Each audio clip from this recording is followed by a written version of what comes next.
Chapter 1817. Han Shuaisheng was one of the strongest pirates in the coastal waters. He had 2 large ships and more than 300 fugitives under his command. Of course, even though he was a powerful pirate, he didn't have a good life. He only dared to rob the paupers on the surrounding islands, and occasionally loot some small merchant ships. As for the ships of the various large merchant guilds, it wasn't that they didn't dare to, but they were powerless. With their meager strength, they wouldn't be able to swallow the other party's merchant ships. Even if they rushed forward, they would only be sending themselves to the other party's death. It was no different from asking for death. Thus, even with his sovereign realm cultivation, he lived a miserable life. He couldn't even see a woman, and he would often sigh and lament.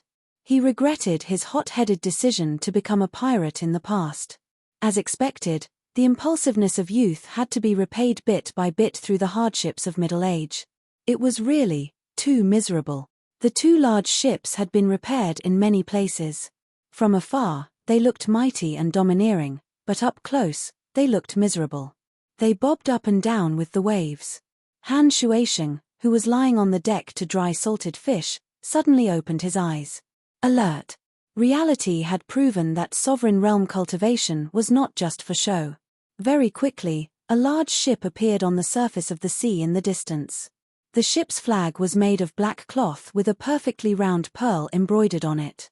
It shone brightly under the sunlight. The pearl. Han Shuaisheng's expression relaxed, and a smile appeared on his face. Our old friend is here. Prepare some food and wine, and invite the captain of the Pearl on board. I want to have a good drink with my good friend. The crew members around him laughed in low voices. Their faces were burning with excitement as they complied and ran away. The reason was simple. There were hundreds of pirate ships in the coastal waters, and there weren't many women among them.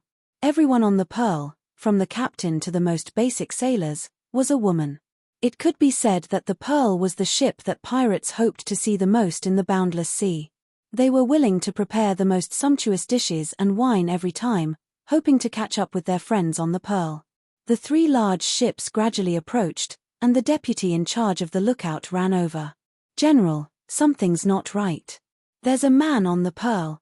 He gritted his teeth, and his face was filled with hatred. It was as if he had seen his father's murderer. What? Han Shuaisheng's complexion changed as he took the night vision treasure. It was a navigational tool that could pierce through the fog on the sea and observe clearly. It was a good item that he had obtained from a small merchant ship not long ago.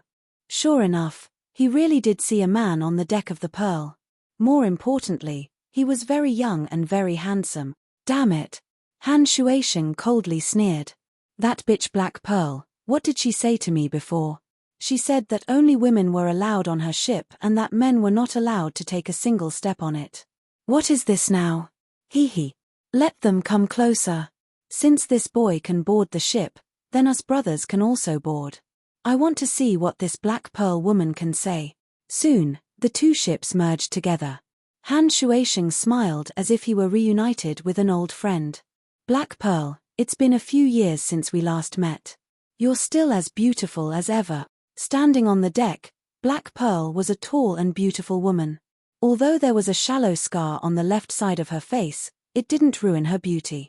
Rather, it made her seem even more cruel and seductive, causing one's heart to race.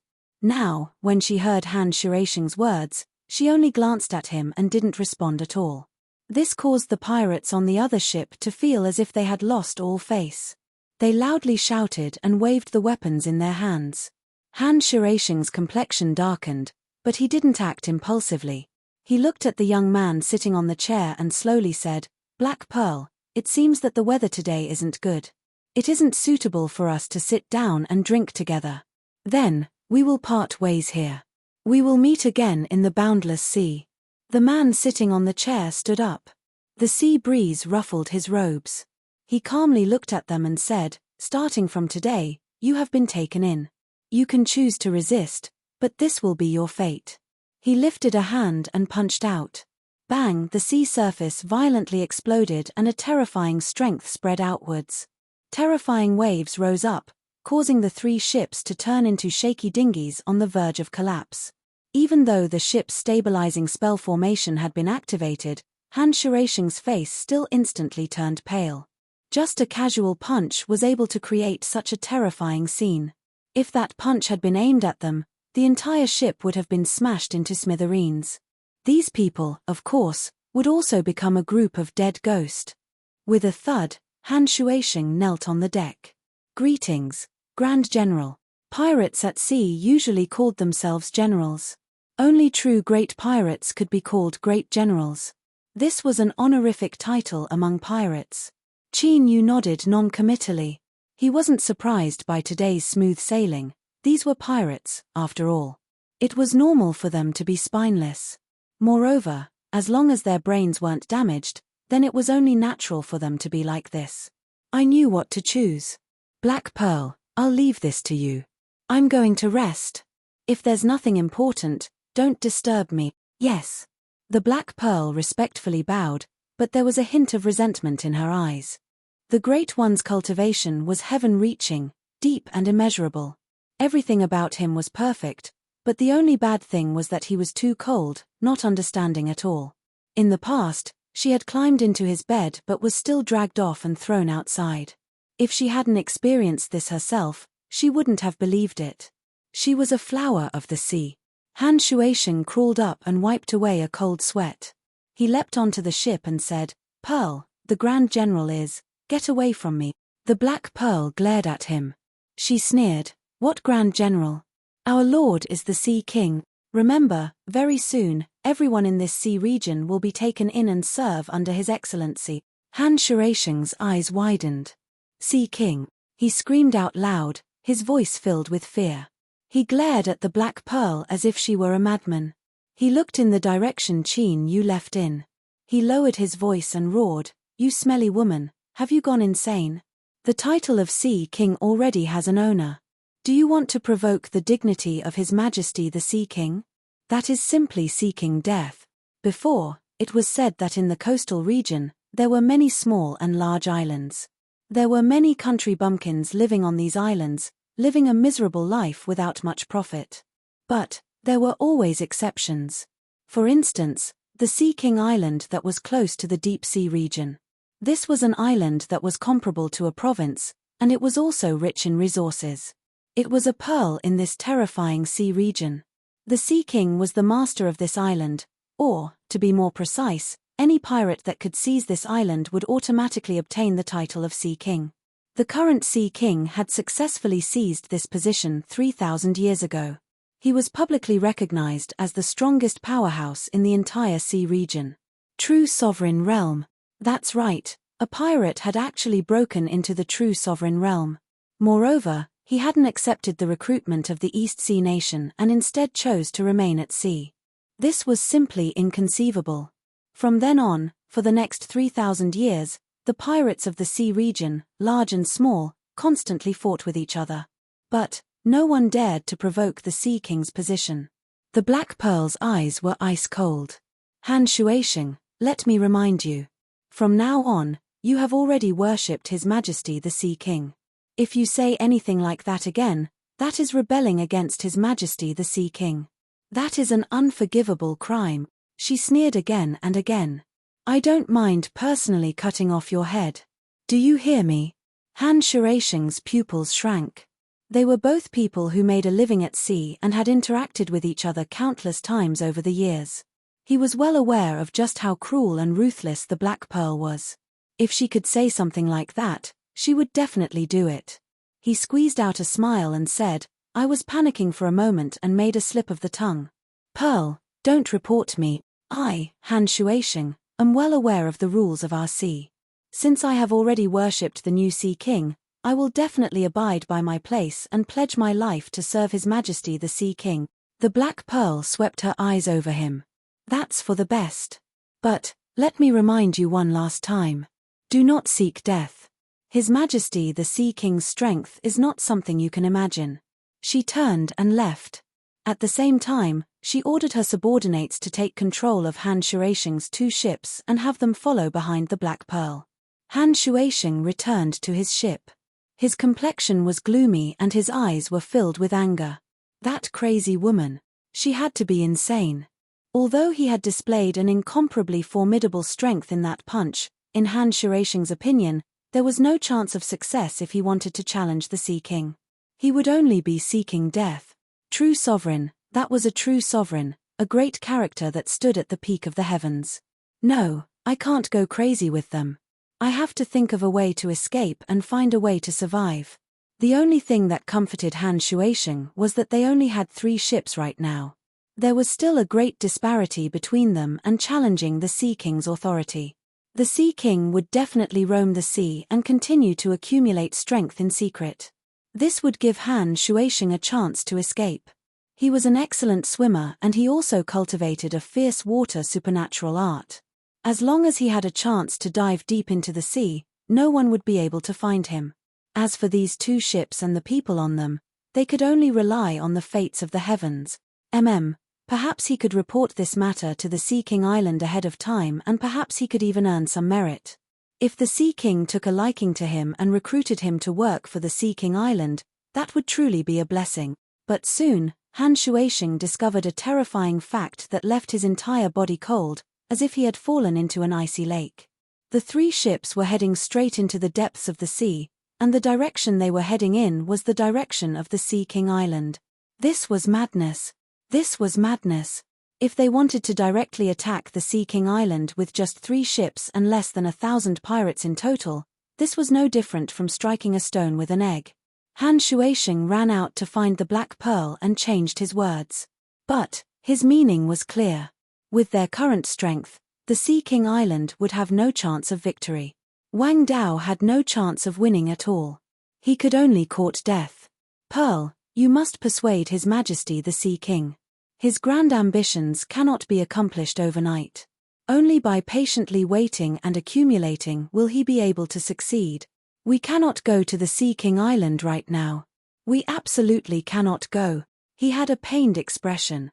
The Black Pearl sneered. Han Shuaisheng, before you came, we had already determined the path. Han Shuaisheng was stunned for a moment before he reacted. The Pearl had been prepared to go directly to the Sea King Island from the very beginning. It was just that they were unlucky and took the initiative to run into them. After realizing this, he wished he could raise his hand and slap himself in the face. Why didn't you just turn around and run away? You actually took the initiative to come forward and let others bully you. He took a deep breath and gritted his teeth. Black Pearl, don't blame me for not warning you. The Sea King is a true emperor. He is a super expert that even the East Sea nation does not dare to provoke. They can only acquiesce in his rule of this sea.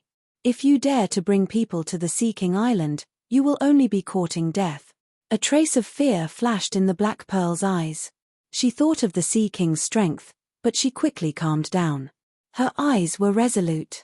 I believe in our Sea King. He will definitely be the final victor. What bewitching potion did this B*TCH drink? Could it be that she has been charmed by that gigolo? No, I must quickly escape. If they want to die, then let them. I will not accompany them to their deaths. With a gloomy face, Han Shuaisheng returned to his ship. He ordered his subordinates to prepare for the upcoming battle with the Pearl. The subordinates on the ship all revealed looks of fear. The impression left in their hearts by that one punch was far too deep. Humph. Let me tell you, the people on the Pearl are going to the Sea King Island to challenge the Sea King's position. I don't think I need to explain the Sea King's methods, right? Think about it carefully. Do you want to rebel against me and run away, or do you want to follow the Pearl to your deaths? Han Shuaisheng roared in a low voice. The surrounding crew members' complexions changed, revealing looks of horror. Challenging the Sea King, that was suicide. General, I'll rebel against you. Dying now is better than falling into the Sea King's hands and being refined into a puppet that is neither human nor ghost. How about we just run away? Yes, everyone jump into the sea. Let's see how many we can survive. Everyone shouted out loud.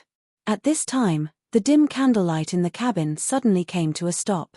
A calm voice echoed in their ears. Although I don't want to hear what you are saying right now, your movements are far too loud. Qin Yu reached out a hand and pressed down. The cabin door turned to dust. He walked in and his eyes swept over everyone that had been gathered here. You want to run away? Fine, I will give you a chance to choose again. If anyone wants to leave, then step forward. Everyone's eyes widened. They were so pitiful that they couldn't even speak a single word, much less move. Very good. It seems you've all thought things through. Then, don't do anything like this again, otherwise I really will have to kill you. Qin Yu faintly smiled and turned to leave. Sure, everyone regained their freedom. Their eyes widened, filled with shock and anger. A single thought tumbled through their hearts. How could this be? How could this be? Han Shuaisheng's face was ashen and despair filled his eyes. He looked at everyone and bitterly smiled. Everyone, we are dead. Run away. That was impossible. Just the strength that Qin Yu had displayed just now was enough to easily kill all of them. Let me ask you, if your every move was being sensed by others and there was such a great disparity in strength, how could you possibly escape? On this day, on the two ships, all the crewmen were deathly pale and their eyes were filled with fear. They sailed at full speed. 2 days later, they arrived at Sea King Island. 3 ships that hadn't announced ahead of time approached, immediately drawing a warning. Whoosh, whoosh, with the sound of breaking air, 2 black-robed cultivators landed on the Pearl at the front. How bold of you to dare intrude into Sea King Island's territory. Follow us to the island and beg for forgiveness from Lord Sea King. One of them looked at Black Pearl and a burning heat flashed in his eyes. This woman isn't bad. If she becomes my concubine, she might be able to avoid punishment. At this time, space suddenly shook. It was like a giant mouth had opened wide and swallowed the 2 people. Dark red blood bloomed in the air before vanishing from sight. Qin Yu stepped onto the deck and looked at the massive Sea King Island in the distance. Continue forward. Behind him, Han Shuaisheng, who had been standing on the deck, fell to the ground. His body twitched as sweat streamed down his body. It was over. It was completely over. All of them would die on Sea King Island. No, their fates would likely be even more terrifying than death. Chapter 1818. A banquet was being held in a huge hall on the Sea King Island. The representatives of the 4 large chambers of commerce of the East Sea Nation, as well as the Minister of Maritime Affairs, were all present at the banquet. Everyone toasted each other and spoke cordially, giving the Sea King sufficient respect. Today, the East Sea Nation took the lead and led the Chambers of Commerce to continue negotiating the contract with the Sea King Island. This was a very necessary and important matter that no one could skip over, unless they were prepared to continue seeking benefits in this sea. For the Chambers of Commerce of the East Sea Nation, the threat of the so-called pirate admiral was nothing. They could deal with it, and the Sea King Island was the key. Without the permission of the Ocean King, no merchant ship would be able to sail safely in this vast sea. After several rounds of negotiations, the matter came to an end. Although the Sea King's appetite was larger than in previous years, it was still within the range of the Chambers of Commerce. After all, this vast and boundless sea contained countless riches, which contributed a large portion of their profits. The Minister of Maritime Affairs stood up with a warm smile and raised his glass. Honorable Sea King, the agreement between you and our nation will take effect today and continue for 300 years. I wish you a happy cooperation. In addition, please allow me to say that you are truly a benevolent and kind expert. The East Sea Nation is willing to be friends with the Sea King Island forever. The Sea King was not mighty. On the contrary, he was thin and dark-skinned, a typical image of a native of the island. The only distinguishing feature that made him an expert not to be trifled with was his eyes, which glowed with divine light when he opened and closed them. He raised his glass with a smile on his face.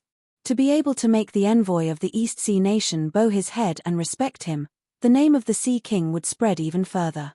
He would truly become the ruler of this sea. At this moment, a few people rushed in from outside the hall, all of them looking flustered. Your Excellency, the Pearl, the Black Death, and their escort ships are breaking into the dock. The Sea King frowned. The cold light in his eyes caused the few people to kneel on the ground with a thud, sweating profusely. Useless things. Trespassing on the Sea King Island is a crime punishable by death. Since they're courting death, I'll kill them all and toss their corpses into the sea. My little darling will be very satisfied. We'll have extra food today. However, the Sea King's frown deepened as he looked at his subordinate, who was paralyzed on the ground and trembling all over. With a thought, the entire Sea King Island and the surrounding sea region appeared within his range of perception. His expression darkened. How dare you? The Sea King roared angrily and smashed the long table with his palm. How dare they come to the Sea King Island and act so presumptuously? I will personally send them to hell. Sure, he took a step forward and disappeared. Before the Sea King received the report, the waters around the pearl had already been dyed red with blood. Countless corpses of humans and beasts floated in the water. They were all subordinates of the Sea King Island, but they could not stop the pearl from advancing. All the people who rushed over didn't even have the chance to touch the deck. The moment they got close to the pearl, they were killed on the spot. The eyes of the heads floating in the water were wide open, filled with fear and disbelief. The black pearl lowered her head. She glanced at Qin Yu's back from the corner of her eyes. Her eyes were blurry and filled with worship, but also a bit of fear and awe. She had always been well aware that Qin Yu possessed an incomparably formidable strength. When the pearl fell into a whirlpool in the sea, just as it was about to be destroyed, he had flicked his sleeves and scattered the whirlpool.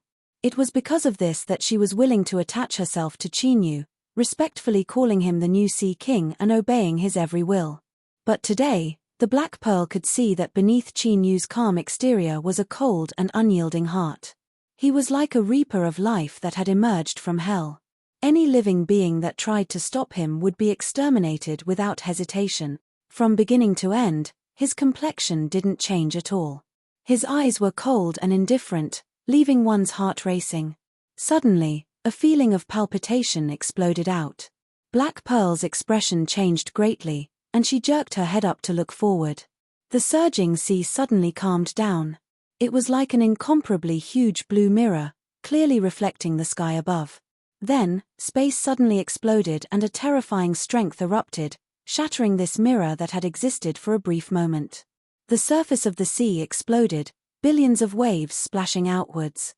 Every drop of water contained a terrifying strength that could pierce through mountains as it shot out in all directions. The Pearl and the Black Death were both within range of the attack. The Black Pearl and Han Shuaisheng's complexions instantly paled. All the cultivators on the ship stared with wide eyes, seeing the overwhelming waves crashing down on them. Endless fear and despair gushed out from them. The cry of a sword echoed out. All of the sweeping waves froze for a brief moment before exploding, turning into mist that scattered away. Vanishing. In the blink of an eye, the monstrous killing potential turned into a harmless fog that covered the entire sea region. Qin Yu looked up. At this time, his eyes pierced through the fog and locked onto the descending Sea King. At this moment, the Sea King, who was threatening to kill everyone with a single blow and defend his authority, suddenly had a drastic change in his expression. He felt an unprecedented threat that was cold and terrifying. It was as if the world before his eyes had darkened and turned completely colorless. A thick aura of death submerged him. Every hair on his body screamed out in panic. Run! Just as fear and stiffness appeared on the Sea King's dark face, he turned and fled without hesitation. With his true sovereign realm cultivation, he could reach the East Sea nation with a single thought. With just a single step, he could enter it. His reaction was already extremely fast. Space shook and he was about to swallow up the Sea King's figure. But at this time, there was a dull thud that echoed in his ears. It wasn't loud, but it caused the Sea King to freeze in place. He looked down at the sword point that had pierced through his back and emerged from his chest. His mouth moved but no sound came out. Bang! Space shattered. Like a great mouth, the purple world swallowed the Sea King's corpse. In the next moment, Qin Yu also vanished from sight. After killing a true sovereign, Qin Yu certainly couldn't waste it. Swallowing the essence of his great Tao could still help him become stronger. As for the problem of his foundation being unstable by swallowing his great Tao, this wasn't a problem at all for Qin Yu, who had stepped onto the Joss Flame Great Tao. As the Joss Flames fused into him, his great Tao was gradually restored, becoming more stable and powerful. And once the power of Joss Flames was truly ignited, It would form a giant furnace that would burn and temper the Great Tao. It would be enough to help Qin Yu's Great Tao eliminate all hidden dangers and become unprecedentedly powerful. Ah! The Sea King is dead. On Sea King Island, a cultivator who was temporarily serving as the Sea King and entertaining guests suddenly screamed out, fear on his face. In the next moment, there was a dull thud as this person's head exploded and he fell to the ground like a corpse. And this was not an isolated case. Today, in the Ocean King Palace, bang, bang, bang, bang, bang were incessant, like the sound of ripe persimmons falling to the ground. Headless corpses wildly spewed out blood as they miserably fell to the ground. As their heads exploded, so did their souls. These people were all trusted aides of the Sea King. When they obtained status and strength, they were also forced to sign a contract with the Sea King. Their lives and deaths were in the hands of the Sea King, so when the Sea King was killed, they also died. The Minister of Affairs suddenly stood up, his eyes cloudy. Let's go out and take a look. Everyone hurriedly stood up and rushed out of the hall.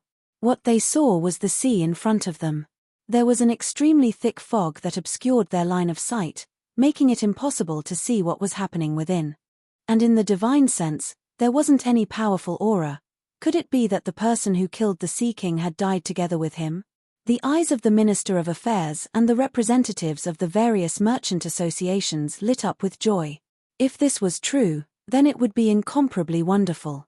The damned Sea King Island should have been massacred a long time ago.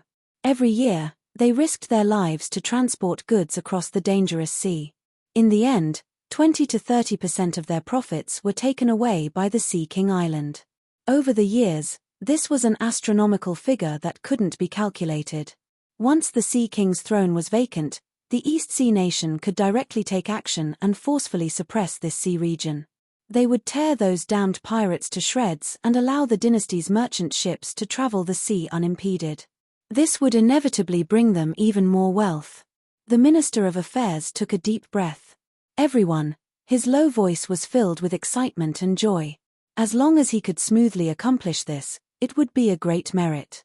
It would be enough for him to be promoted to a higher position and even obtain higher-level cultivation methods to enhance his own boundary.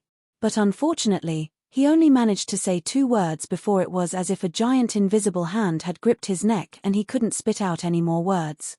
The fog in front of him shook and Qin Yu stepped out. His expression was calm and indifferent, but deep within his eyes, there was a faint and deep crimson circle. As his eyes fell on everyone present, they froze where they stood. Fear surged out from the depths of their hearts, sweeping through their bodies like a tide, as if all the blood in their bodies would freeze. Starting from today, I am the new Sea King. Whoever dares to resist, this will be their fate.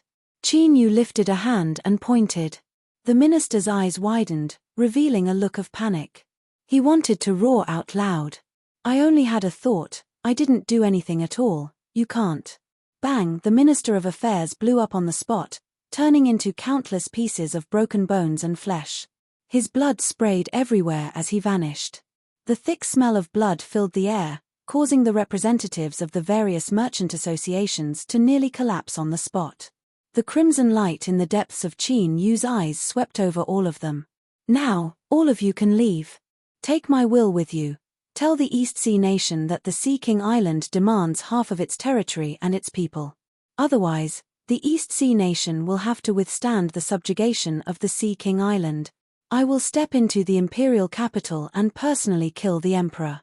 I will take the heads of all 10 generations of the royal family as my revenge. He flicked his sleeves and the representatives of the various merchant associations were sent flying away, falling deep into the sea. As for what methods these people would use to escape back to the East Sea nation alive, that wasn't something Qin Yu needed to consider. Strong winds rolled up, blowing away the fog and revealing Qin Yu's figure standing on the shore. He wasn't tall or imposing, but at this moment, everyone felt an endless pressure, as if he were a towering mountain that pierced into the heaven. Black Pearl's eyes were wet.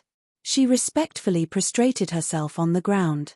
As she felt a bit wet, she swore that she would obtain the Sea King. Han Shuaisheng was dumbfounded. He looked at the scene in front of him, unable to regain his composure. It ended like this. The incomparably powerful Sea King, the Sea King that deterred the entire sea region, the Sea King that ruled over all life in the sea, had died. Of course he had died. Otherwise, it was impossible for Qin Yu to stand on the Sea King Island unscathed. He was well aware of this, but for a time, he found it hard to accept. But without a doubt, this was the truth. With a shudder, Han Shuaisheng knelt on the ground and shouted with all his might, "Greetings, Your Majesty the Sea King." Soon, shouts erupted from the Black Death and the Pearl and gradually spread to the Sea King Island. Everyone knelt on the ground, expressing their respect and awe for the new Sea King. In the world of pirates, the strong always preyed on the weak. They had no loyalty to the previous Sea King. Qin Yu's expression was calm as he looked at the end of the sea region. That was where the headquarters of the human cultivators were located. Becoming the new Sea King and provoking a war with the East Sea nation was Qin Yu's way of finding the White Jade capital. This was because even in the human world, the Holy Land White Jade capital was a legendary place that couldn't be touched. There were no records of it, nor was there any precise method to find its existence. Qin Yu didn't have much time to waste on searching, so he chose the fastest and most effective method. The East Sea nation was provoked by the Sea King Island, so they were bound to respond. As long as he caused a ruckus that nearly went out of control, the White Jade capital would be dragged in. And what Qin Yu was waiting for was for the people of the White Jade capital to appear on their own. Recently, a sensational piece of news spread through the East Sea nation. The Sea King Island had a new master, and the new Sea King had issued a warning to the East Sea nation, demanding that they cede half of their territory and people. Otherwise, he would start a war. The atmosphere suddenly became tense. In the imperial palace of the East Sea nation, the East Sea Emperor's face was ashen. His roar nearly overturned the hall. "Arrogant! Impudent! I have decided to summon the powerhouses of the Empire to attack the Sea King Island and kill the new Sea King to defend the dignity of the Empire." Facing the furious Emperor, no one dared to dissuade him. Ceding territory and plundering people was beyond the bottom line that the East Sea nation could bear. "Your Majesty, even a lion must use its full strength to capture a rabbit. Since you have decided to personally take action, then you must invite all the powerhouses of the East Sea nation to help Your Majesty in battle," a minister said as he knelt on the ground. The East Sea Emperor nodded. "I have already made my preparations." The door to the hall opened and a tall figure walked out. He had nothing on him and was barehanded, but just by standing there, he was like a divine needle that could calm the sea and suppress everything. "War Emperor Yang Tai. His Excellency War Emperor is here." "That's great." Soon after, another person walked out. It was a woman. Her long dress fluttered in the wind and she carried a long sword on her back. Her face was dreamy and ethereal, and if one looked at her, one would be able to see thousands of different appearances. Each face was extremely beautiful. Illusion God Sword Emperor. A minister was extremely excited.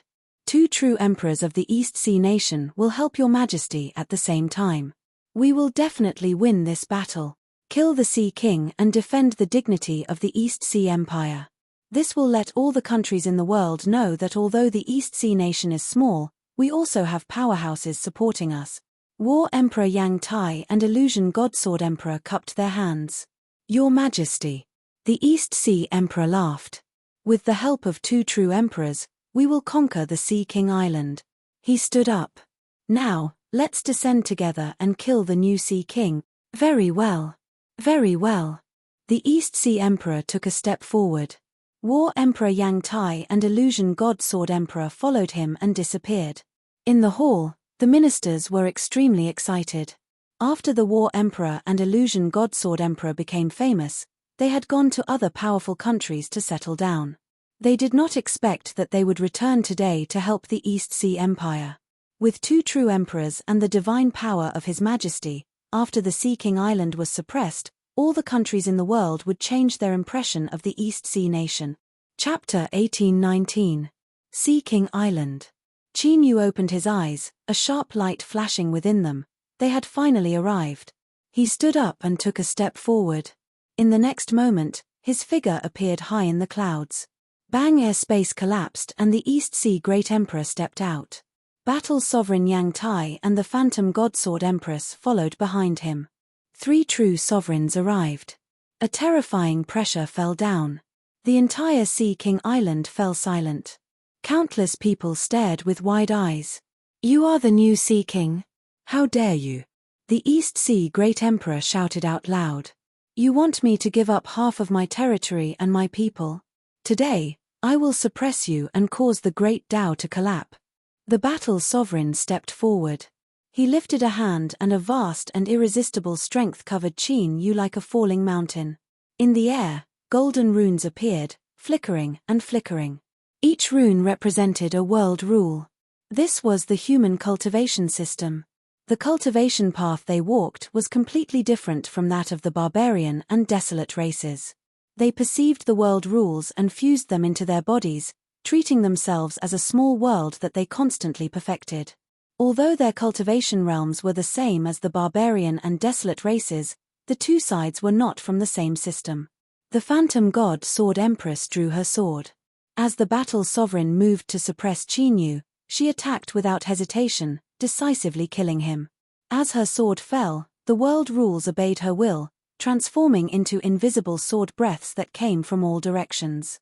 They gathered at a single point, attacking the narrowest possible range in exchange for the greatest killing power. What appeared in front of him was a translucent sword phantom that flashed in the air. Just as it appeared, it flashed again, approaching Qin Yu and stabbing towards the point between his eyebrows. The two true sovereigns' cooperation was nearly perfect. A cold light flashed in the East Sea Great Emperor's eyes. Since the new Sea King didn't escape today, he was doomed to die. He lifted a hand and summoned a great seal, sealing off the world in front of him. This was just in case, to completely cut off any possibility of Qin Yu escaping. A sword cry sounded out. The first to change complexion was the phantom god Sword Empress. Her eyes were filled with shock and fear. Without hesitation, she drew back her sword to block. With a heaven-shaking explosion, she was sent flying away. In the air, a massive gap appeared in the faintly discernible Sword of Laws.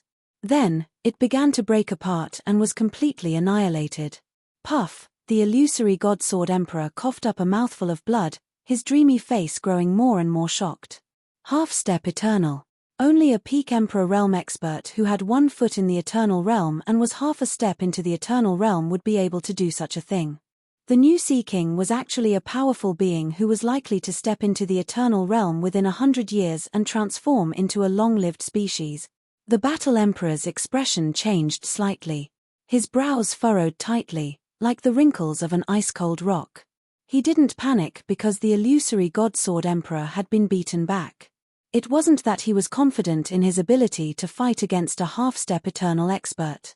Rather, it was that his countless experiences in battle told him that panicking was useless, and would only lead to his death. The East Sea Great Emperor had already made his move, using his national seal as a suppression. Even a half-step eternal existence would not be able to easily break free. It wasn't as if they didn't have a chance.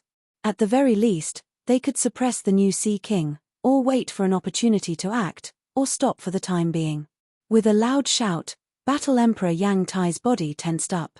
His skin instantly turned crimson red, and waves of heat erupted from his body. His heart beat rapidly as he erupted with all his strength to forcefully suppress Qin Yu.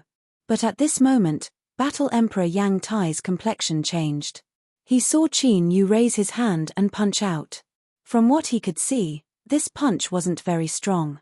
It didn't even cause the space to distort in the slightest.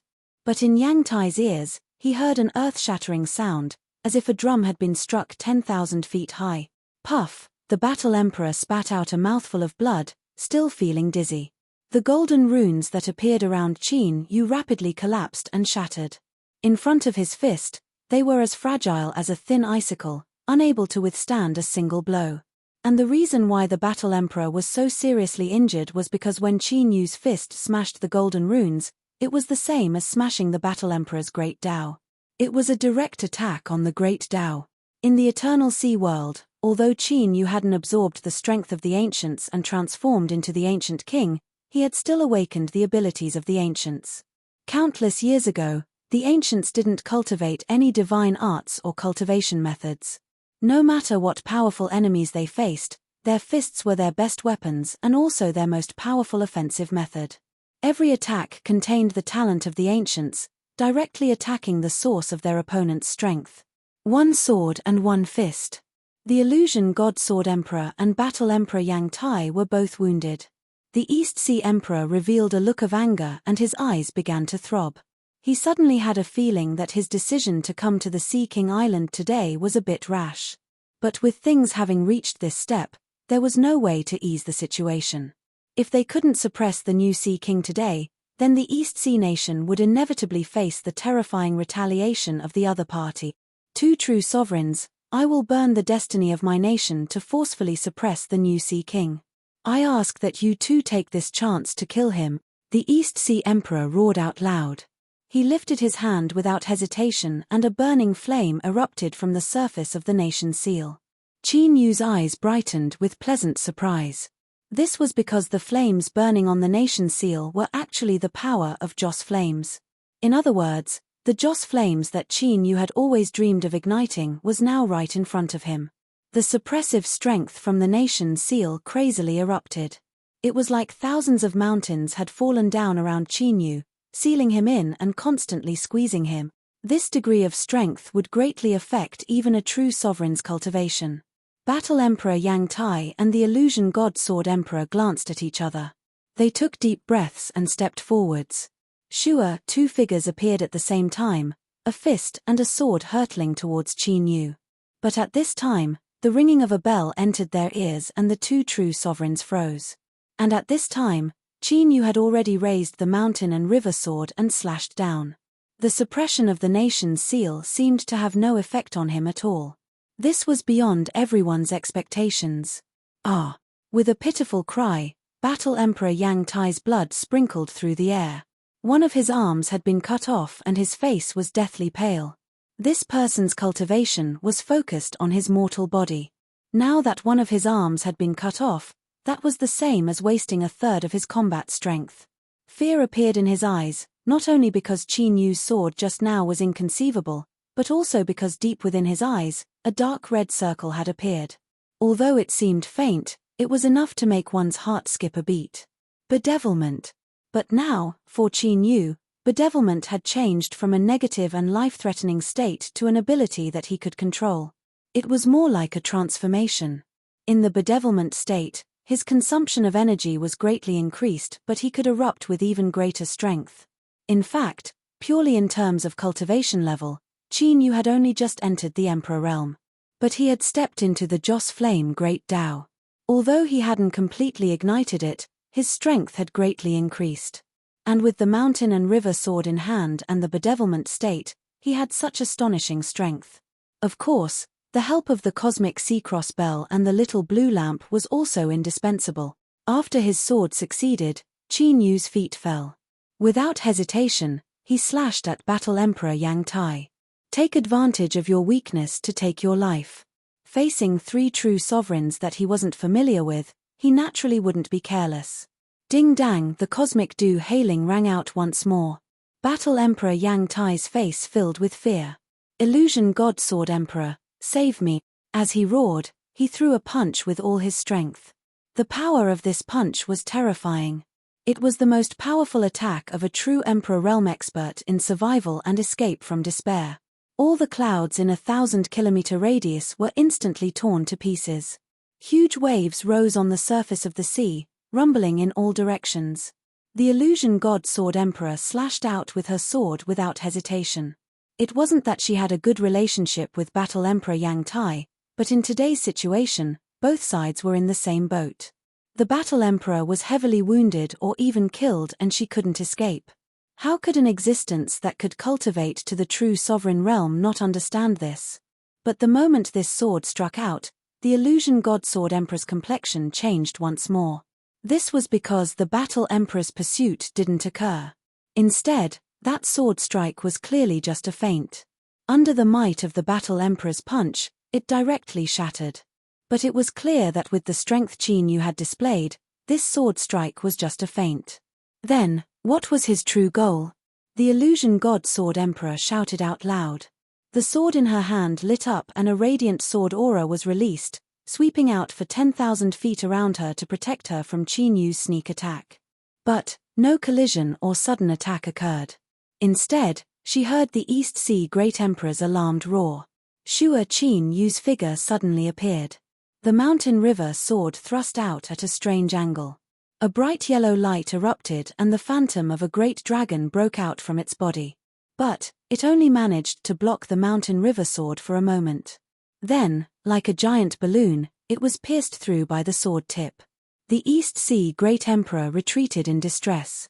His robes were torn to shreds and a hideous gaping wound appeared. Sword aura wreaked havoc on its surface, causing more blood to gush out. At the same time, it constantly attacked the flesh and blood around it, causing an intense pain that twisted the East Sea Great Emperor's face.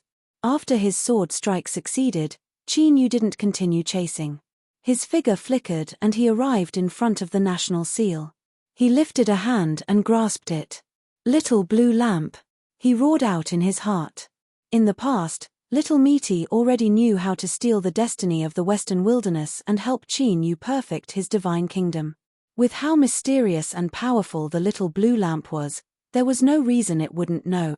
Now, since he saw the burning power of Joss flames, how could Qin Yu return empty-handed? Killing people wasn't important. What was important was how to ignite the Joss flame Grand Dao. This was the reason Qin Yu had crossed the Eternal Sea and arrived here. He grabbed the national seal and a piercing pain erupted. It was like he was holding a piece of burning coal with his bare hands. On the surface, his flesh and blood were still intact.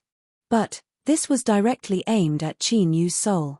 The pain was 10 times or even 100 times greater. Even with Qin Yu's firm mind and powerful will, his complexion paled. "I hear you. Hold on a little longer." The little blue lamp's voice sounded out in his mind. At this moment, the pain seemed to lessen by a great deal. Although he didn't know how the East Sea Great Emperor had ignited the power of Joss flames, if he could capture it and swallow it into his body, he would definitely have some harvests. Qin Yu took a deep breath. His hands fiercely grabbed the national seal in front of him and he stuffily coughed. The battle sovereign Yang Tai, who had just escaped from death, and the illusory godsword sovereign, who had been startled by a false alarm, immediately retreated to the side of the East Sea Great Emperor. Now that they saw this scene, their complexions changed. Their first thought was, Qin Yu was seeking death. After igniting the destiny of a nation, the flames that ignited were called 9 adoration true flames in the human cultivation system. They could refine all things in the world and burn everything to ashes. If one directly touched it with their flesh and blood, once the 9 adoration true flames soaked into their soul and ignited it, they would die. Not even an eternal realm supreme elder would be able to remove it. They would only be slowly burned to death. The East Sea Great Emperor paled. He covered the wound on his chest and gnashed his teeth. "You are seeking death." Joy filled the depths of his eyes. He didn't know why Qin Yu would seek death on his own initiative, but that wasn't important. Otherwise, it was hard to say whether or not the 3 of them would be able to escape today. And even if they could, how could the massive East Sea nation escape? Facing Qin Yu's revenge, the consequences would be inconceivable. And now, the situation was just right. How could the East Sea Great Emperor let go of this chance to burn Qin Yu to death once and for all? His thoughts stirred and he roared, "Burn! Burn as much as you can! Ignite the Sea King's soul and send him beyond redemption!" Bang! The flames on the surface of the nation's seal suddenly rose. The East Sea Great Emperor no longer cared about the loss of his nation's destiny. The raging flames became rich and rich. But these flames weren't crimson red, but a faint white color. They had no effect on external objects and only affected living beings. In simpler terms, the flames produced by burning the power of Joss flames were all concentrated on Qin Yu's body. Like a giant mouth, it swallowed him into its belly. The pain that Qin Yu withstood instantly rose 100 times over. It was no longer his hands, but his entire body. It was like he had fallen into an alchemy furnace. He clenched his teeth and roared, "Are you done yet?" The little blue lamp said, "Soon. Endure a bit more." In the distance, in the world created by the little blue lamp, beneath the illumination of the great sun, a single blade of grass stood atop a mountain peak. Strong winds howled but were unable to move it. This blade of grass didn't move at all, as if each leaf weighed tens of millions of jins. Suddenly, as if it sensed something, the small blade of grass wildly swelled up.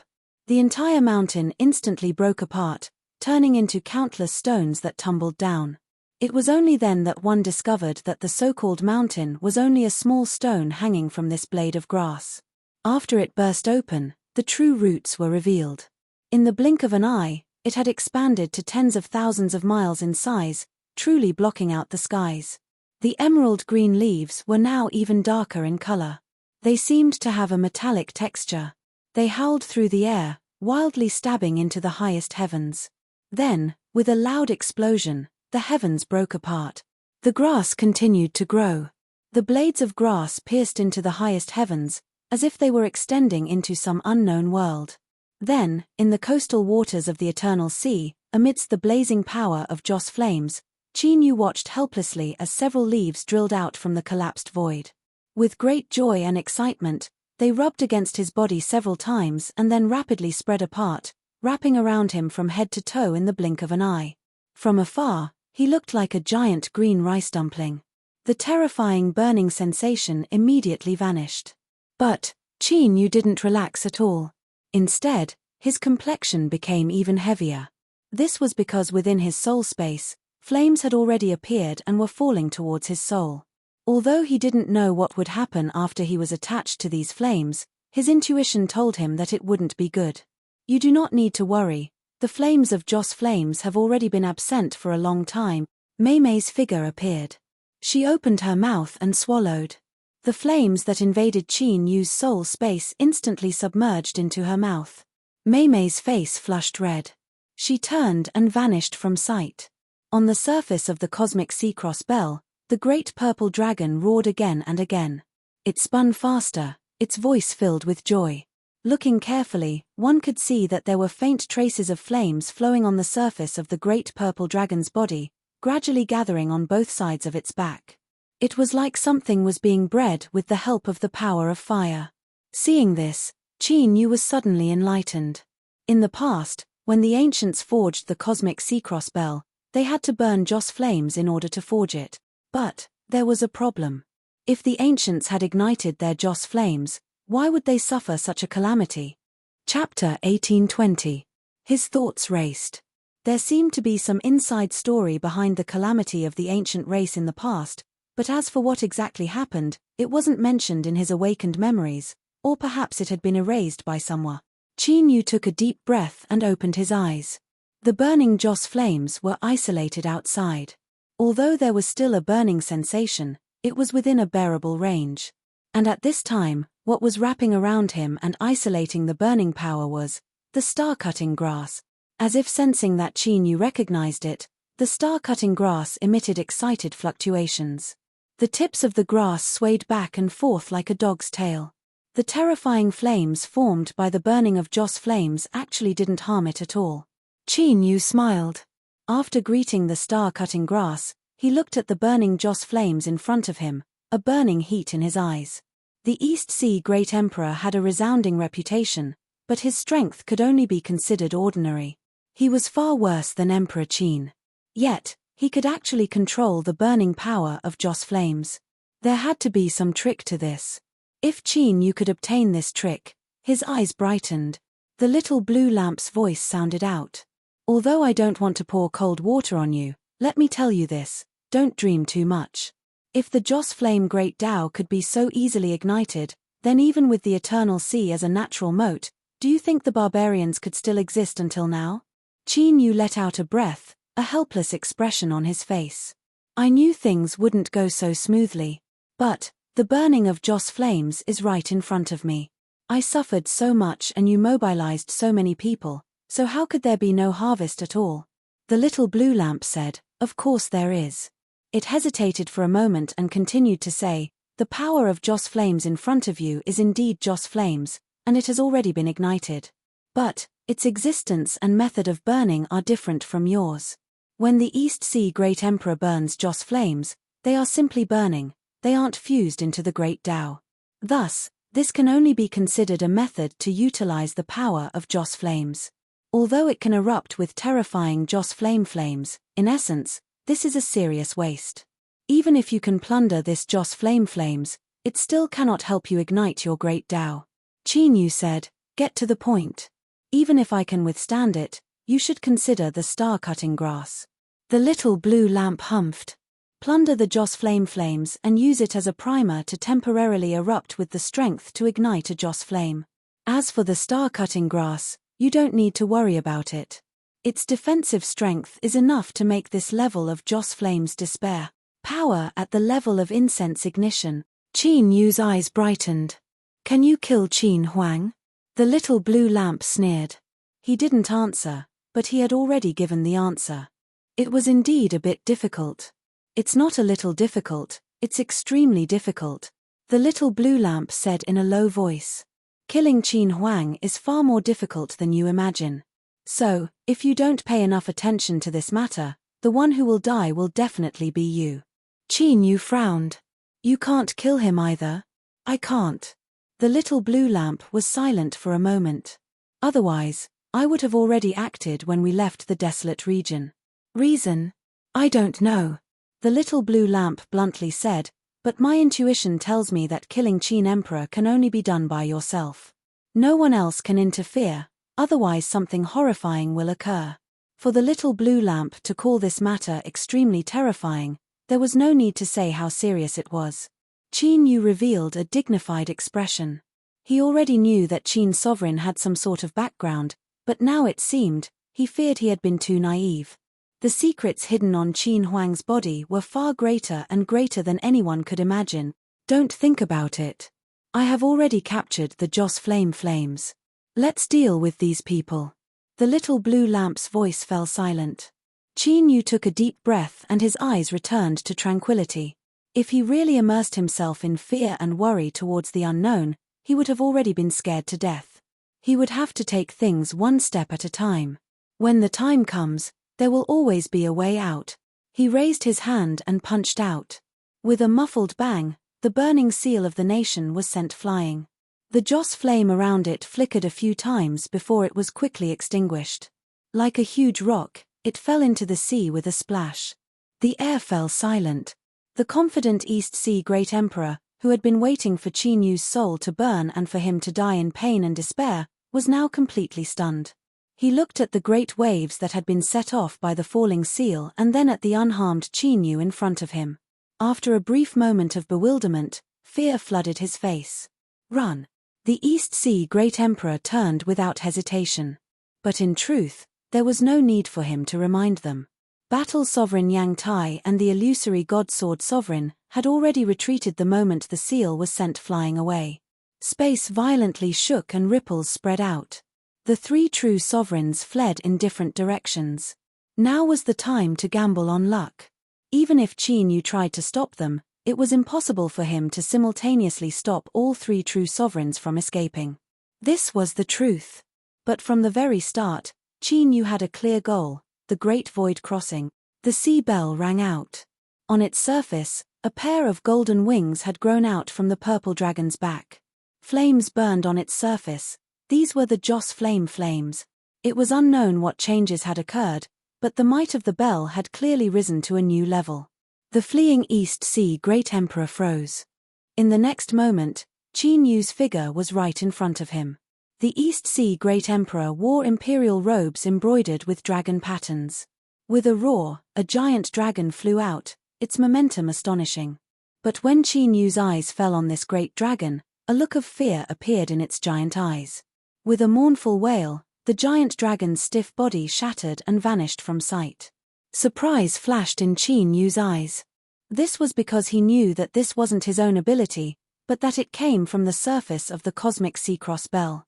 That purple dragon had grown a pair of golden wings, and with a single glance, it had directly suppressed and killed the dragon whose soul had been extracted and sealed within the imperial robes.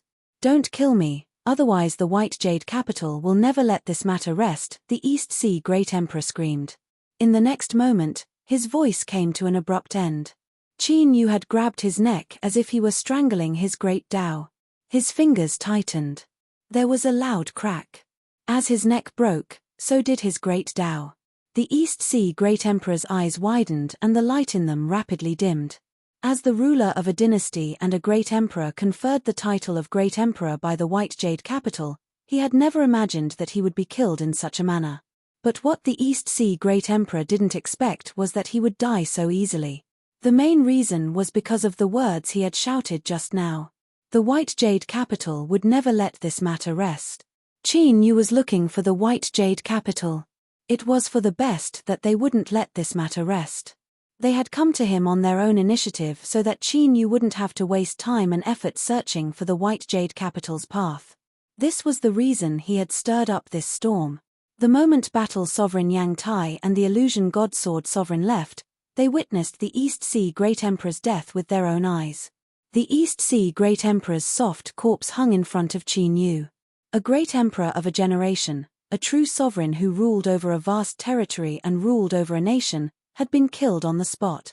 The two true sovereigns were filled with fear, shock, and the joy of escaping death as they fled the battlefield. As the two true sovereigns escaped, news of the East Sea Great Emperor's death spread throughout the world in a short period of time. This was the situation that Qin Yu hoped to see. Swish!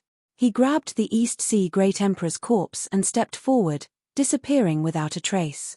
Stealing someone's great Tao for his own use wasn't something that could be done too obviously. On this day, the entire East Sea nation fell into great sorrow and fear. The crown prince hastily ascended the throne. As he ascended the throne, he sent a distress signal to the White Jade Capital. The entire imperial capital and imperial palace were shrouded in despair and fear. No one could be sure when the Sea King Island's revenge would come. If the White Jade Capital didn't act in time, what awaited them would be a catastrophe. 1 day. 2 days. 3 days. Everything was calm. The people in the imperial capital of the East Sea nation, who were in a state of panic, calmed down a little. A rumor began to spread. It was said that before the previous emperor died, he burned the power of Joss flames to severely injure the new Sea King, making it impossible for him to invade the East Sea nation in a short period of time. As long as the new Sea King didn't retaliate immediately, the only thing that awaited him was death. The people's hearts calmed down. There were nearly 100 nations in the world, large and small. However, the birth of every emperor needed to be conferred a title by the White Jade Capital. In other words, the emperors of the world were all people recognized by the White Jade Capital. Killing an emperor without permission was tantamount to challenging the White Jade Capital's authority. In the past, anyone who did this, no matter how powerful they were, would eventually die. On this day, a scholar arrived in the imperial capital of the East Sea nation. The reason he was called a scholar was because he was holding a book in his hand. It seemed that he had read it countless times, and the edges of the book had grown rusty. However, the book itself was extremely clean, without a single wrinkle. It gave people a feeling that it was as it should be. The scholar was reading as he walked. He was so focused that he didn't look in front of him. However, every step he took was just right. He walked past the bustling crowd without touching anyone. The scholar had perfectly avoided the crowd that was crashing into him. Or perhaps it was more accurate to say that everyone had subconsciously moved away from the direction he was heading. He had arrived at the imperial palace. The leader of the imperial guards, who were on guard duty, had already seen the scholar from afar. He wanted to yell at him, but he found that his entire body was suppressed by an invisible force, so he couldn't make a sound. Cold sweat broke out on his forehead and dripped down, quickly drenching his entire body. Finally, before the scholar reached the palace gate, the leader of the imperial guard said, "Stop." It was difficult to say these 2 words, but they seemed to have exhausted all of the scholar's willpower and strength. Blood dripped from his mouth and nose, and his face was pale. The scholar woke up with a start. He put away the book and waved his sleeve. A gentle force poured into the man's body and instantly healed his injuries. The scholar said apologetically, "I'm sorry. I was too engrossed in reading and forgot everything. I accidentally hurt you." The leader of the imperial guards panted and looked at the person in front of him with awe in his eyes. "Your cultivation level is so high that I can't touch you. However, this is the imperial palace of the East Sea nation. No one is allowed to enter without permission." The scholar smiled. I know. But this time, it was His Majesty the Emperor who asked me to come. He thought for a moment and said, I have a token here. Bring it in and let your emperor see it. He will know. The scholar threw out an inconspicuous wooden token and picked up the book in his hand. He was about to study it again, but at this moment, he paused. He hesitated for a moment, rolled up the book, and put it in his waist with a trace of reluctance. He looked up at the sky. His eyes were bright and gentle, as if he knew all the truths of the world and could see all the answers. At this moment, he was simply staring at the sky in a daze. He gave off an incomparably harmonious feeling. At this moment, it was as if the scholar in front of them had merged with the world around him. There was no longer any difference between them. The imperial guards outside the palace gate showed even more awe in their eyes.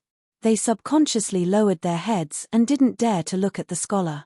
Even if they just stared at the scholar, they would feel an inexplicable sense of guilt, as if they had offended a sage. Hurried footsteps could be heard, and the imperial guards recovered from their shock. They quickly turned around and were given a fright.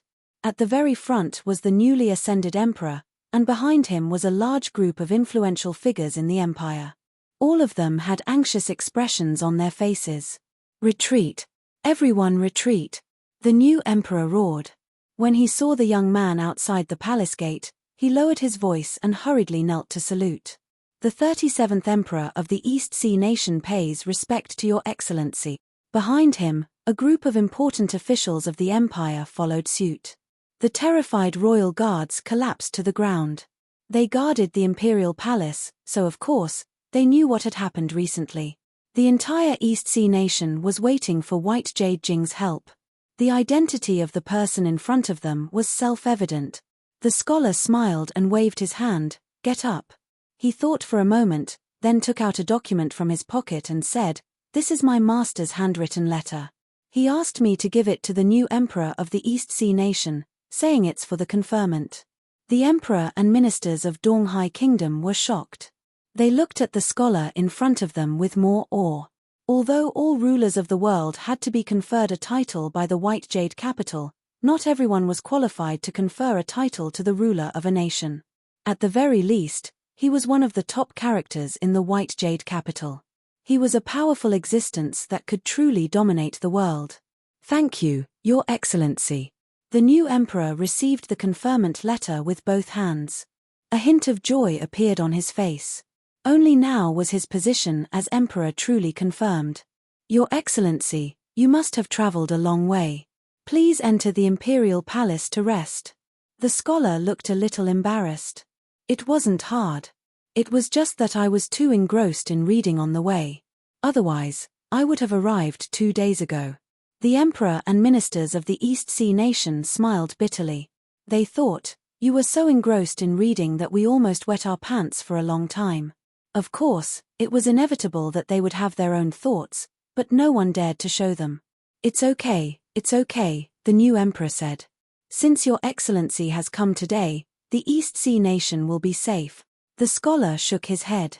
"My master said that the new Sea King's aura is obscure and cannot be investigated. It is likely that he is an outsider who is difficult to deal with." After he finished speaking, he looked at everyone's expressions and said, "You don't have to worry. Even if I am not his match, the White Jade capital will protect the entire East Sea Nation." After he finished speaking, he turned and walked away. "The conferment letter has been delivered. I will enter the Eternal Sea now. Just wait for the results." As the scholar spoke, he took several steps forwards. With another step, he vanished from sight like a shadow. In the next moment, above the boundless Eternal Sea, in the skies above the Sea King Island, the scholar's figure appeared. He looked down at the giant island and a sharp light flashed in his eyes. Then, a look of surprise crossed his face. "I really can't see through him. It seems that what my master said might be true." The scholar's eyes shined. Although he came from the White Jade capital, he had never seen too many foreign cultivators. Perhaps this person could help him break through his current bottleneck and step onto the level of his master. Space shook in front of him. Qin Yu walked out and looked at the scholar. "White Jade capital?" The scholar nodded. "Yes." He thought for a moment and said, "An outsider?" Qin Yu thought for a moment and nodded. "Very good. Then let's fight." The scholar smiled and punched out. Chapter 1821. Heaven and earth changed color as he punched out. A terrifying power erupted and swept out in all directions like a mighty tide. The scholar's punch revealed his incredible strength. His cultivation had probably reached the so-called half-step eternal realm. He was much stronger than ordinary Emperor realm existences. Moreover, judging from his current performance, the scholar still had strength to spare. He hadn't used his full strength yet. Qin Yu's heart trembled. As expected of someone from the White Jade capital. He was extremely powerful, but he didn't fear him. At this moment, Qin Yu's strength was nearly invincible under the eternal realm. He could fight anyone. He raised his hand and the mountain and river sword appeared in his hand. The blade slashed down, and a terrifying sword aura erupted. It collided with the scholar's punch. There was an earth-shattering noise and boundless power that erupted from the point of collision. It formed a shockwave visible to the naked eye that swept through everything within range. The entire sky was swept clean in an instant. The 9 suns overhead were no longer concealed. They became even more dazzling, causing everyone to subconsciously feel fear. Countless pirates on the Sea King Island widened their eyes and looked at the sky in shock. No matter how hard they tried, they still couldn't clearly see what was happening between Qin Yu and the scholar. But this didn't prevent the pirates from feeling a dreadful strength that came from above, one that left them panic-stricken and filled with despair. Black Pearl's eyes widened and a nervous look appeared on her face. But deep within her eyes, there was a surge of excitement. As expected of the Sea King that she was determined to devour. He was stronger than she had imagined. He was truly a man of indomitable spirit. Her legs trembled, and her legs gave way. She collapsed to the ground. Fortunately, everyone around her was stunned by the battle in the sky, so no one noticed her current predicament. Han Shuisheng saw it, but he didn't have the mind to pay attention to that slut. His mind was filled with only one thought: it's over, it's all over. When Qin Yu killed the emperor of the East Sea nation, he had already expected this day to come. And this sudden war was the best evidence of this. He couldn't see the scholar's figure clearly, but he could guess the man's background even if he thought about it. The White Jade capital. Today, it was the White Jade capital. Who in the world could resist it? In the end, they would die. It was a pity that they were going to be suppressed along with the new Ocean King. No, I can't wait for death. Now is a good chance. Escape. Yes, I must escape immediately. As long as he escaped from the Sea King Island while no one was paying attention to him, he would have a chance to survive. Sneakily, Han Shuisheng quietly escaped. He didn't tell anyone and went all the way to the seaside.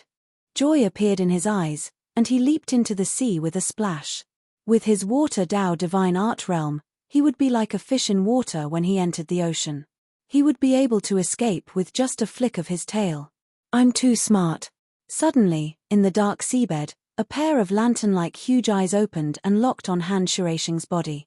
His body suddenly froze. Oh my God, he screamed and fled. He fled to Sea King's Island as if his ass was on fire. He looked back at the silent sea, panting and still in shock. Fortunately, that thing did not chase after him. Otherwise, he would have died. Just now, when he was locked on by that pair of eyes, Han Shuisheng felt suffocated. He couldn't escape from the water, and he didn't dare to escape from the sky. Han Shuisheng's face was filled with despair. He was definitely going to die this time. He slashed out with his sword and forced the scholar back. He frowned and looked down at Sea King Island. Just now, the little blue lamp had suddenly spoken up and given him a warning. There was something wrong with someone on Sea King Island. His thoughts raced, but his complexion didn't change. He stepped forwards and the mountain and river sword erupted. An invisible sword aura pierced through the world, locking down the scholar's entire body. It was like he had fallen into a sword prison. There was no way for him to escape. But there was no panic on the scholar's face. On the contrary, his eyes brightened, revealing a hint of joy. Only pressure could force him to make a breakthrough and break through his current bottleneck, allowing his cultivation to take another step forward. The scholar revealed a solemn expression. With a loud shout, he punched out. This punch was extremely similar to when he first attacked, and it was even a bit slower. But as he punched out, the world seemed to shake. It was like a giant had forcefully squeezed itself into this world. But the world was limited and it simply couldn't contain the giant's body.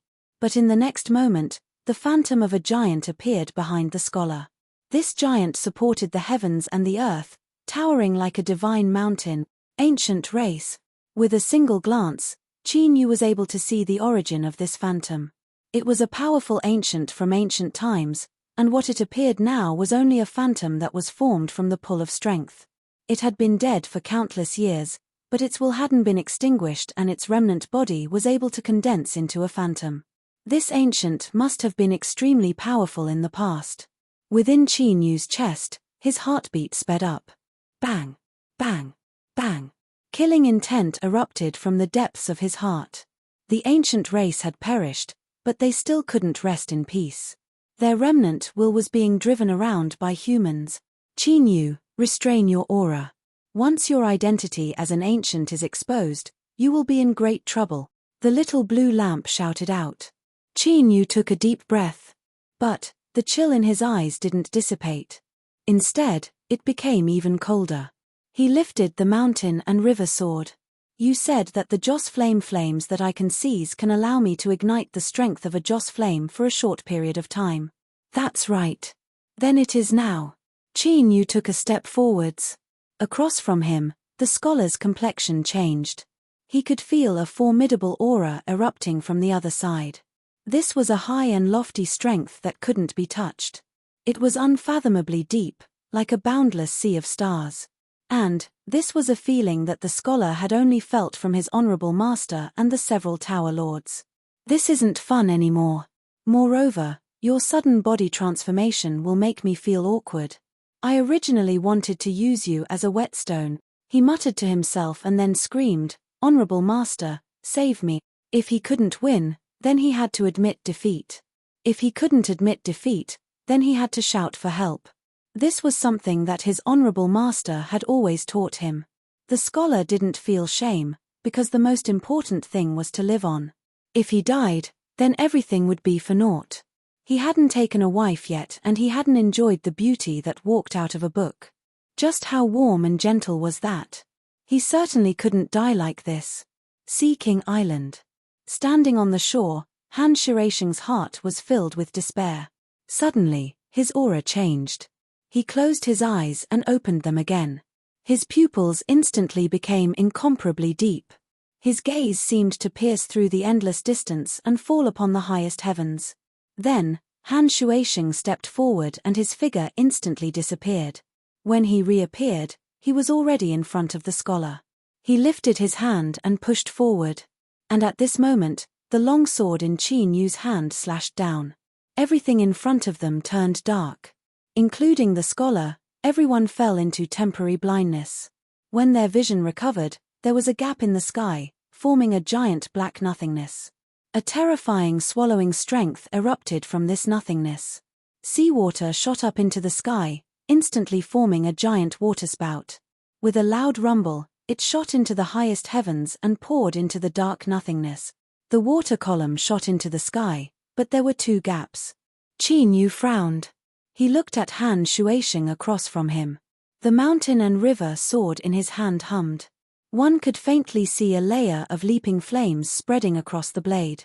The scholar bowed. Greetings, honorable master. Although the person in front of him was a complete stranger, there was no mistaking his master's aura. Moreover, he was already used to it. His master had countless avatars scattered throughout the world. As long as he wanted to, he could awaken at any time. Rise, Han Shuashing said. Today, have you realized that there is always someone better out there? The arrogance and complacency in your heart must be put away. As his words fell, he looked at Qin Yu and faintly smiled. Your Excellency Sea King, I must thank you for not killing me and protecting this avatar for me. Otherwise, if I wanted to save this good-for-nothing disciple, I would have had to expend a bit more effort. Qin Yu had no expression. Who are you? Han Shuaisheng stepped forwards and cupped his hands together. White Jade Capital, Han Shuaisheng, this person is my avatar. His name is also my name, so I am not lying to you. Of course, in White Jade Capital, I am one of the Dao Masters. One of the 9 White Jade Capital Dao Masters. Qin Yu's heart shook. No wonder the little blue lamp had suddenly given him a warning. This person's background was truly astonishing. Before this, Qin Yu's plan was to cause a ruckus and draw in the people of White Jade Capital. Now, he had achieved his goal, but this disturbance was a bit too great. His first thought was to flee. The White Jade Capital's Dao Master was a true great figure that stood above the highest heavens. His strength was likely even more terrifying than Emperor Qin's. If he fought with this Dao Master, unless he exposed the little blue lamp, there was no chance of victory. And once the little blue lamp was exposed, Qin Yu didn't doubt that he would immediately be hunted down by the combined forces of the human cultivators. Just think about it. If 9 Dao Masters joined forces, just how terrifying would that be? Qin Yu even suspected that even if Supreme Blazing Sun were to arrive, they would still be able to fight. He didn't know what to say or what to do. All he could do was remain silent. Qin Yu didn't speak. He waited for the other party to continue. At the very least, the current situation wasn't as bad as it could be, otherwise this Dao Master would have already attacked. Han Shuaisheng faintly smiled. The disturbance here is too great. How about we change places to speak? Of course, Your Excellency Sea King, please rest assured that I have no ill intentions towards you. As he spoke, his eyes swept over Qin Yu. The mountain and river sword in his hand flashed with a trace of fear and envy. Qin Yu thought for a moment and nodded. All right. Han Shuaisheng flicked his sleeves and a cloud gate appeared. He signaled with his eyes and the scholar rubbed his nose before stepping in.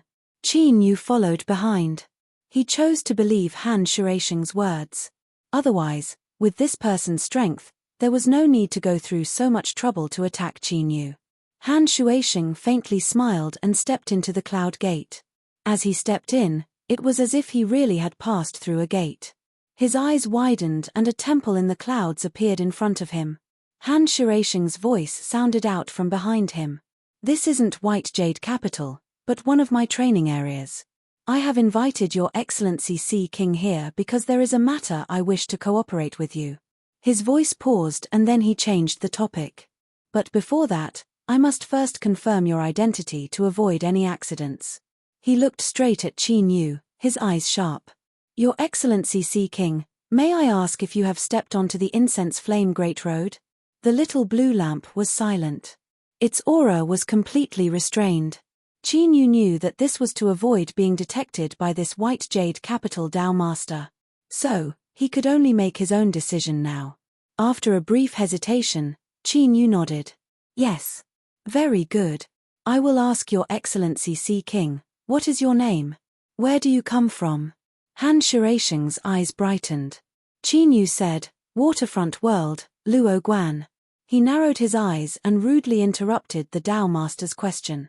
I have just entered this world. Although I don't know the true strength of White Jade Capital, I have heard many rumors. Dao Master might be incomparably strong, but you don't have the qualifications to look down on me like this. He lifted his hand and the mountain and river sword appeared. Your Excellency Dao Master, you and I have fought before. Even if I die under your hands, I will have no complaints. The scholar's eyes widened, a look of admiration on his face. In many years, this was the first time he had seen someone dare to challenge his honorable master. It had to be known that although his honorable master was ranked 7th out of the 9 Dao Masters, he was still incomparably strong and had a nearly immortal avatar technique. Even if he died, as long as there was a single avatar left in the world, he could revive. He was truly worthy of being a powerhouse that had stepped onto the incense flame Great Road.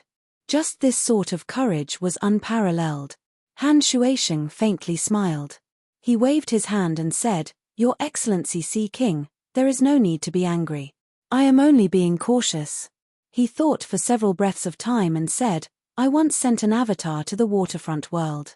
There is indeed an incomparably powerful Luo family there, and tens of thousands of years ago, an ancestor of the Luo family, went missing. Since then, his whereabouts have been unknown. Qin Yu had no expression. In the past, I entered the chaotic sea by mistake and was lost there ever since. Through a lucky chance, I was sucked into a different world and came to this world.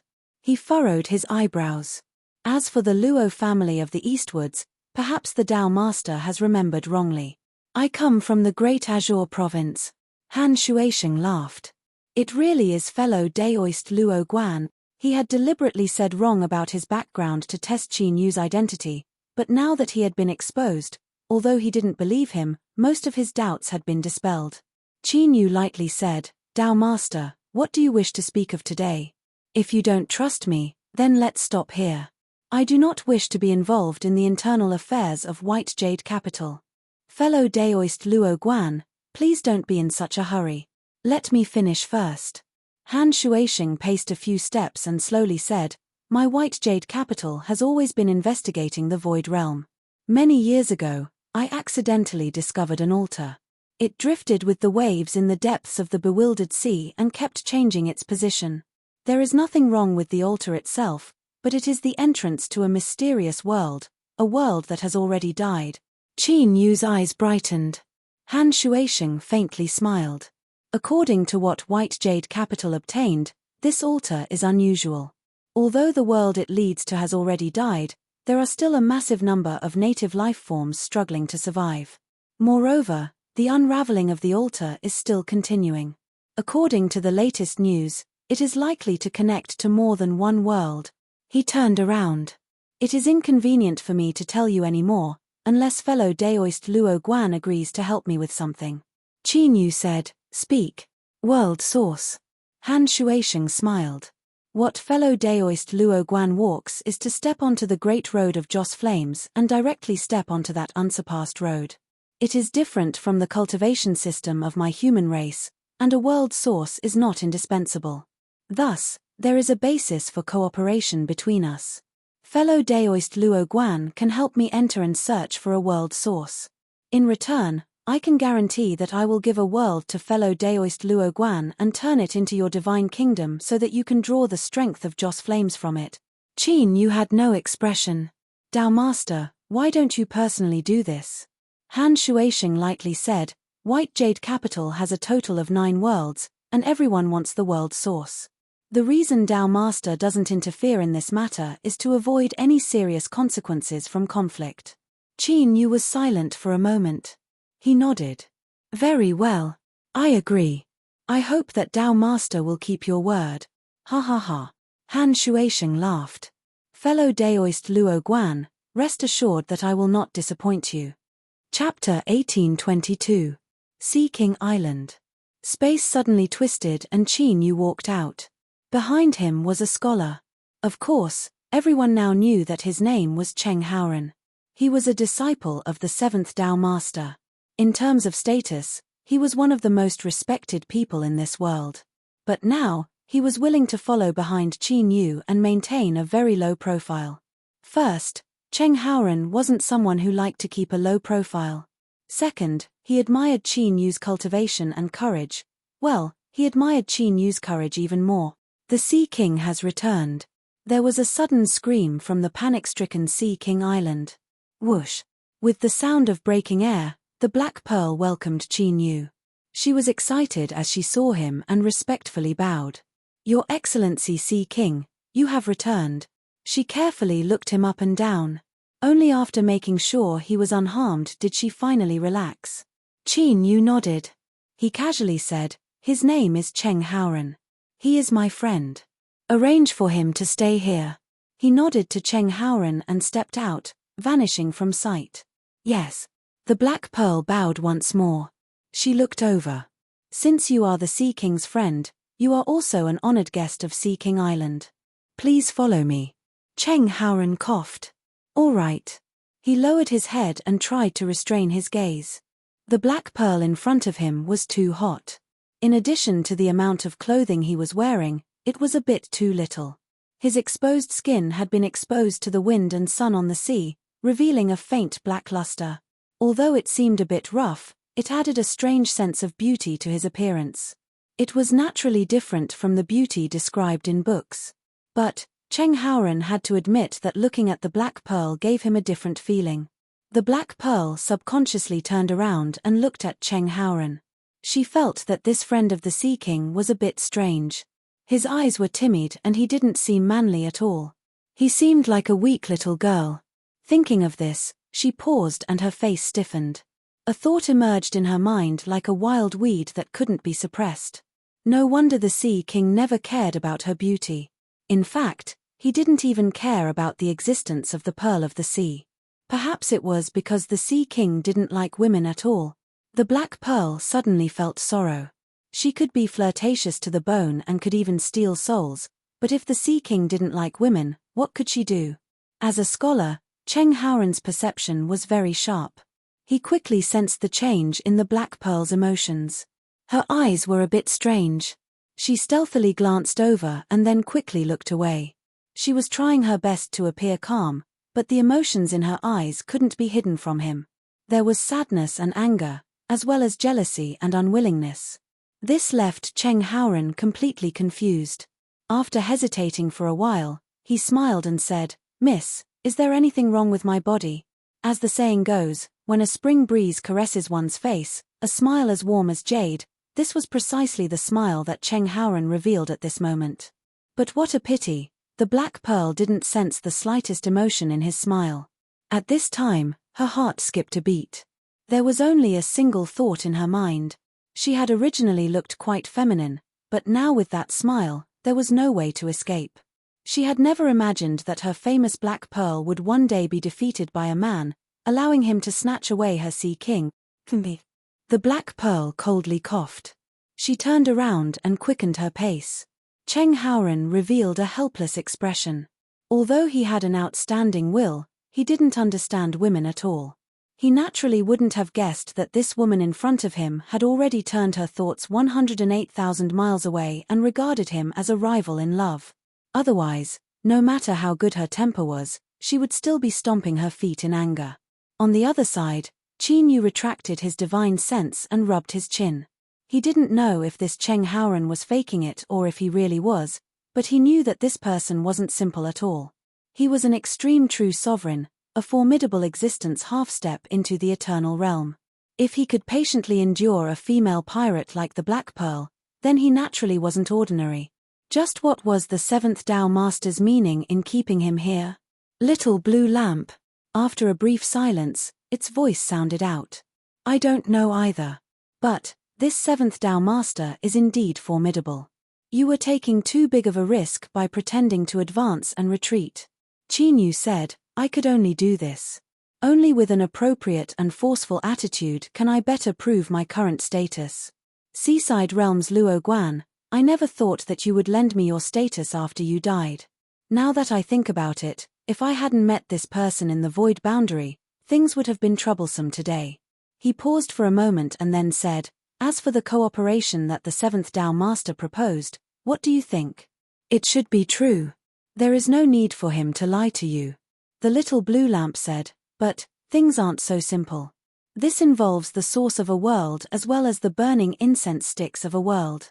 It won't be easy to accomplish. For example, your status. Qin Yu frowned. Are you saying that White Jade Jing will continue to think of a way to determine who I am? A dignified expression appeared on his face. If this were true, then there would indeed be trouble. Piercing through a person's perfect disguise seemed extremely difficult, but the truth was that as long as one could find a breakthrough point and break through the first lie, the truth would eventually come to light. Next. The little blue lamp said, what the seventh Tao Master said before about his avatar arriving at Seaside Realm might be true, but you don't need to worry too much about it. To cross the endless void boundary, pass through the Sea of Chaos, and connect two worlds to determine your status is an extremely difficult and complex matter. Even with White Jade Jing's methods, it will be difficult to accomplish. Qin Yu said, so, what I need to do now is to use other methods to convince White Jade Jing that I really am Seaside Realms Luo Guan. That's right. Do you have any suggestions? I do. Qin Yu's eyes brightened. Speak. The little blue lamp said, in truth, your true status isn't important to White Jade Jing. As long as they can determine that you aren't their enemy, that's enough. Across the sea, in the desolate domain world, there is also a white jade Jing standing guard. But, because of certain reasons, they can't casually descend here. But, they will definitely know what happens in the desolate domain world, and the 9 white jade capitals will surely communicate with each other. Whether it is the 7th Tao Master or the other leaders of white jade Jing, they will surely know that the Goliath sovereign has stepped onto the Joss Flame Great Tao.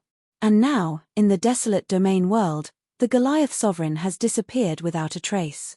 Do you think that the 7th Tao Master and the others will suspect that the Luo Guan who appeared today and stepped onto the Joss Flame Great Tao is the Goliath sovereign that they have always wanted to kill? Qin Yu took a deep breath. That might not be the case, right? After all, the chances of this happening are small. The Goliath sovereign ran off to a territory ruled by human cultivators. Who would have thought of this? The little blue lamp lightly said, not only did you think of it, but you also did it. Even if there was a 1% chance, would you dare to take the risk? Moreover, you and I both know that if there is a chance to kill a calamity, you will try it no matter how small it is. For instance, if you were given a chance to kill Qin Huang, you would definitely grasp it. Qin Yu rubbed his temples.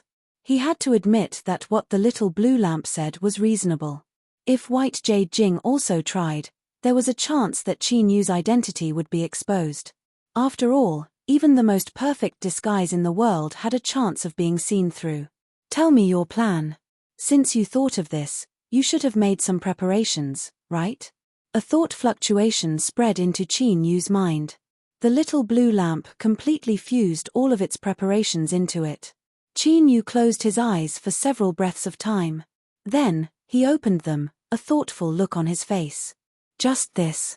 This should be enough to help you wash away the suspicion that you are the Goliath sovereign. Qin Yu thought for a moment and nodded. All right, then let's give it a try. It just so happens that there is a small problem near Sea King Island. He flicked his sleeves and a beautiful figure appeared. She bowed. Greetings, my lord. Summon the golden-winged roc. Yes. The beautiful figure turned and pointed out a finger. In the next moment, hundreds of thousands of miles away from Sea King Island, in a deep region of the Eternal Sea, the skies suddenly collapsed. Following that, strong winds howled, blowing across the entire sea surface. The skies suddenly darkened. Looking up, the golden-winged roc flew out, its wings spreading out to block out the skies. For the first time, it saw the outside world. This was the real world. There was a cry of excitement. But the golden-winged roc didn't forget its mission in appearing here. It fiercely flapped its wings and soared 90,000 miles into the sky. Then, it spread its wings and soared towards the horizon. The powerful aura of a top hunter covered the entire sea region, causing all the sea beasts that lived here to feel endless fear. They shivered, not daring to provoke it in the least. Soon, Sea King Island appeared in the distance. Cheng Haoran, who was reading a book, had a slight change in expression. He closed the book and took a step forward, arriving in mid-air. Raising his head to look into the distance, he saw that the horizon had darkened, and the darkness was approaching at an astonishing speed. Roc. In the world of human cultivators, rock birds also existed. But he had never heard of one reaching such a size. And more importantly, this roc's aura was strong. It was inconceivably strong. His strength was probably not any weaker than the few almighties in the White Jade capital who had become protectors with their demon bodies. As his thoughts raced, darkness covered Sea King Island. The golden-winged roc spread its wings and soared into the highest heavens, its cries echoing for 100,000 miles. Suddenly, it swooped down. The countless pirates on Sea King Island cried out pitifully, as if they could already see themselves being crushed into meat paste. Cheng Haoran's complexion changed. He didn't see Qin Yu's figure. After a moment of hesitation, he prepared himself to attack. But reality proved that his preparations were unnecessary. Although the golden-winged roc swooped down, it didn't attack Sea King Island. Instead, it soared straight into the sea. Bang! With a loud explosion, the sea surface broke apart. Giant tentacles rushed out, wrapping around the golden-winged roc. Following that was a series of loud noises. Tentacles broke through the water one after another, and every single one of them was tens of thousands of feet long. But to the golden-winged roc, this was nothing more than child's play. Its golden eyes were icy cold and there wasn't even the slightest fluctuation in them. With a cry, a terrifying strength arrived. It was like a million terrifying mountains came crashing down. Within the sea, the raging waves that were thousands of feet high instantly came to a standstill. And what was suppressed along with it were the tentacles in the sea. An incomparably massive head emerged as the seawater was suppressed. It was a giant octopus. Its eyes were wide open, revealing a look of panic and despair. In the next moment, a feather howled out. It was like a bolt of lightning that pierced through the air. It instantly pierced through the octopus's body, tearing it apart and nailing it to the seabed. As for the golden-winged roc's feather, the tip was still exposed. Beneath the sunlight, it shined with a brilliant light. "Is it strong?" A voice sounded out in his ears. Cheng Haoran nodded. "It is indeed very strong." His expression was dignified. Although he had guessed from afar that this golden-winged roc was incomparably tyrannical, he was still startled by the strength it had erupted with when it easily killed the giant octopus. This golden-winged roc was likely even stronger than the several monstrous protectors of White Jade Capital. Qin Yu smiled. "It is mine." Cheng Haoran frowned. Qin Yu lifted a hand and whistled. The golden-winged roc circled in the skies, stirring up endless winds as it flew straight towards him. As it approached, the golden-winged roc rapidly shrank. When it landed on Qin Yu's arm, it was only the size of an ordinary golden eagle. It cried out in a low voice, its demeanor extremely respectful. Qin Yu met Cheng Haoran's gaze and said, "This golden-winged roc was subdued when I entered a different world. I left it hidden deep in the eternal sea just in case. Since I promised the Tao Master that I would help him seize the source of the world, I will naturally bring out my greatest strength. What does Brother Cheng think?" Cheng Haoran forced a smile. "I only know that Your Excellency Sea King is far stronger than I imagined. It seems that wanting to catch up to you won't be a simple matter." Qin Yu nodded without politeness. "I also think so." Cheng Haoran, he took 2 steps forwards and seriously sized up the golden-winged roc in front of him. But before he could get too close, his eyes were almost pecked out. He drew back a step and rubbed his nose. "This beast, its temper is quite fierce." The golden-winged roc spoke out, "Brat, watch your words or I will eat you." Slaughter energy billowed out. Cheng Haoran bitterly smiled. "Your Excellency Sea King, you have gone too far. For better or worse, I am the Tao Master's disciple. Even a beast under your command dares to be so rude to me." Qin Yu raised a hand and stroked the golden-winged roc. "Cheng Haoran's background is great. Endure it and find trouble with him in the future." The golden-winged roc respectfully nodded.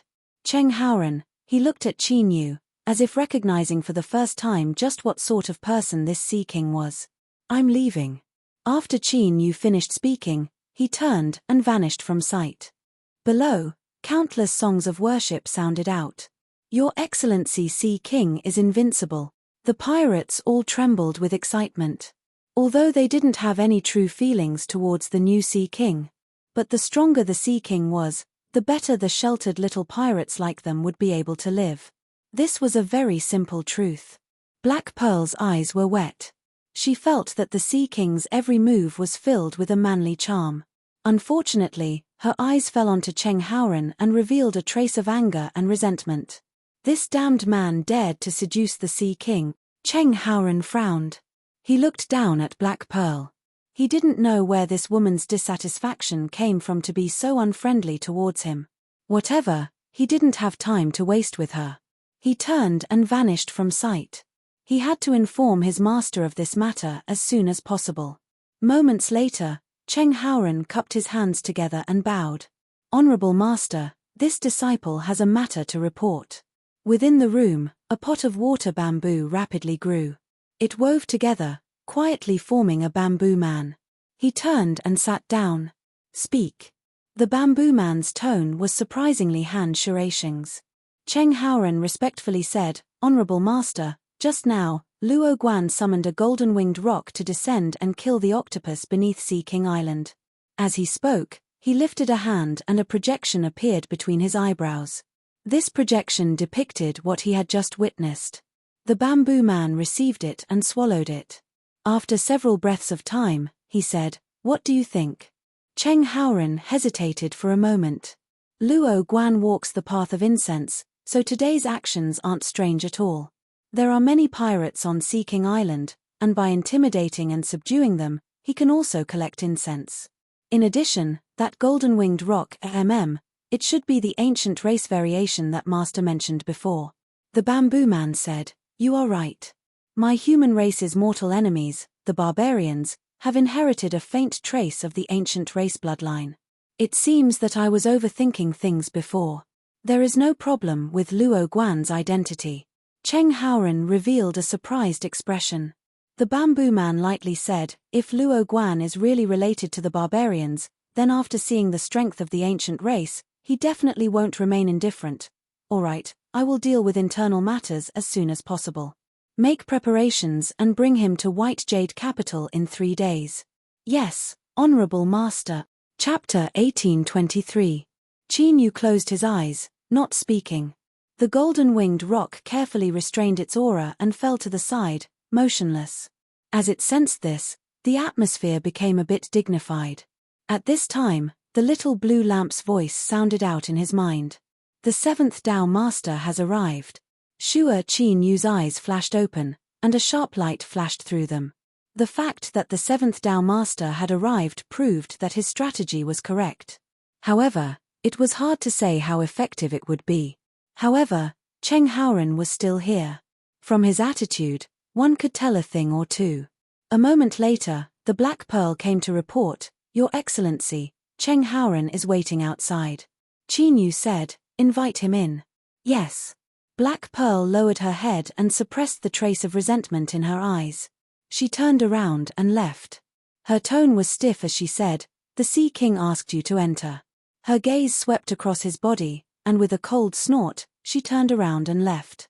She looked cold and arrogant, but in fact, she felt bitter and helpless in her heart. She really didn't want to stay. She didn't want to see something or hear something that would completely shatter her last trace of fantasy. The scholar was once again implicated. He helplessly glanced at this flirtatious female pirate. His face was filled with helplessness. Sure enough, Master was right. Women were troublesome. Cultivation was more suitable for him. After entering the Sea King's residence, Cheng Haoren found Qin Yu. He cupped his hands together and said, "Your Excellency Sea King, I have received a letter from Honorable Master inviting you to White Jade Capital in 3 days. Before that, I hope Your Majesty Sea King can handle the matters at hand and not delay our journey." "Success." Qin Yu smiled. "All right, I understand." After a moment of hesitation, Cheng Haoren said, "There's one more thing. Although it's not worth mentioning, but, what's with the Black Pearl? I always feel that she has an inexplicable hostility towards me." Qin Yu lightly said, "Women, there will always be a few days in a month when their mood isn't too good. You just have to be considerate. If fellow Daoist Cheng is unhappy, I will order her to come over and apologize to you personally." Cheng Haoren waved his hand.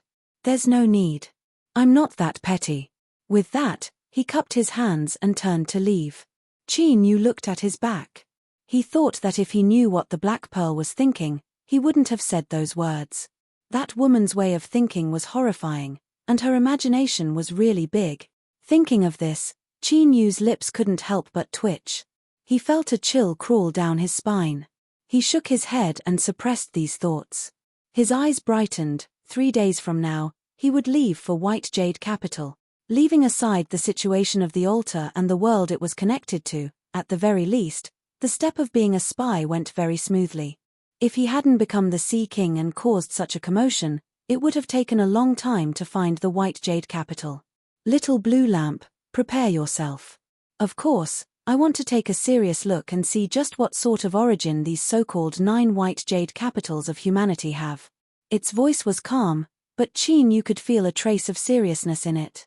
As expected, the Little Blue Lamp's attitude towards the 9 White Jade Capitals wasn't as calm and indifferent as it seemed on the surface. Soon, 3 days passed in the blink of an eye. During this time, Qin Yu pretended to make a lot of arrangements. After all, he was the new Sea King. If he appeared too indifferent and ignored Sea King Island, it would arouse suspicion. Black Pearl was moved beyond words. This was because the Sea King trusted her far too much. He had actually placed her in temporary charge of all the affairs of Sea King Island, allowing her to act according to the situation. The tearful Black Pearl cried out in her heart, "The Sea King is still thinking of me. So, in this battle to win the Sea King's favor, I might still have a chance. Just you wait, Cheng Haoran, you smelly man who doesn't have anything. There will be a day when I take the Sea King back from your side." As Black Pearl knelt to the ground, she screamed out in her heart. Her will was firm to the extreme. Qin Yu's lips twitched. He resisted the urge to beat her to death. This woman's expression was far too disgusting. He stood up and left Sea King Island, fearing that if he was any slower, he would change his mind. Cheng Haoran was filled with awe. He thought that the Sea King was truly worthy of his reputation. He was extremely decisive.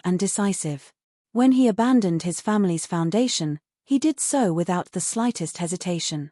It had to be known that he was going to White Jade Capital, and in the future he would have to participate in the struggle between the great Tao masters that involved the source of the world. It wouldn't be an exaggeration to say that his future was uncertain. Even in this situation, he was still able to display such a resolute heart. Farewell. Out of the courtesy of a scholar, he cupped his hands together and left. But in Black Pearl's eyes, this was a blatant provocation. When his figure vanished, Black Pearl stood up. She clenched her teeth and roared, "You bastard."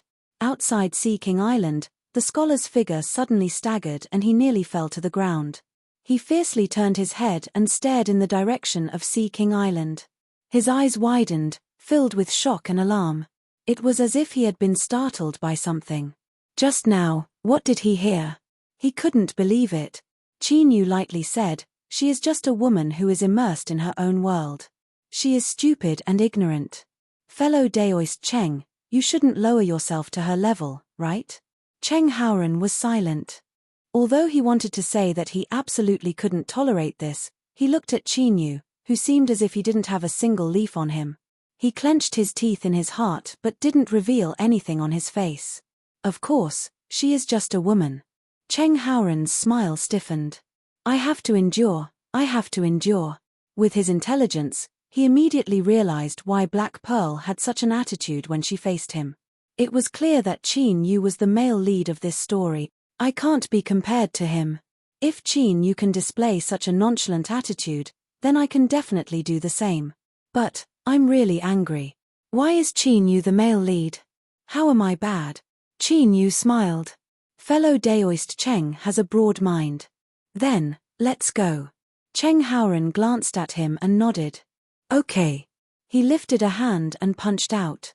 Space shook and great waves rose up on the surface of the sea as if it had been attacked by the shockwaves. In the blink of an eye, billowing waves swept out in all directions, crashing down on Sea King Island. He was clearly taking this chance to vent his discontent. Qin Yu pretended not to see this. Soon, where Cheng Haoran's fist landed, space violently shook and a portal appeared. It was pure white like jade and emitted an ancient aura. The little blue lamp didn't move at all. This meant that the portal in front of him didn't pose any threat to Qin Yu. He stepped forwards, pushed it open, and stepped inside. Cheng Haoran took a deep breath. He had to admit that in terms of courage, and other aspects, he was far from being comparable to Qin Yu. Perhaps this was the key reason why he was still stuck at the half-step Eternal Realm while Qin Yu had already stepped into the Joss Flame Great Tao and become a powerhouse qualified to cooperate with his honorable master. His eyes flashed. It was as if he had pushed open a door. When Qin Yu's feet touched the ground, he had arrived at White Jade Capital. This so-called White Jade Capital, in truth, it wasn't anything new. It was still floating above the white clouds and was filled with an immortal atmosphere. At first glance, one could tell that it was a land of immortals. But when Qin Yu was on the 13th floor, he had seen it. Well, perhaps the 13th floor itself was a replica of White Jade Capital. But on the surface, he revealed a bit of admiration and a bit of dread. This was the normal expression a newcomer should have. The seventh Tao master stood across from him. He saw all of the subtle changes in Qin Yu's expression and faintly smiled. Fellow Daoist Luo Guan, we meet again.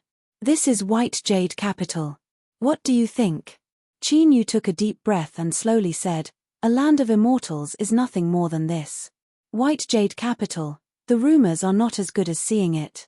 It is truly worthy of being the strongest existence that rules over this world. Everyone loved to hear compliments, and the seventh Tao master was no exception. He reached out a hand and said, fellow Daoist Luo Guan, please follow me. Cheng Haoran had already walked out and respectfully bowed to his honorable master. As he heard the conversation between the two, he had a different feeling in his heart. He had interacted with Luo Guan for some time and had a rough understanding of his personality. He wasn't someone who was easy to talk to. But now that he was facing his honorable master, he was able to casually praise him. The key was that he gave off a feeling that his words came from his heart. This ability isn't ordinary. As I thought, I'm not just a little bit lacking. There are still many areas that I need to learn. White Jade Capital's design and style were almost the same as the 13th floor's. If one had to point out a difference, it would be that it was much larger and almost covered the entire sea of clouds. There was no end in sight. There were many tyrannical auras hidden within. Qin Yu didn't probe them, but he could sense at least several dozen auras at the Emperor realm. Moreover, some of them were extremely tyrannical. Suddenly, the golden-winged rock that had been standing on Qin Yu's shoulder opened its eyes. A cold halo appeared in its golden eyes. It looked up and locked onto a white cloud above. A giant eye was revealed through a crack in the clouds, and its cold vertical pupils were locked onto Qin Yu. The golden-winged rock let out a cry that conveyed irritation and anger. Qin Yu glanced at the seventh Tao master, who was silently smiling beside him. He suddenly waved his arm and said, if you want to stretch your muscles, then go ahead. The golden-winged rock soared into the sky, its body rapidly expanding. In the blink of an eye, it was tens of thousands of miles long and blotted out the sky. Strong winds tore apart the clouds, revealing the python hidden within. Its entire body was covered in black scales and it constantly flicked out its tongue. Its eyes were icy cold. As it stared at the golden-winged rock that soared into the skies, its eyes became even colder. But there wasn't the least bit of joy in it. Its giant tail swept out. In the blink of an eye, the two giant beasts began to slaughter each other. The golden-winged rock was fighting in an away game, but it didn't fear the python at all. Rumble, rumble, rumble, a heaven-shaking explosion spread out in all directions like rolling thunder. Qin Yu's complexion was calm. He didn't care about the gazes that were gathering around him. Since he had been invited to White Jade Capital today, the suspicion of his identity had been cleared. The reason why this scene had appeared was more like an explanation the seventh Tao master was giving to everyone. Of course, it couldn't be avoided that there was a bit of a show of strength hidden within. Tao master, this beast is a powerful monster that I subdued when I entered a different world. It has a cruel nature, and if it has offended you in any way, I ask that you don't mind. The seventh Tao master smiled. He didn't speak, but his voice directly sounded out in Qin Yu's mind. I should be the one apologizing to fellow Daoist Luo Guan. But the matter of the altar in the Sea of Chaos is far too important. Even though I am the Tao master of White Jade Capital, it is not good for me to act arbitrarily. Although he didn't speak too clearly, this was at least an explanation. This was a good sign. Qin Yu lightly said, I can understand. But the truth was that deep within his heart, he wasn't as calm as he seemed on the surface. The little blue lamp was quietly investigating White Jade Capital. It was likely that it would obtain some unexpected results. Moreover, what was more important was that this sort of investigation was like roasting a sweet potato over a barrel of dynamite. If Qin Yu wasn't careful, he would be directly blown away. This was White Jade Capital. The seventh Tao master was strong, but as for how strong he was, Qin Yu didn't know and he didn't want to know. Luckily, there hadn't been any problems up until now. As for the great battle in front of him, although White Jade Capital's python was ridiculously strong, it was naturally restrained by the golden-winged rock. Moreover, the golden-winged rock's strength wasn't any weaker than the python's. Victory was only a matter of time. With a miserable cry, the python's abdomen was torn open by sharp claws. A terrifying wound appeared and blood rained down. One could clearly see the python's organs. The golden-winged rock didn't show mercy. It spread its wings and countless feathers appeared. They howled out like arrows, wanting to nail the python to the ground. Humph! With a cold snort, space shook. All of the feathers that shot towards the python were swallowed up. In the next moment, a dreadful sword cry rang out. Qin Yu lifted his hand and slashed down. A terrifying sword intent surged out like a raging sea, piercing through the galaxy. The figure that had just appeared had a look of shock and anger on its face. It lifted its hand and slapped out. But with a heaven-shaking explosion, it was sent flying backwards, crashing through several grand buildings that were built between the white clouds. Space suddenly fell silent. Countless eyes fell onto the mountain and river sword in Qin Yu's hand. Their eyes narrowed. What a strong sword intent. Moreover, the most terrifying aspect was that there was a layer of flames burning on the blade. These were the flames of Joss flames. As expected, this was a powerhouse that had stepped onto the Joss flame Great Tao. Moreover, he was close to completely igniting the Great Tao. Even in White Jade Capital, such a powerhouse had the qualifications to be respected. Qin Yu had no expression. He coldly said, "Tao Master, what is the meaning of this?" The seventh Tao Master said, "Fellow Daoist Luo Guan, please calm your anger. This was just an accident." His face darkened. "Mokna, hurry and apologize to fellow Daoist Luo Guan.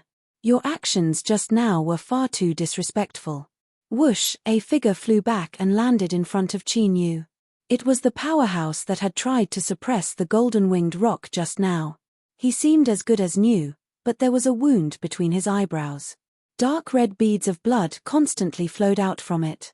Perhaps it was because he had suffered additional damage from the Joss flames, but the wound still hadn't healed. His face darkened with anger. As he heard the seventh Tao Master's words, his complexion changed. He took a deep breath and bowed. "Fellow Daoist Luo Guan, Mokna wishes to express my apologies for the risks I took before. I hope that you can accept it." Qin Yu looked at him without expression. "I can treat this as a misunderstanding, but if there is a second time, my sword will definitely kill." Mokna clenched his teeth. He glanced at Qin Yu and said, "Tao Master, this disciple has personally seen fellow Daoist Luo Guan today. I need to return and report to my honorable master, so I will not stay any longer. Farewell." He turned and stepped away. The python quickly swam over and carried him away. The seventh Tao Master looked around.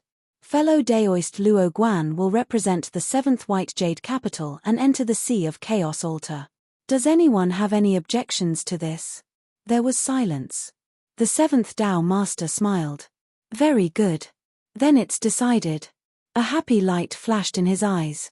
This Luo Guan was far stronger than he had imagined. With this person's help, he would surely have a great harvest in this struggle for the world's source energy. Moreover, the secrets hidden within that altar were likely far greater than what the White Jade Capital knew. Perhaps this was his chance to reach the Tao. Chapter 1824. Cheng Haoran said, "Your Excellency Sea King, before entering the Void Realm, I ask that you stay here. There are many rules in White Jade Capital, and there are many secret places that even I can't get close to. I hope Your Excellency the Sea King doesn't wander around without permission during this period of time to avoid unnecessary trouble. Otherwise, even if Master appears, it will be difficult for him." Qin Yu had a calm expression. "All right." After watching Cheng Haoran leave, he pushed open the door. In front of him was an independent palace that occupied an extremely large area. "Welcome home, honored guest." Reflected in his eyes was a group of young and beautiful female cultivators. They respectfully bowed, each of them graceful and incomparably beautiful. Qin Yu waved his hand. "Leave." The female cultivators were surprised, but they didn't dare to question him. They bowed their heads and left in a single file. When there was only Qin Yu left in the hall, he lifted a hand and pointed out a finger.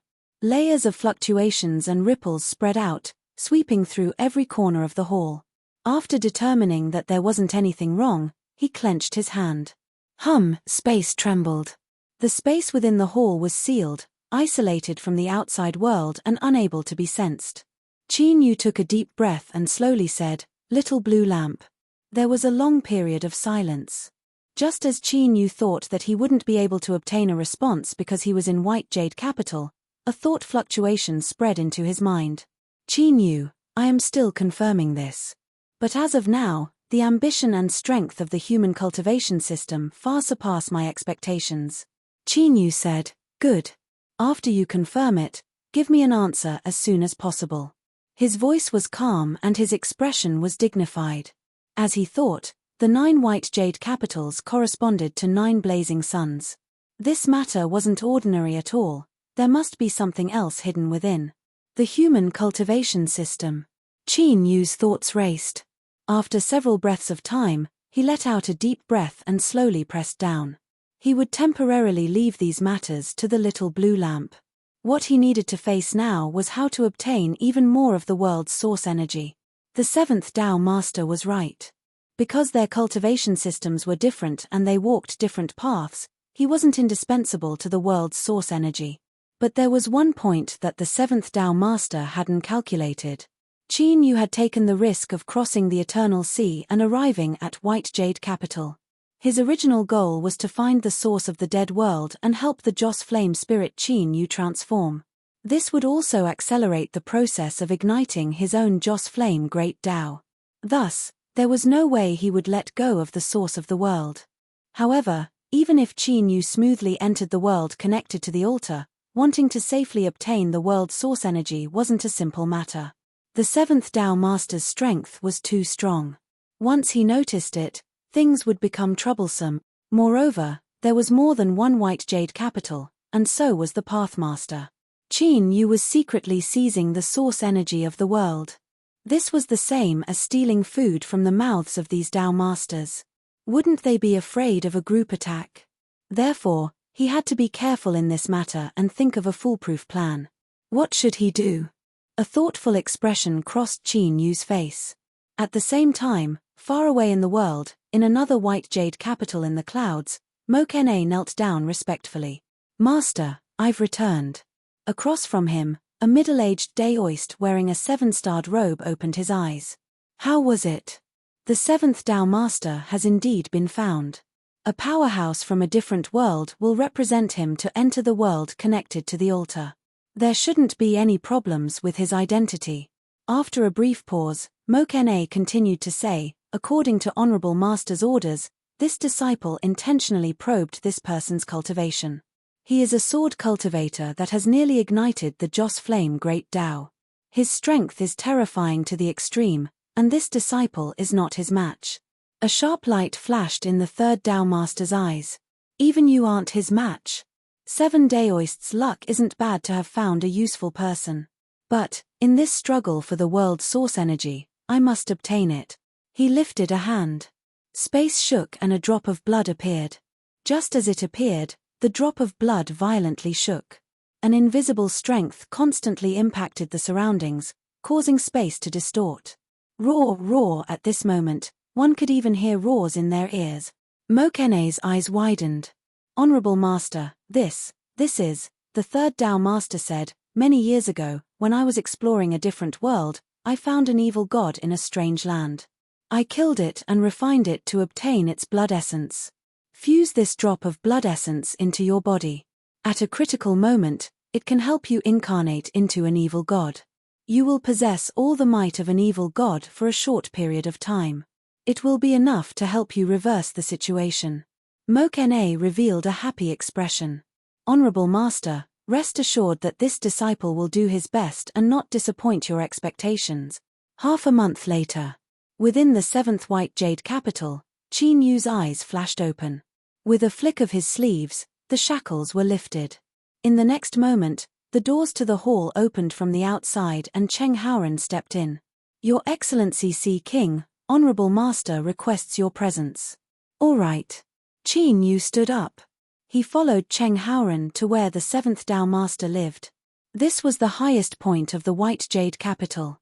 Here, there was a tall building made entirely of white jade that seemed to soar into the sea of stars. One could pick up a star with just a lift of one's hand. The seventh Tao Master turned and said, "Fellow Daoist Luo Guan, you should understand why I asked you to come here today, right?" Qin Yu said, "When will I leave?" 2 hours from now. The seventh Tao Master smiled. "I'm not afraid of fellow Daoist Luo Guan knowing, but there is competition between the 9 white jade capitals.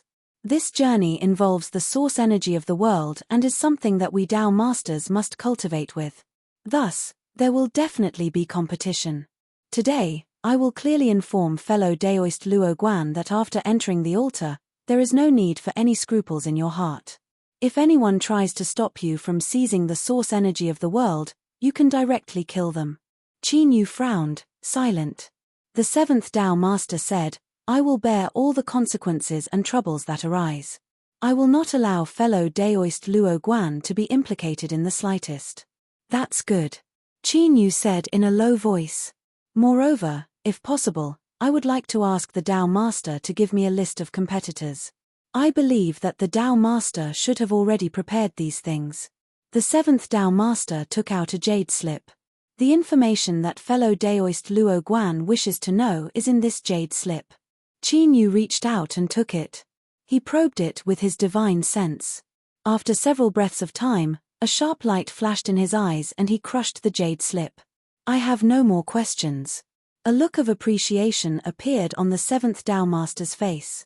"Cheng Haoren will go with fellow Daoist Luo Guan.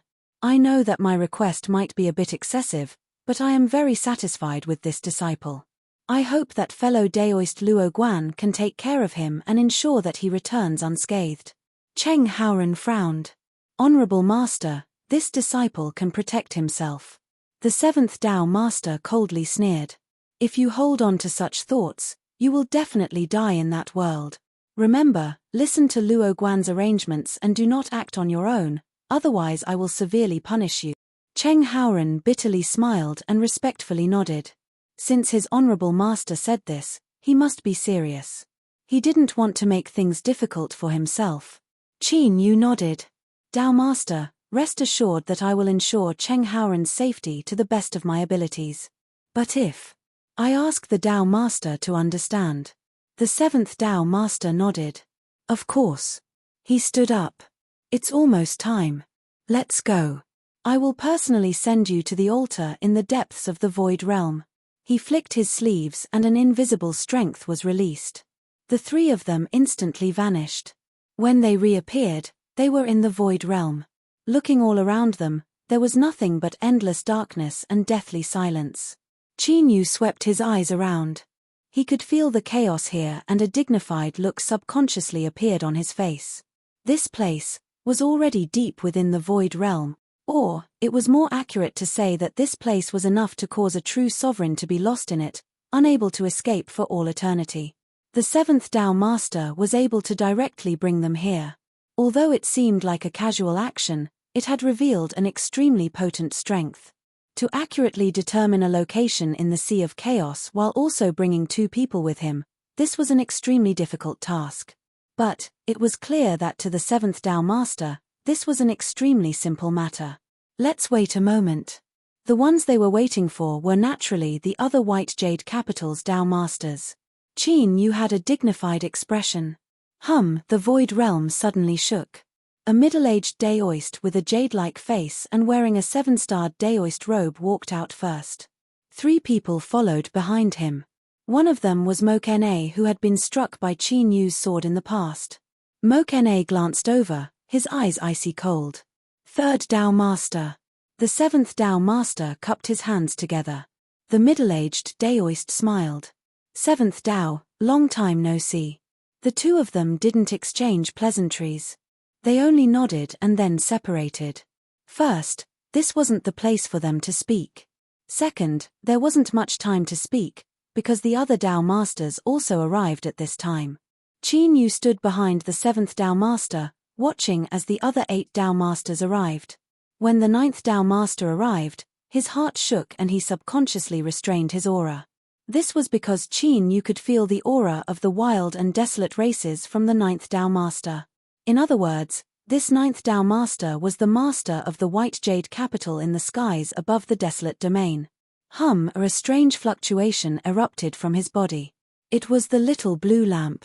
Qin Yu stiffened. Tiny beads of sweat appeared on his forehead and his breath caught in his throat. The ninth Tao Master who had just arrived looked at him. After sizing him up for a moment, he slowly said, "You don't look familiar." The seventh Tao Master smiled. "Fellow Daoist Luo Guan comes from the seaside realm. He was invited by me to enter the altar to explore." The ninth Tao Master's eyes flashed. He nodded and didn't say anything else. He looked away, but Qin Yu always felt that this person seemed to have vaguely sensed something just now. It was just that he didn't know why, but he didn't reveal it. Standing behind the ninth Tao Master was a young man. He was handsome and feminine, almost like a woman. His eyes were icy cold, as if they had existed for eternity. There wasn't the slightest fluctuation of emotion coming from his icy eyes.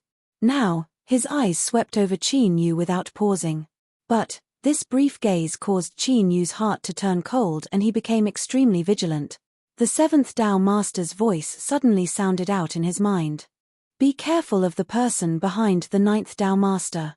He is prison. If you encounter him, do your best not to come into conflict with him." Qin Yu silently nodded. He felt even more dread in his heart. In the jade slip he had seen before, there was a detailed record of this prison.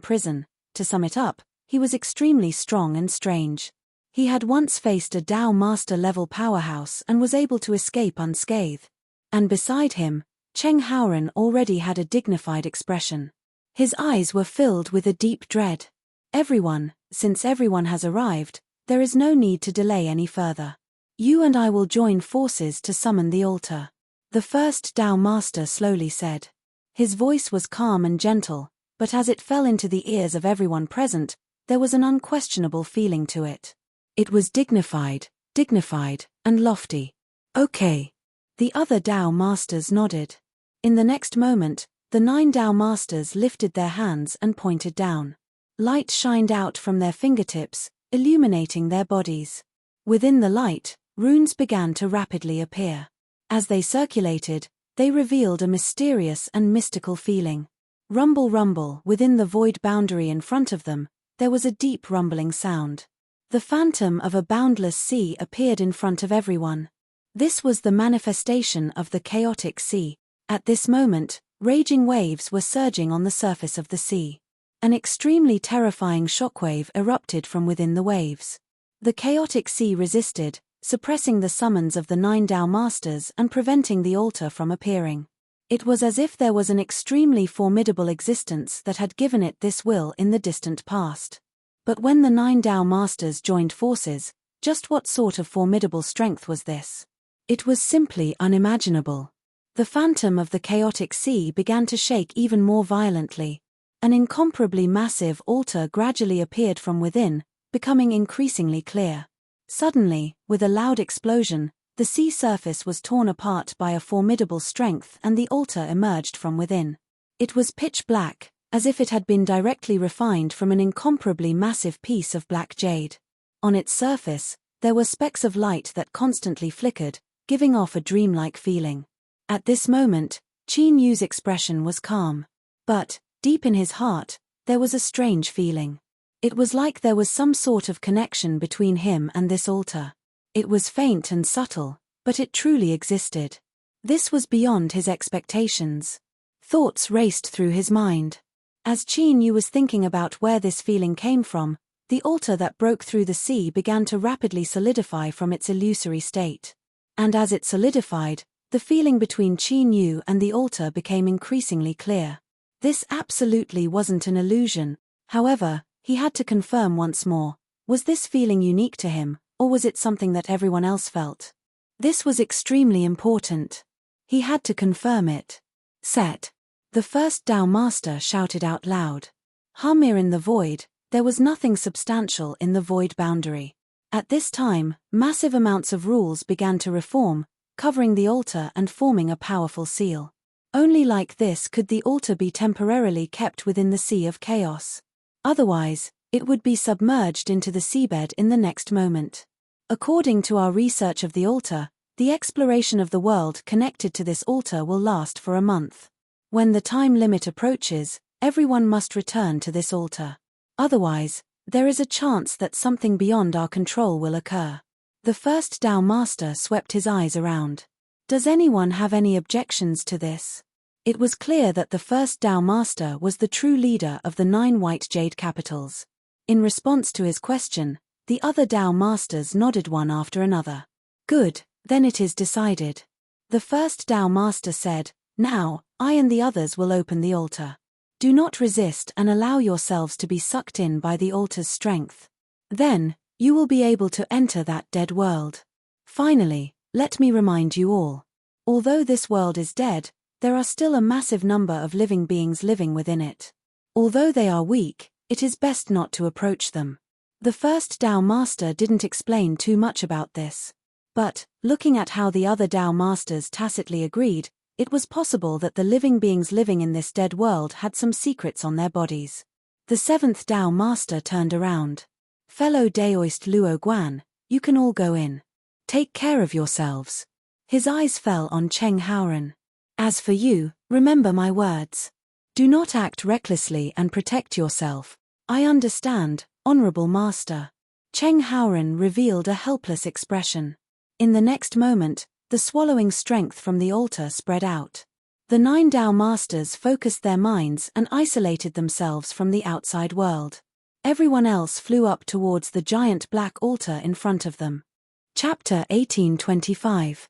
In a world of ice and snow, one's breath turned to ice. Everywhere one looked, one could only see extreme cold. Space trembled, and one figure after another quietly emerged from within. Qin Yu's complexion changed. He grabbed Cheng Haoren and the two of them stormed backward. In the next moment, the snow on the ground where they were just standing exploded apart, turning into powder. A terrifying strength violently shook the air. Everyone's complexions changed. They subconsciously scattered, their eyes filled with vigilance as they coldly locked onto the two figures. But when they saw who had attacked, their complexions changed and there was even more dread in their eyes. Kue. This time, the 9th Tao Master had only brought him along. But, no one thought there was anything wrong with this. This was because Kue alone was enough to cause all the cultivators of White Jade Capital to feel a deep sense of pressure. Cheng Haoren was shocked and angry. He roared out, Kue, have you gone mad? Why did you attack the two of us? But unfortunately, his anger wasn't able to cause any scruples to appear in his heart. His eyes were still icy cold. He lifted a hand and pressed down. The temperature in the air crazily plummeted once more. Suddenly, there was the sound of something freezing in the air. Qin Yu punched out, shattering the freezing strength around him. "Let's go." With a shout, he turned and stepped forwards. Cheng Haoren was unwilling, but when he thought of his honorable master's orders, he could only grit his teeth and follow behind. The two of them disappeared from sight, one in front and one behind. Kue frowned. This was because at this time, a figure was blocking his path. The first Tao Master's disciple said, Kue, no matter why you attacked, the reason we entered this world is to search for its source. To avoid any accidents, it is best not to alarm the native life forms of this world. Halfway through his words, he revealed a look of anger. In the next moment, powerful fluctuations of strength erupted, earth-shattering. Bang! A huge boom rang out as the first Tao Lord's disciple was sent flying through the air, blood spraying out of his eyes, nose, mouth, ears, and mouth. His face was deathly pale, and his eyes were wide with shock, fury, and astonishment. First, he never thought that Kue would dare to attack him. Second, Kue was far stronger than he imagined. After sending that person flying with a punch, Quan Liu did not hesitate at all. He took a step forward and chased after him, leaving the people from the White Jade Capital frowning. However, only they knew what they were thinking. After all, Tuan Liu was too powerful. Now that he had taken the initiative to attack the cultivators of the 7th White Jade Capital, it was a good thing for them. Mo Ku-na said faintly, "Everyone, this matter might be related to the personal grudges between the two White Jade Capitals. We shouldn't interfere.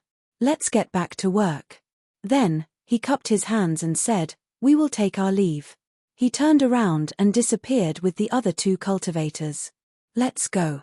Chou-ni has a perverse and eccentric personality. If he causes trouble, there will naturally be Tao masters who will punish him. We don't have to interfere. Finding the origin of heaven and earth is more important. Shua one by one, the figures left. And at this time, Qin Yu and Cheng Haoren were hiding from prison's pursuit. The good news was that because the first Tao master's disciple had stepped forward to obstruct them, prison's pursuit was affected and the two of them temporarily escaped. But the problem was that Qin Yu could sense them clearly. Prison could still vaguely sense them. As long as he wasn't afraid of wasting time, he could gradually lock onto them.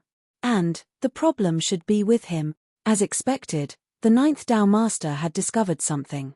Prison's actions were the best evidence.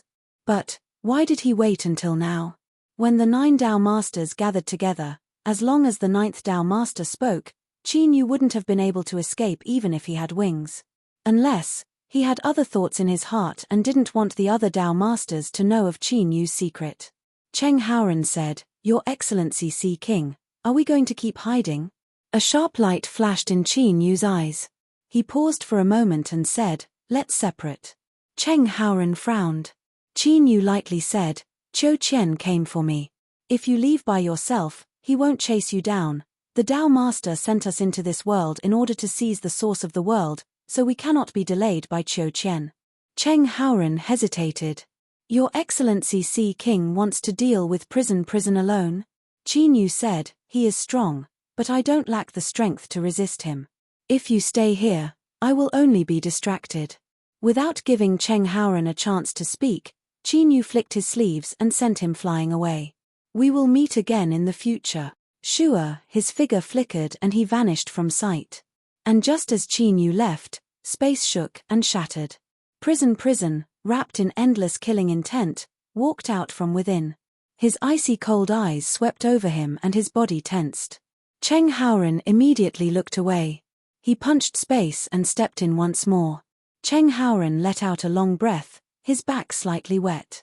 Indeed, Luo Guan was right. Prison was indeed coming for him. But why? "I am a direct disciple of the dignified 7th Tao Master, a powerhouse that is a half-step into the eternal realm, and yet, you just coldly glanced at me and then left. Who are you looking down on? How infuriating." Cheng Haoren's face was cloudy and uncertain. He wanted to chase after prison and give him a good beating. He wanted to let this brat know that he hadn't spent all these years studying in vain. Although he hadn't been able to read a beautiful jade from books, he had still managed to cultivate his own skills. His blood boiled and his heart raced, but in the end, Cheng Haoren sighed, a dejected look on his face. Forget it. The books said that a man must know how to judge the situation and know how to be flexible. Qin Yu was being chased by prison and could be considered crippled. Then, he would have to shoulder teachers' expectations by himself. So, he had to work even harder. He couldn't be dragged down by these matters and ruin teachers' plans. Yes, that was it. Cheng Haoren deeply felt that he had to endure humiliation. He felt much better and turned to leave. Shua, space shook and Qin Yu walked out. He had already entered the extreme north of this world. The temperature in the air was terrifyingly low. They wrapped around Qin Yu's body, penetrating through every pore. Even with Qin Yu's cultivation, he could still feel a stabbing pain in his body. Qin Yu took a deep breath and didn't continue running away. He turned around and calmly adjusted his breathing, his expression calm. No matter why prison wanted to kill him, if Qin Yu wanted to smoothly carry out his original plan, he would have to deal with him first. With a wave of his arm, the golden-winged rock shot into the skies. With a cry, it returned to its original form. The skies darkened and strong winds stirred up between the heavens and earth. Bang! His space shattered and prison walked out. He didn't care about the golden-winged rock circling above his head. His icy cold eyes fell on Qin Yu.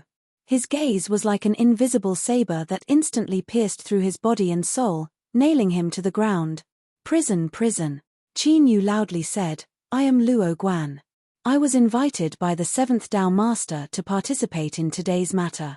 I have never seen you before and there is no conflict between me and the 9th Tao Master. Why do you want to kill me? Prison was startled. He never imagined that Qin Yu would stop on his own initiative and then ask such a question. He paused for a moment but didn't answer. He stepped forwards. Bang! The entire world suddenly sank. In the area where the two of them stood, in a radius of 1,000 miles, several enormous ice mountains instantly collapsed and fell apart, crushed by the terrifying power. And this was only the aftermath of the shockwaves spreading out. As for Qin Yu, who was truly withstanding this suppressive strength, his current situation could be imagined. He frowned. He lifted a hand and grasped forwards. The mountain river sword appeared and he slashed forwards. The suppressive strength was torn apart by the sword aura.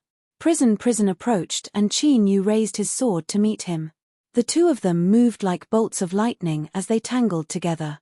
Every time they collided, there would be a heaven-shaking explosion. A terrifying strength erupted, sweeping away everything around them. The icy cold and deathly silent world of ice and snow was stirred up, boiling over. As for the killing that came from the extreme north, the commotion it caused was far too great. It inevitably alarmed the native life forms that still remained in this world. In a massive tent made from several layers of beast skin, a bonfire blazed. Special beast oil was added to the fire and it emitted a pungent smell, like a mixture of horse dung and horse urine. But as the shadow of death shrouded them, the Heavenly Spirit clan had no other choice. In these past years, the outside world had become increasingly cold. This dead world was slowly losing its last bit of warmth and they could only struggle to survive. Suddenly, the tent was pushed open from outside and a large man rushed in. His entire body was wrapped in a beast skin coat, revealing only a small crack to see where he was going. As he walked in, a cold air rushed into the tent. The burning bonfire dimmed a great deal. Great Tribe Elder, there are powerful fluctuations of strength in the northern ice and snow region. The large man knelt and bowed. He pulled down his thick leather hat, revealing a face that was red from the cold. At this time, his face was filled with excitement. The great tribe elder's stooped body straightened. A sharp light appeared in his dim yellow eyes. "Abu, are you sure?" Abu said, "The snow spirit insects that our clan raises are extremely sensitive to the northern snowy plains. They have already started moving, so we can basically confirm it." "Very good." The great tribe elder stood up, a look of joy on his thin and withered face. "Send out all the priests and drive the creatures of the snowy plains to hunt. These foreign invaders, their flesh and blood, their strength, will continue to exist for our clan. We will provide strength." Abu stood up and heavily patted his chest. "Yes, great tribe elder, please rest assured. We will definitely bring back our prey." "No." The great tribe elder stood up. Within his body, crackling sounds came from his bones. His entire person instantly became younger. His thin and withered body became strong and healthy once more. He was even stronger than Abu in front of him. "Great tribe elder." Abu's eyes widened. "I don't have much time left. I originally thought that I would have to hide in the tent and suffer until death arrived, but now, let me take action. This is the last time I can hunt for the clan. This is also the last thing I can do for you." The great tribe elder's voice was deep and resounding. At this moment, he didn't seem old or tired at all. He was like a man in his 30s, at the peak of his prime. His eyes shone brightly and his aura was extremely powerful. Abu's eyes were red because he knew that the great tribe elder's current state was because he had stimulated the last of his life force. Once this life force was exhausted, the great tribe elder would die. "Yes." He thumped his chest and then turned to leave. Soon, black figures walked out from the Heavenly Spirit Race's camp. Their bodies were wrapped in thick beast fur coats as they silently bowed towards the great tribe elder. "Let's go." The group of people stood up and walked towards the northern snowy plains, vanishing into the wind and snow. And at this time, Qin Yu's battle with Prison was still continuing. Prison was truly strong. In fact, he was even stronger than the jade slip that the 7th Tao Master had given Qin Yu. Moreover, What he cultivated should be some ice attribute cultivation method. Now that he was in this already dead world, not only could he adapt to the environment here, but his cultivation had even increased to a great degree. Moreover, prison was extremely strong to begin with. The reason Qin Yu was able to persist until now without using any lit Joss flames was all because of the cosmic Sea-Cross bell. Otherwise, he really wouldn't have been able to last. As for why he didn't use burning Joss flames, he didn't have much left. He had to save it for a truly critical moment. Qin Yu, there are some changes in the snowy plains. The little blue lamp's voice suddenly sounded out in his mind. Qin Yu's mountain and river sword came slashing down. At the same time, he drew back, avoiding prison's attack. His complexion was a bit ugly. This fellow was indeed a madman. He didn't retreat at all and instead used a suicidal method. What changes? Some things are awakening. Qin Yu frowned. There are other life forms in this snowy plains. He hadn't sensed the slightest aura of life before. They aren't ordinary life forms. Rather, they are spirit bodies condensed by the extreme cold. They are one with the snowy plains, so it is difficult to sense their existence. The little blue lamp slowly said, before this, these spirit bodies were in a dormant state. It doesn't seem like they were awakened by your battle. Qin Yu said, are you saying that they were awakened by someone else? It's possible. Qin Yu instantly thought back to the warning the first Tao Master gave him when he entered the altar not too long ago. The native life forms of this world. Could it be related to them? Are these spirit bodies strong? Individually, they aren't strong. In fact, they can even be called weak. They can only cause a small drop in the temperature within a very small range. The little blue lamp paused for a moment. But, there are many of them. Qin Yu lifted the mountain and river sword. He was sent flying backwards, crashing into an iceberg. His body tore through the layers of ice, causing massive cracks to appear. During this process, he clenched his teeth and roared, so? The little blue lamp said, if there isn't an accident, this snowy plains will soon be sealed in ice. All life will be frozen here. Can you trap prison? Yes. Qin Yu's eyes brightened. Very good. Bang, he shot into the skies and slashed down with his hand. Prison, don't run away. Today, you and I will fight. The little blue lamp said, you don't seem worried about yourself. Of course. You are a great son, so how could I possibly be frozen to death here? Qin Yu laughed and slashed down with the mountain and river sword. Thunder billowed above the snowy plains. But in this terrifying battle, the sound of the wind gradually died down.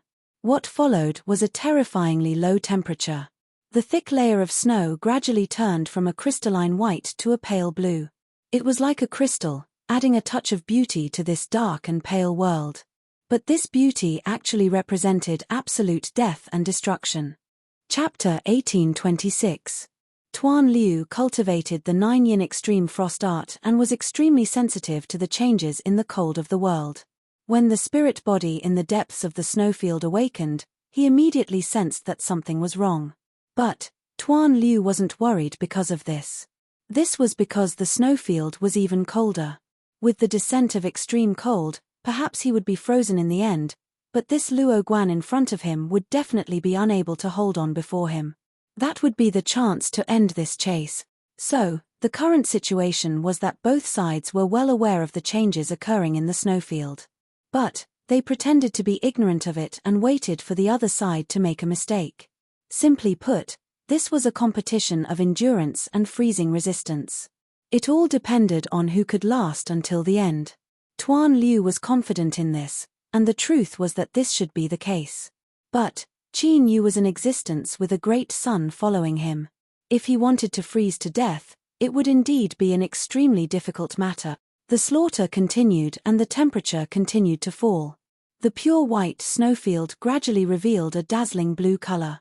Beneath the dim light above, it still reflected a dazzling brilliance. There was a special sense of beauty to it. The heavenly spirit race's great elder led the remaining 87 priests of the tribe to hide deep in the snowfield. As he felt the powerful fluctuations of auras coming from afar, a dignified expression appeared on his face. A boundless cultivation and a vibrant life aura were recklessly released. The intruders that appeared today were extremely strong. But the more powerful a life form was, the more life force they could bring to the heavenly spirit race. At the very least, they could increase the chances of a baby born this year by more than 50%. Bu respectfully said, "Great Elder, the priests have already awakened all the spirits in the depths of the snowfield. Their strength will be completely released within an hour, and the snowfield of the extreme north will be sealed in ice, turning it into a life-forbidden zone." The Great Elder nodded. "Bu, escort the priests away. I will stay here." Bu took a deep breath. He respectfully fell to his knees and kowtowed. "Yes, Great Elder. I hope that I can see you again." Behind him, a group of tired priests with dim eyes also knelt to the ground, sorrow on their faces. Even someone as powerful as the great tribe elder was about to die. Didn't this mean that the countless years of struggle that the heavenly spirit tribe had fought to survive would all be for naught? Their tribe would also disappear from this frozen world forever, becoming a speck of dust that no one knew about in history. The Grand Elder turned.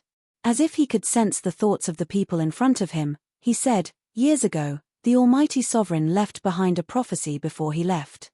A new sovereign would come to save our heavenly spirit race, to welcome new life from destruction. It is precisely because of this hope that our ancestors have persevered until today and have never given up. So, I want all of you to remember, no matter when, you must always have hope in your hearts, and you must absolutely not give up. My heavenly spirit race will definitely be able to wait until the new sovereign descends and complete his nirvanic rebirth." "Yes," Abu said loudly. The eyes of the priests were a bit dim. This prophecy was the key to supporting the heavenly spirit race. It had been passed down from generation to generation, and it was the final ray of light in the hearts of the heavenly spirit race. When they were young, the priests believed this without a doubt. They believed that as long as they persevered, there would surely be hope. But their long lives had been filled with torment, extreme cold, and pain. The light in their hearts had gradually dimmed, on the verge of being extinguished. Did the prophecy really exist? Or was it only a beautiful lie that the ancestors of the heavenly spirit race had weaved in order to stimulate their race's desire to continue living? The priests all had this question in their hearts. But they chose to remain silent, suppressing it deep within their hearts, never speaking of it to anyone. This was because they were now the only source of support for the heavenly spirit race's survival. Even the priests felt despair. It was time for their race to be destroyed. Abu turned around and escorted the weak and weary priests. They left through a tunnel dug deep into the snowfield. This place would soon become incomparably cold. With the priests' current condition, they simply wouldn't be able to withstand it. The Grand Elder stood where he was, watching them leave. There was a vacant look in his eyes. He could feel the bitterness, hesitation, and even despair in the hearts of the priests. But the Grand Elder didn't know how to comfort them. This was because similar thoughts had appeared in his heart before, not just once or twice. Could the Heavenly Spirits clan really persevere? The great tribal elder took a deep breath and then slowly exhaled. He didn't know the answer, and he was destined to never have the chance to see the final outcome of the heavenly spirit race. But at least he showed up. He could still contribute his last bit of strength to the continuation of the race. Closing his eyes, the Grand Elder sat down cross-legged. He wanted to ensure that he was in his peak condition to complete this hunt. Their cultivation and vitality were the key to the heavenly spirits race's survival. They couldn't afford to lose them. In the tribe, some newborn children could die prematurely due to the invasion of the extreme cold at any time. The temperature dropped even further, and the sound of the wind had already disappeared to the point of almost non-existence. The only thing surging in the air was the extreme cold. Massive icebergs towered over the snowy plains. Because of the battle between Qin Yu and Chen Qian, any bit of strength that leaked out could easily destroy these icebergs and turn them into powder. But now, the most obvious change was that, along with the loud rumbling sounds, the iceberg violently shook. Catcher, catcher, cracking sounds rang out incessantly. Cracks appeared one after another, but it still stood firm. At this time, the low temperature was enough to freeze them to death. Any cultivator below the emperor realm, and even a true emperor that had already stepped onto the heaven-piercing Great Tao, could clearly feel the pressure on their Great Tao as they stood on this snowy plains. They were constantly stiffening, as if they would be gradually frozen solid by the cold outside. Qin Yu's complexion turned blue, anger and alarm on his face. His movements were a bit sluggish, as if the strength in his body wasn't circulating smoothly. But of course, all of this was a disguise. His condition was excellent, even better than before. This was because the little blue lamp had already made its move. A warmth pierced through the void, directly descending upon him. It was like he was sitting on a giant furnace. All of the cold strength that invaded his body was instantly dissolved, not affecting him in the least. Quan Mi was expressionless.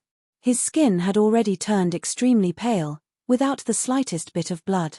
But this wasn't because he had been injured. Rather, it was because he cultivated the 9-yin extreme cold art. When the might of the 9-yin extreme cold art was stimulated to the limit, he was able to resist the invasion of the cold outside. Before, it was said that when Quan Mi cultivated the 9-yin extreme cold art, his strength would increase by a great deal in the icy environment of the snowy plains. But in all the rules of the world, there was a limit.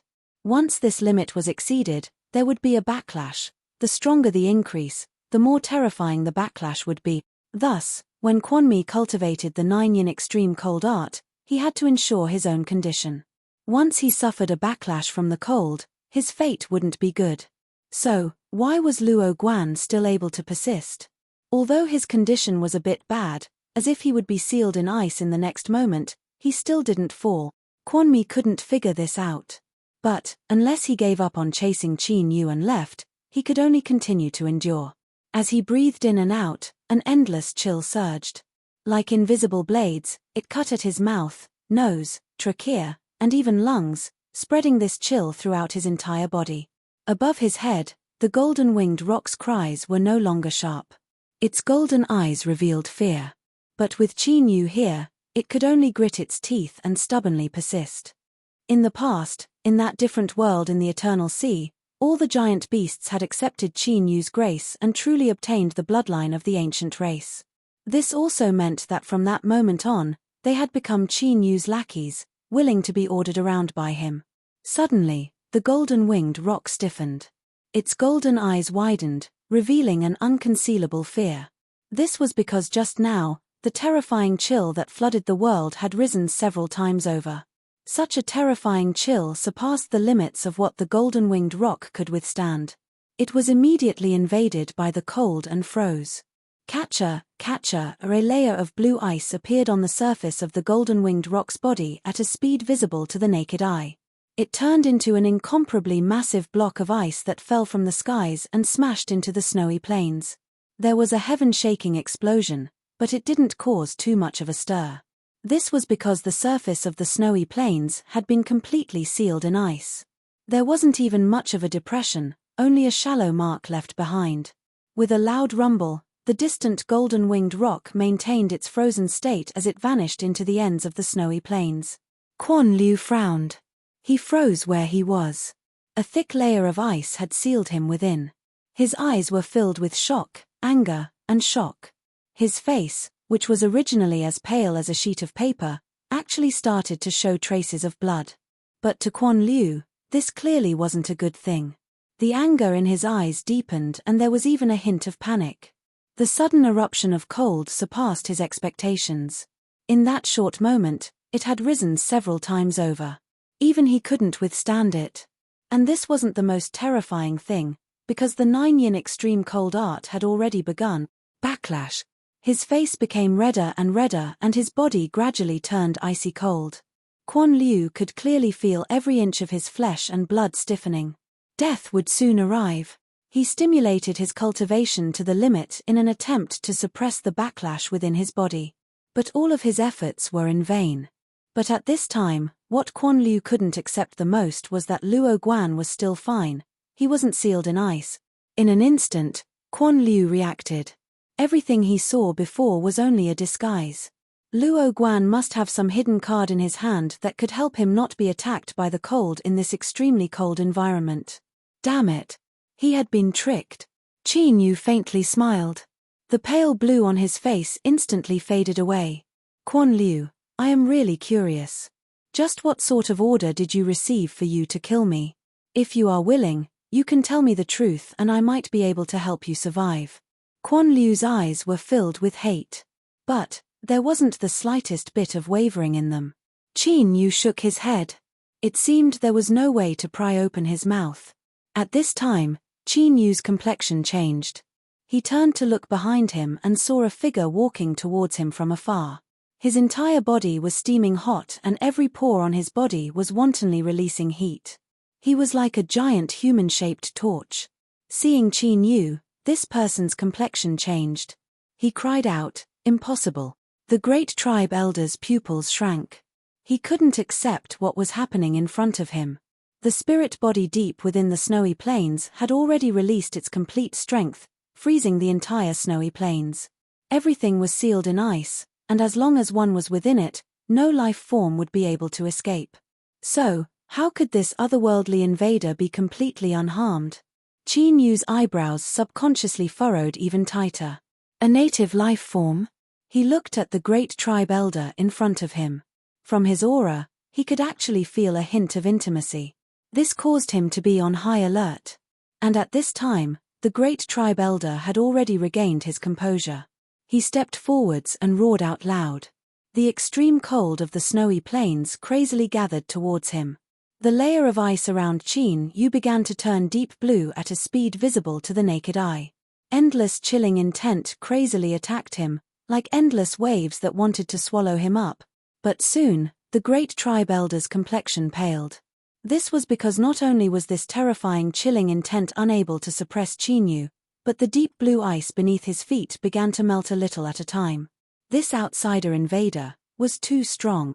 No, he was far stronger than he could imagine. Once this person escaped, the heavenly spirit race would surely welcome the most horrifying retaliation. At this time, the phantom of a great sun suddenly appeared behind Qin Yu. It wasn't too clear, but this great sun phantom emitted endless waves of heat that completely melted away the icy cold of the snowy plains. In the great tribe elder's ears, he could hear shrill cries filled with fear and awe. These were the spirit bodies deep within the snowy plains. They were the true rulers of this world. But now, the great tribe elder no longer had the mind to consider these things. His eyes widened as he looked at Qin Yu across from him. The great sun phantom shined down, causing his figure to become incomparably tall and towering, as if he could compare with the sun itself. In the past, a ruler had perished and a great calamity had descended upon the heavenly spirit world. As the rulers of this world, the heavenly spirit race had fallen into misery and despair. Generation after generation of clansmen struggled to survive in this dying world. All of this was to wait for the prophecy passed down through the generations of their race to come true one day. When the vanished sun descended upon the world once more, a new ruler would return. He would rescue the heavenly spirit race and complete a rebirth in the fires of despair. From then on, a brighter and more resplendent future would open up. But now, the great clan elder's widened eyes clearly reflected the image of the great sun. Although it was only a shadow, the magnificent aura and the surging heat waves it was emitting showed without a doubt that it possessed great power. Puff, the great tribe elder fell to his knees, his body violently shaking. New ruler, the heavenly spirit race has been waiting for you for many, many years. Today, you have finally arrived. As he finished speaking, tears streamed down his face. Qin Yu was expressionless. He stared at the great tribe elder in front of him. He wouldn't easily believe anything just because of a few words. Heavenly spirit race. Qin Yu whispered. This name was unfamiliar to him, but as he spoke it, it caused his heart to race. It seemed that there was some connection between this name and him. Chapter 1827. At this time, a fluctuation appeared. Qin Yu hesitated for a moment and then took out something. This was a pure black token. There were 2 runes on the front and a halo of light surged on its surface, releasing a formidable aura. Rumble rumble, the snowy plains beneath his feet violently shook, as if some giant creature were awakening. With loud cracking sounds, astonishing cracks appeared, incomparably dark and deep underground. Cries of pain and despair erupted from the depths of the snowy plains. The ice spirits that released an extremely cold aura and sealed all things in ice began to rapidly shatter and disappear. When the command medallions reappeared in this world, they didn't need to do anything to announce their destruction. The air was still bone-chilling cold that could easily kill the vast majority of living beings in this world. But at this time, the great clan elder could clearly feel the temperature rising. This was something that had never happened since the great calamity of the past. This already dead world was constantly becoming colder, colder, and colder. A ruler, this was the new ruler. The great clan elder no longer had any doubts about Qin Yu's identity. Only the appearance of a ruler could bring life back to this dead world. And this also meant that the heavenly spirit race, after suffering for so many years, had finally found hope for a rebirth. This was the Nine-Realm Holy Lands. Saint Sun Token. Qin Yu furrowed his eyebrows and recalled the origins of this token. It was something he had obtained in the Titan race. Too much time had passed and he had nearly forgotten that he still had the status of inheriting the Nine-Realm Holy Lands Saint Sun. He looked at the token in his hand and then at the heavenly spirit race's great clan elder kneeling on the ground, weeping in agitation. Could this already dead world that could only be entered through the altar in the chaotic sea be one of the Nine-Realm Holy Lands' 9 realms? His thoughts raced. Qin Yu suddenly said, "Nine-Realm Holy Land." The great clan elder's expression didn't change much. But there was a trace of confusion in his excited eyes. Qin Yu furrowed his eyebrows. Could he have guessed wrong? But the aura of the token and the changes in the snowy plains indicated that there must be a reason. Or perhaps, over the endless years, the current heavenly spirit race had lost some sort of inheritance. Thinking of this, Qin Yu reached out a hand and opened it in front of the great patriarch. Do you recognize this? The Saint Sun token of the 9 realms lay peacefully in his palm. Light circulated on its surface and the phenomenon became increasingly clear. The great patriarch looked at the token in Qin Yu's hand and kowtowed. Great ruler, please forgive me. For my previous offense, I ask that you place all the blame on me. Do not vent your anger on the heavenly spirit race. My people have been waiting for you in this ice-cold world for far too many years. You are the only hope for our heavenly spirit clan to survive. Dong dong, the ice trembled, and his forehead cracked open. Fresh blood flowed out, and in the next moment, it froze into a blood crystal. Qin Yu flicked his sleeves and shouted, I will ask and you will answer. If you hide anything, I will immediately leave. The great patriarch revealed a look of fear. He desperately shook his head. Your Excellency ruler, please ask. I absolutely do not dare to hide anything. Your will is the guidance of the heavenly spirit race. Qin Yu raised the token. You recognize it? The Grand Elder nodded. This is the mark of the Sovereign Lord. In the records of the heavenly spirits, only the Supreme Sovereign Lord is qualified to hold such an item. It represents supreme authority. Qin Yu put away the token. He shouted out in his heart, Little blue lamp, I can help you search this person's memories, but the prerequisite is that he cannot resist. Otherwise, he will undoubtedly die. Humph. That's not what I wanted to ask. But, since you can check my memories, let's begin. Qin Yu's eyes fell on the great patriarch. Now, I will investigate your memories. Release all resistance. Yes.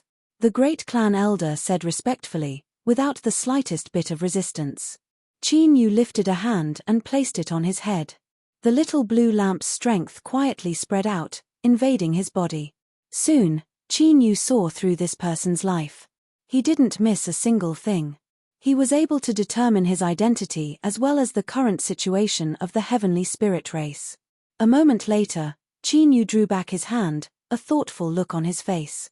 From what he saw, this great patriarch of the heavenly spirit race wasn't lying. Of course, he wouldn't easily believe him just because of this. Although it was difficult to tamper with memories, it wasn't impossible for a true almighty being to do so. It was best to be cautious in all matters. The great patriarch knelt on the ground and respectfully bowed. Sovereign Lord, the heavenly spirit race is willing to crawl at your feet and become your most loyal dog and servant. I only hope that you can help us as soon as possible and rescue my people. This is because every day, They are constantly dying in torment. Less than 10% of my race's newborns can survive. Qin Yu turned around and glanced at the frozen prison. As the ice snow fairy body died, the extreme cold began to fade away and he was barely able to suppress the backlash of strength in his body. If he waited a little longer, he would be able to slowly accumulate enough strength to break through the ice and leave. Now, as he met Qin Yu's gaze, Prison's heart trembled and he revealed a look of fear and alarm. Sure, Qin Yu's figure appeared in front of the extreme ice. He lifted a hand and took out the mountain and river sword. Beneath the illumination of the great sun, a gap appeared in the ice. The mountain and river sword howled through the air, piercing through Prison's chest, piercing through his heart and emerging from his back. The moment this sword broke through his heart, it also pierced through his great Tao, cutting off all of Prison's life force. Bang! The ice shattered. Qin Yu reached out a hand and grabbed onto Prison. Wait here. He took a step forwards and vanished from sight. The great patriarch was excited and restless. His face flushed red and he paced back and forth in circles. There were several times he wanted to send a message back to the clan, but he forcefully endured it. The heavenly spirit race was already on the verge of collapse and couldn't withstand any more blows. Although he was already convinced that Qin Yu was the new ruler, although he already believed that Qin Yu was the new sovereign lord, before they smoothly arrived at the camp, the great patriarch didn't dare to act recklessly. Time slowly passed. Just as the great patriarch couldn't help but reveal a look of restlessness, space twisted and Qin Yu walked out. He didn't know if it was an illusion or not, but although Qin Yu didn't seem any different on the surface, the great patriarch could sense that his aura was even more unfathomable. Qin Yu had a calm expression. Let's go. Let's return to your clan. There are some things I need to confirm. Yes. The great patriarch was excited. The great patriarch led the way. In order to avoid any accidents, Qin Yu would rather spend a bit more time and silently follow behind. During this process, he used his divine sense to sense his surroundings. If anything went wrong, he would be able to respond immediately. Half a day later, they followed the snowy plains southward. In a massive depression that could shelter them from the cold winds, Qin Yu finally saw the place where the heavenly spirit race lived. These were tents buried in ice and snow. Their surfaces had been completely frozen, and only the top of the tents had ventilation holes. As smoke rose up, the surrounding area showed signs of melting. Every member of the heavenly spirit race lived in such tents from the moment they were born. It was fine if they succeeded in their cultivation, otherwise they wouldn't be able to take a single step out of their tents until the day they died. The extreme cold outside could easily snatch away their lives. Qin Yu suddenly frowned. It wasn't because he sensed something was wrong, but because the great patriarch in front of him suddenly fell to the ground. His skin instantly lost all luster, revealing an unhealthy gray color. Great patriarch! A furious roar exploded in Qin Yu's ears. Like a thunderclap, Abu broke apart the layers of snow and ice beneath his feet. His figure was like a ferocious tiger descending a mountain as he hurtled towards Qin Yu. His fist punched out, causing the air to howl. Stop! The Grand Elder who had fallen to the ground suddenly widened his eyes. His fist stopped less than a foot away from Qin Yu. The strong winds it stirred up caused his robes to flutter about. Qin Yu narrowed his eyes. He looked at Abu, who was wrapped in thick beast skins. Because he had gone berserk just now, his flesh and blood were stretched taut and bulging, causing the beast skins to burst apart and cracks to appear all over his body. At this time, he was gasping for breath. His red eyes stubbornly stared at Qin Yu. He really was like a ferocious tiger that was about to devour someone. The great patriarch struggled to his feet, his complexion anxious. Your Excellency, Abu has misunderstood. He didn't mean to offend you. I ask that you show mercy and not lower yourself to the same level as this fool. His current condition was extremely poor. He was like an oil lamp that was about to run out of oil. As he spoke these words, he began to gasp for breath. Great patriarch! Abu half knelt on the ground, holding the great patriarch in his arms. As he looked at his current appearance, tears began to fall down his cheeks. This Iron Man was crying like a child. Qin Yu frowned. You're going to die. The great patriarch relaxed. Your Excellency, you are right. I already knew this. To be able to see Your Excellency before I die, I am satisfied. He grabbed onto Abu. Remember, the one in front of you is the new ruler that my heavenly spirit clan has been waiting for generations. He will lead my heavenly spirit clan out of the abyss of destruction. Abu's eyes widened. He hadn't clearly heard what the great patriarch had called Chinyu. At this time, his face was filled with disbelief. As he finished speaking, as if he had completed the last thing on his mind, the great patriarch revealed a smile and slowly closed his eyes. Great patriarch! Great patriarch! Abu cried out in panic. He looked at Chinyu and then fell to his knees, kowtowing again and again. Bang-a-bang, the sound shook the earth. You are the ruler that the great patriarch speaks of, so you must have a way to save him. Abu, I beg you to save the great patriarch, I beg you. Chinyu frowned. The great patriarch's current situation was that of a lamp that had run out of oil after suffering to the extreme. This was extremely difficult. It's not that there is no way. The little blue lamp suddenly said. Chinyu asked, why did you help? The little blue lamp said, I will give you the answer to all the questions in your heart. But for now, you should save him first. You can take advantage of this chance to have the entire Heavenly Spirit clan thoroughly believe in your status as the new ruler. Chinyu took a deep breath. Okay. He stepped forwards and grasped his hand. The unconscious great patriarch, who would die at any moment, flew up and fell into his hand. The phantom of a great sun appeared behind Chinyu. Dazzling light gushed out, illuminating the entire mountain hollow. All of the beast skin tents covered in snow and ice were covered in this light, releasing a long-lost warmth. Tents opened one after another. The Heavenly Spirit Clan clansmen walked out, their eyes wide as they stared at the scene in front of them. Standing in front of the great sun phantom, Chinyu was like a towering mountain that supported the heavens. In their eyes, he was like a god descending to the mortal world. Chapter 1828. To the Heavenly Spirit Race, this was a miracle.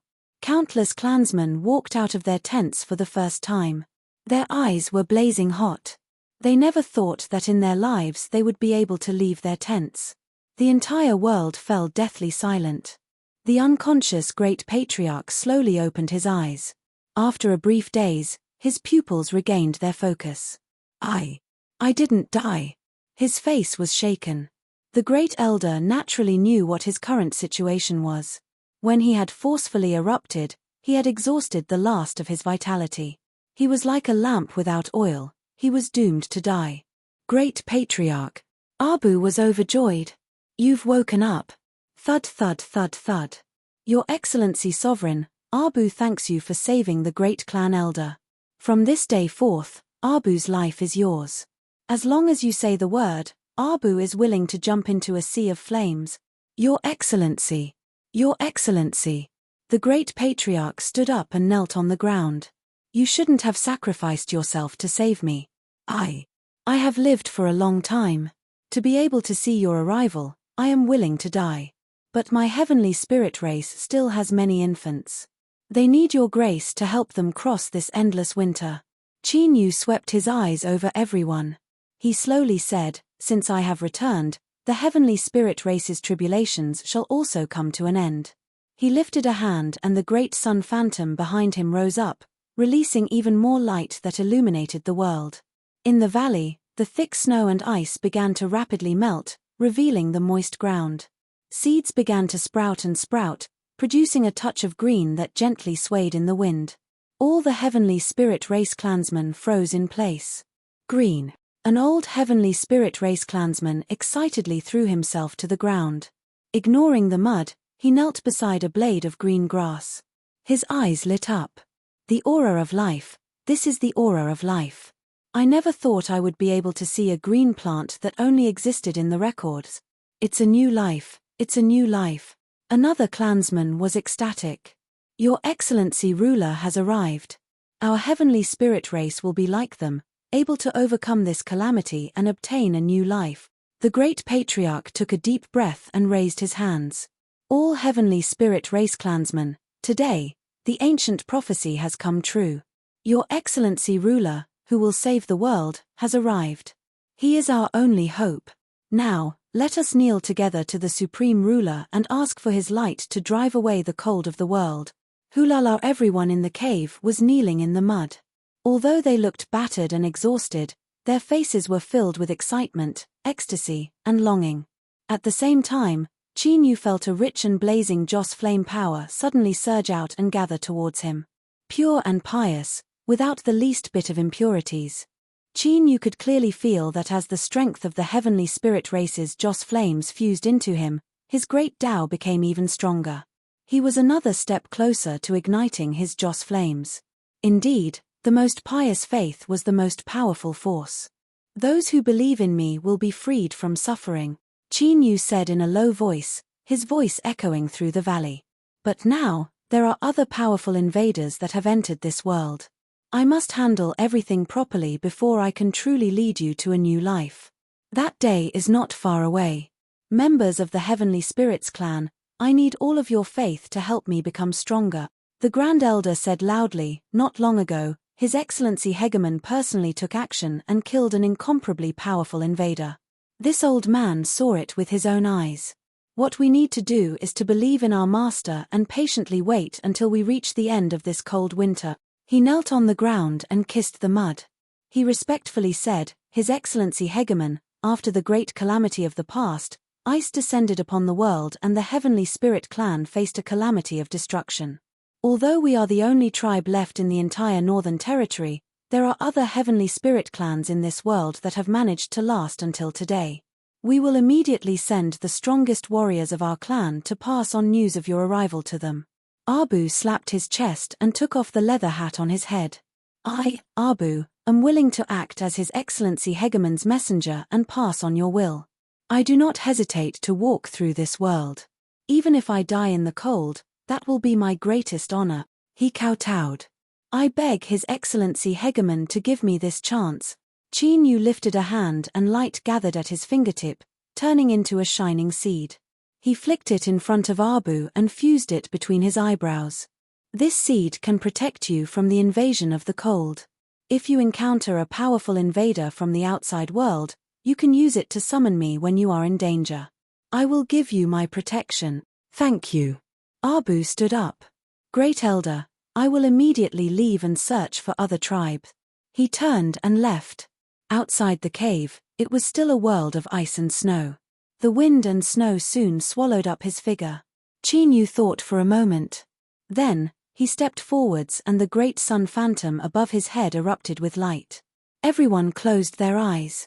When they opened them once more, the entire cave was covered by a giant enchantment. It will take some time to unseal the entire world. But as long as you are within this enchantment, I can guarantee that you will be able to reproduce.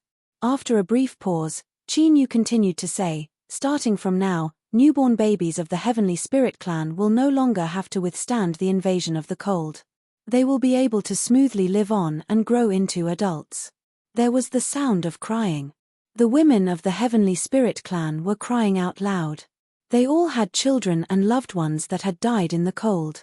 The children that had just been born could only watch helplessly as their white and tender faces slowly turned blue and purple. No matter how hard they tried, there was no way they could help them or leave behind even the tiniest bit of warmth. Like this, they could only watch helplessly as they died in thick swaddling clothes, turning into icy cold corpses. They were so small that they didn't weigh anything in their arms. But, they were so heavy that they pressed against their chests, leaving them unable to breathe day and night. Countless times they woke up from their dreams. They could still see their small eyes, their small mouths, as well as their small hands that were stretched out outside their swaddling clothes and then frozen. The men's eyes were red. They forced themselves not to make a sound, but tears were already welling up in their eyes, constantly swirling in them. They felt pain for their dead children and also for their wives who had lost their children. But, this was their fate. From the moment they were born, they had to face the invasion of the extreme cold. If they couldn't withstand it, they could only die. Before this, they never dared to say this. This was because life had to continue. If their tribe wanted to continue living, the men had to run around desperately, doing everything in their power to find resources for their tribe to survive. But now, they could feel the power of the enchantment isolating them from the extreme cold. For the first time, they didn't need to pretend to be strong. The great tribe elder took a deep breath. He bowed and said, "Sir, I have let you witness a joke. I have been disrespectful." He looked at the enchantment that covered the valley. His lips moved several times, but no sound came out. Finally, tears fell down. This was because he also had 3 sons and 2 daughters. Before they could live to a full month, their lives had already been taken away by the extreme cold. In such a difficult environment, adults had to face the threat of death from the extreme cold at any time. Why would they continue living? The reason was simple: they had no other choice. The chances of newborns surviving were less than 10%. If they wanted the Heavenly Spirit clan to continue on and not perish in the extreme cold, they could only give birth to more children. As Qin Yu looked at this scene, he felt a rare touch in his heart. This was because he saw the truest emotions of humanity. This sort of emotion that came from the heart possessed the power to infect the heart. To the Heavenly Spirit clan, Qin Yu was the savior that they had waited for countless years for. He was the ruler that would save them and open up a new life for them. But in reality, who knew what situation he was in right now? If Qin Yu encountered an accident and perished in the struggle for the Great Tao, then what sort of ending would the Heavenly Spirit clan, whose faces were streaked with tears and sorrow, welcome? They will be in an even worse state. The little blue lamp's voice sounded out in his mind. Qin Yu, you have given them hope, so you must do your best so that they will no longer be disappointed.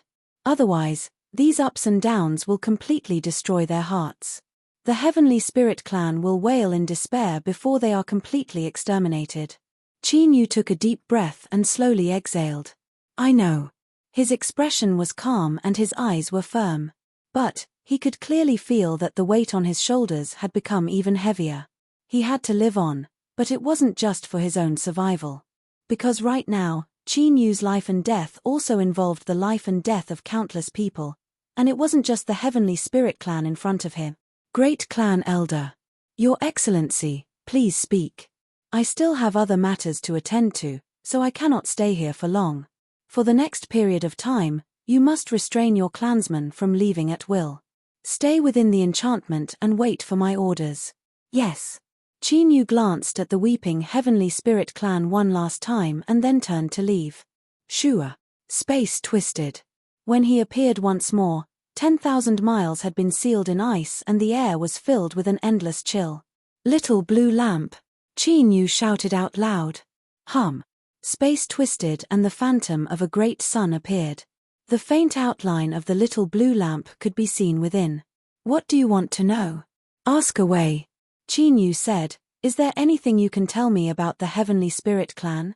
The little blue lamp said, When I took the initiative to attack you, I already guessed your problem. In truth, the reason is very simple. The Heavenly Spirit clan can help you become stronger. Qin Yu frowned, not speaking. After a period of silence, the little blue lamp said, Of course, there is another reason. But, I haven't thought about this matter yet, so I don't know if I should tell you or not. Don't worry. Although I can't completely confirm this matter, I can tell you the secret of the White Jade capital right now. Qin Yu sneered. Speak. The little blue lamp said, You should know that between the heavens and earth, there are a total of 9 blazing suns that illuminate the infinite worlds. It was over. Just like that. Qin Yu's frown deepened. But at this time, his complexion changed and his pupils violently shrank. The White Jade capital also had 9, although Qin Yu had already thought of this before, for the little blue lamp to say it and with such a tone, it was undoubtedly a confirmation. The ambitions of the human cultivation system were actually this great. The 9 White Jade capitals correspond to the 9 blazing suns. If I didn't personally enter, I would also find this hard to believe. But this is the truth. The little blue lamp slowly said. It seemed a bit hesitant, not knowing how to speak. Qin Yu said, Is there a need to hide anything between you and me? Or perhaps, with the situation having reached this step, even though everything seems stable and within our grasp, danger can arrive at any moment and throw us into the abyss of destruction. The little blue lamp said, You are right. At the edge of the great sun phantom, there was a slight tremor. An invisible strength spread out, forming a small enchantment that covered only the little blue lamp and Qin Yu. After several more breaths of silence, the little blue lamp slowly said, "Qin Yu, have you ever thought that it isn't just the white jade capital that has 9 suns? The Saint Sun token in your hand also corresponds to 9 different worlds." Bang! These words were like a boulder falling into the sea, setting off raging waves in Qin Yu's heart. His first thought was that this was impossible, but he soon thought of the first question he asked just now. The heavenly spirit race. Why would the little blue lamp act out of character and actively help them on its own initiative? This in itself was enough to explain some things. Within the enchantment, there was a long silence. After a long time, Qin Yu slowly said, "How confident are you?" The little blue lamp said, "I don't have confidence, so I hesitated about whether or not to tell you. But perhaps we can find a way to confirm this matter. Speak. If the 9-realm Holy Land is the same as the 9 white jade capitals, and they both correspond to 9 blazing suns, then there must be some connection between them. As long as we can find this connection, we might be able to unravel the truth of the matter." Qin Yu thought for a moment. That's right. He lifted a hand. Light flashed in his palm and the Saint Sun token appeared. The runes on its surface and the words 9 realm were still surging with light. If we want to find the connection between this world and the other worlds, this should be the key. A hand reached out from the great sun phantom and took away the token. After several breaths of time, the token was returned. "I have no way of sensing anything through it. It seems that you will have to do this yourself." Qin Yu nodded. "All right." The great sun phantom vanished, and with it, the enchantment around him also faded away. Qin Yu let out a deep breath. He rubbed his face. Things had developed in a completely unexpected way. His status as the successor to the 9-realm Holy Land's Holy Land seemed to involve something extraordinary. If the 9-realm Holy Land's creation really had the same goal as the 9 white jade capitals, then this matter was truly grave. Shua. With a step forward, Qin Yu vanished from sight. He grasped the Saint Sun token in his hand and focused his mind. No change. No change. No change. In the endless cold, Qin Yu's figure flickered and vanished. He began a long, endless journey of searching. And the most important and comical thing was that even now, Qin Yu still didn't know what he was looking for. Shua. As he passed through space again, Qin Yu's complexion changed. He looked down at the Saint Sun token in his hand. On the surface, it didn't seem any different from before. But the halo of light surging on the token seemed to be a bit stronger. He closed his eyes and carefully sensed for a long time. Qin Yu revealed a happy expression. There really was a problem. Shua. He took another step forward, but this time, he passed through a much shorter distance. After several more steps, he finally determined his position. Shua. He took another step. Qin Yu's eyes brightened and the light on the token shined even brighter.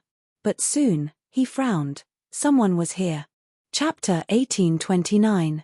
In front of them were 4 ring-shaped mountains. The mountains were connected to each other, forming a concave region. The terrain inside was relatively low and could block out the surrounding cold winds. At this time, looking down, one could see that within the snow and ice, there were tents that had fallen into a frozen state. They were also made of thick beast hides, layered on top of each other. But these tents hadn't been opened for a long time. 5 figures stood in this quiet area of tents. They cautiously swept their eyes around. When they didn't sense anything wrong, they relaxed a little. Then, they looked at each other, a bit of dread in their eyes. Amidst the howling wind and snow, everyone was silent. But at the same time, everyone knew that this silence was only temporary. Conflict could erupt at any moment. This was because this place had already been swallowed up by the cold and all life had been cut off. This was where the source of the world was hidden, and it was also the goal they had all come to this world for. No one could back down. After all, each of them had the shadow of a Tao master behind them. The reason they were chosen to enter this world was because of the Tao master's trust in them. It was also a test that they couldn't afford to be careless in the slightest. If they succeeded, their future glory would be limitless. If they failed, they might fall to the dust and lose everything they had. The 5 people were divided into 3 camps. There were 2 people under the first Tao Master, 2 people under the fourth Tao Master, and the last one was Cheng Haoren. In the past, after he parted ways with Qin Yu, he had explored the world by himself for a long time.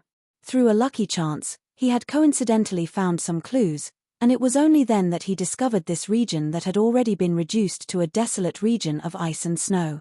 The good news was that the world source existed deep in the ice beneath his feet. But the bad news was that he wasn't the only one who discovered this place, and what was even worse was that he was alone. The 5 people were divided into 3 groups.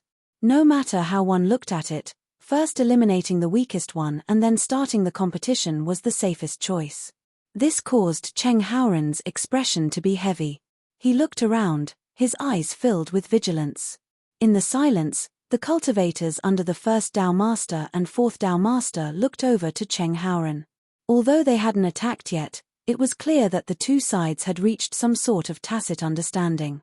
Suddenly, the icy gazes of the 4 people who were about to attack changed.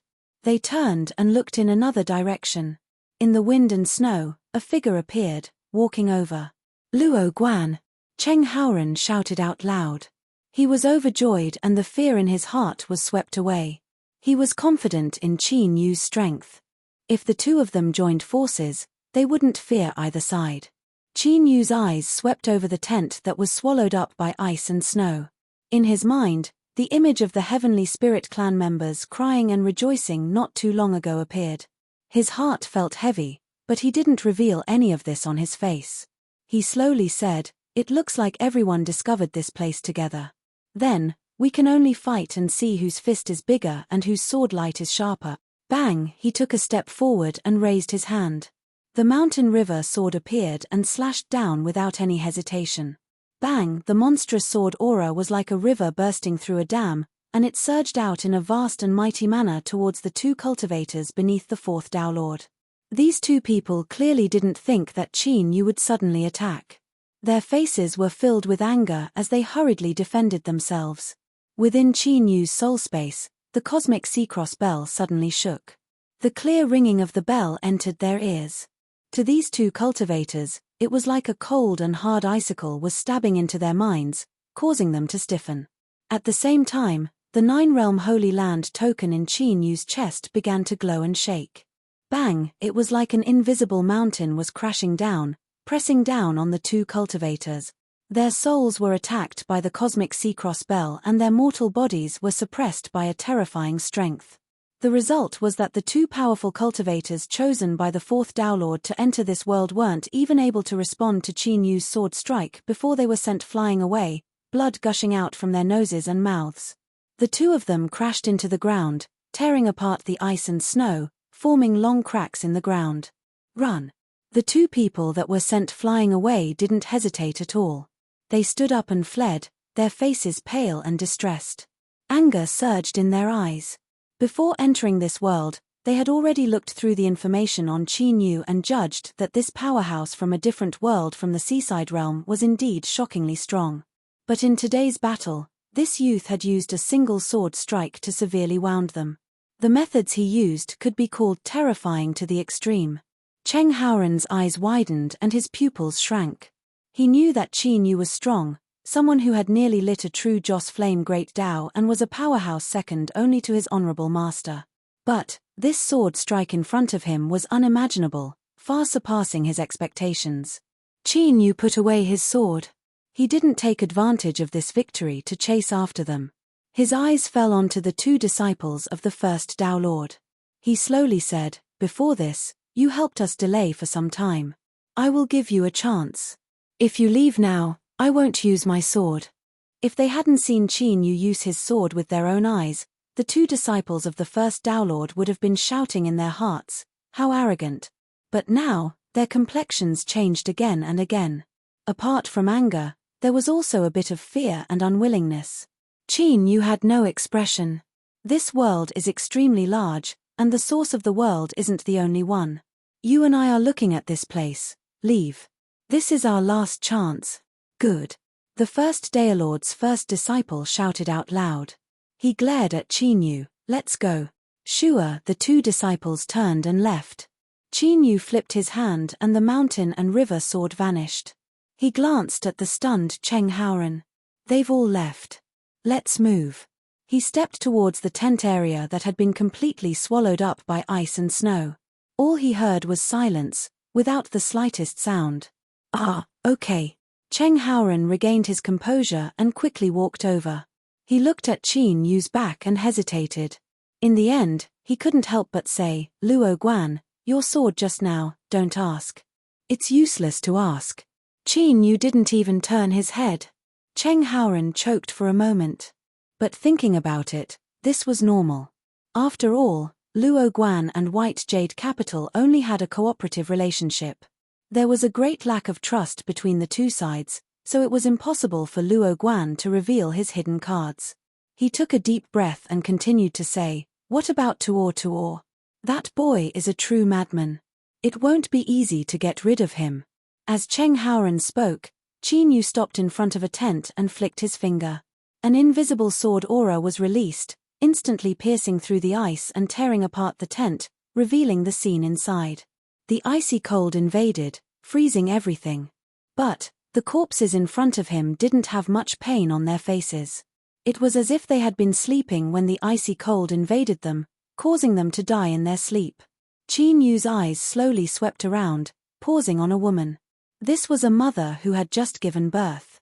Her face revealed a mixture of joy and worry.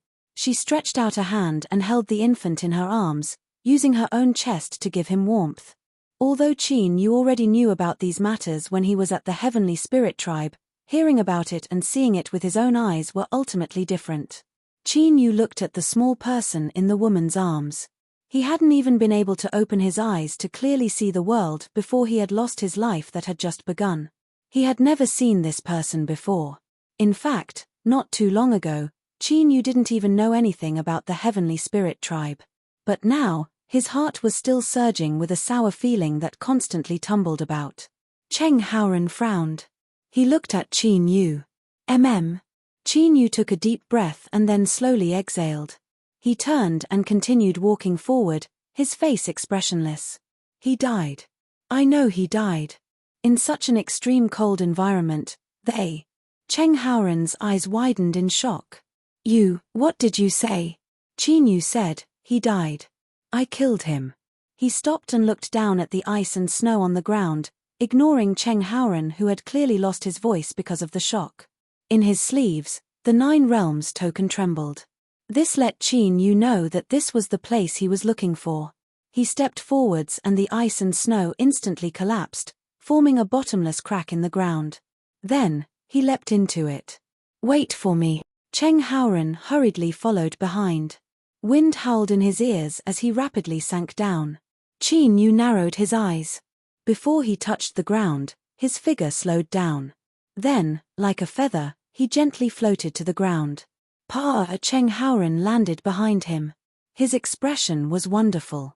His eyes were wide open, filled with shock and disbelief.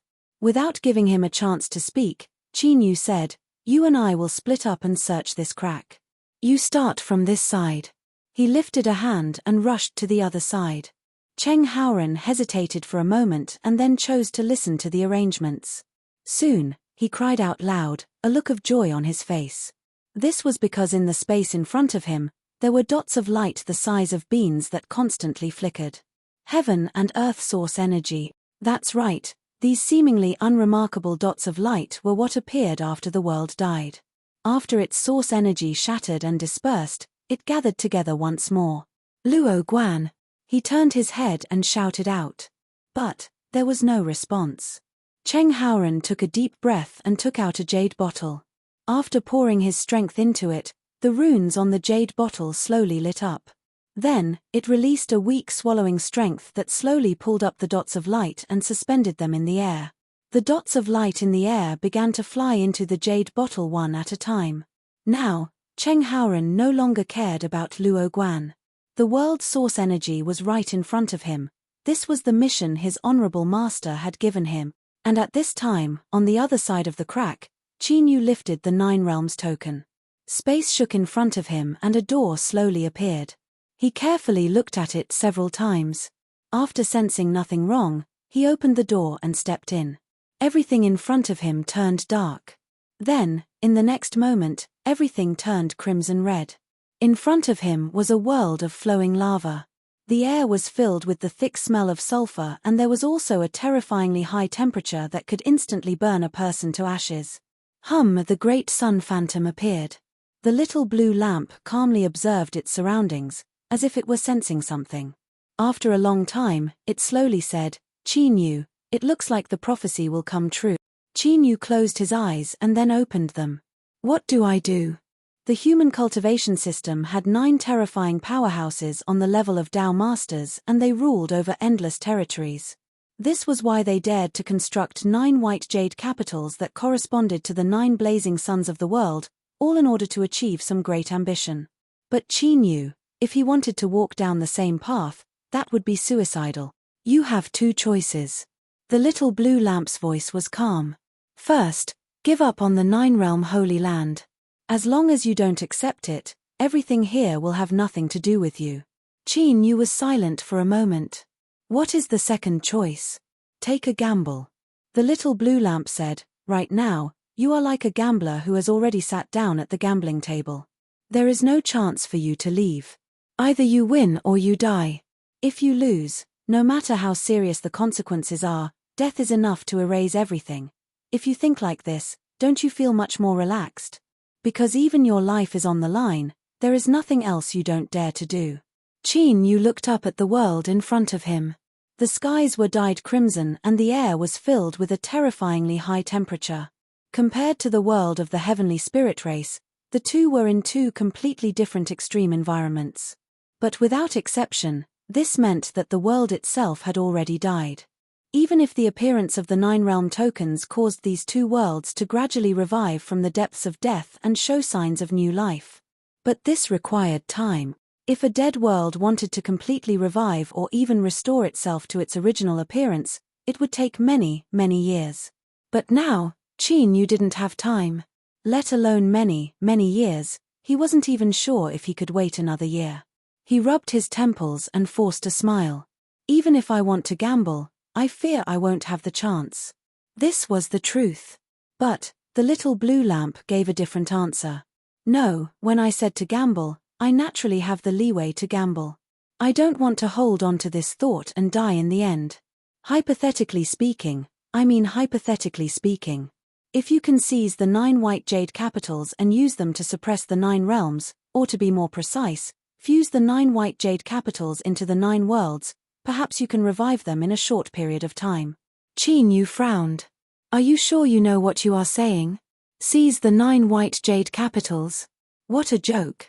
The 7th Tao Master possessed unfathomable strength and was more than enough to suppress Qin Yu. Moreover, behind the 9 white jade capitals were 9 Tao Masters with transcendent cultivations. If they joined forces, they could fight with a blazing sun. With such a terrifying strength, how could he compete with them? To put it bluntly, he didn't even have the qualifications to sit at the same table as them. The little blue lamp said, "In a true comparison of strength, you certainly don't have a chance. In fact, you could even say that you are seeking your own death, but I won't let you truly die, so there is a chance." He lifted a hand and pointed at the world in front of him. "Qin Yu, do you think that a gradually reviving world with a complete source of the world can tempt a Tao Master to the point that they are willing to pay a price for it?" Qin Yu said in a low voice, "What are you trying to say?" "What I'm trying to say is that you can draw a very large and fragrant biscuit for the 9 Tao Lords and place it in front of them. It would seem that they would be able to eat it as long as they stretched out their hand and grabbed it." The little blue lamp's voice was calm. "As long as they reach out their hand, that means you already have a chance to succeed. As for what the final result will be and whether or not it will go smoothly, I cannot guarantee that. This is the gamble I am talking about. If you succeed, you might be able to ignite your great Tao and obtain an even greater strength. If you fail, all that is left is death." Qin Yu bitterly smiled. "Only death? What a good only death." He sucked in a deep breath. "Then tell me clearly, how can I draw such a tempting biscuit?" Chapter 1830. Although the whole thing was difficult to do, it was easy to sum it up and explain it clearly. With the seventh Tao Master as an example, he had invited Qin Yu to help him enter the world of the heavenly spirit race. His initial goal was that Qin Yu could help him seize more of the world's source energy. Because their cultivation system was different, the path that humans walked was to refine the world's rules into their own bodies and strengthen themselves.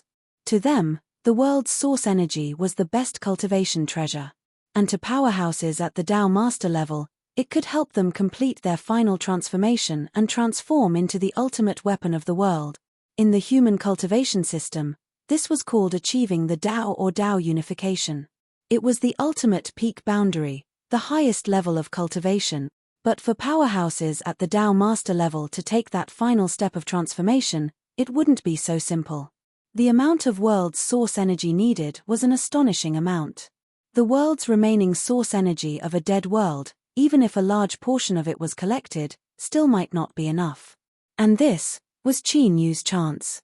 According to the little blue lamp, he wanted to turn the 9 realms into 9 bait so that the 9 white jade capitals Tao Masters could eat it at the same time.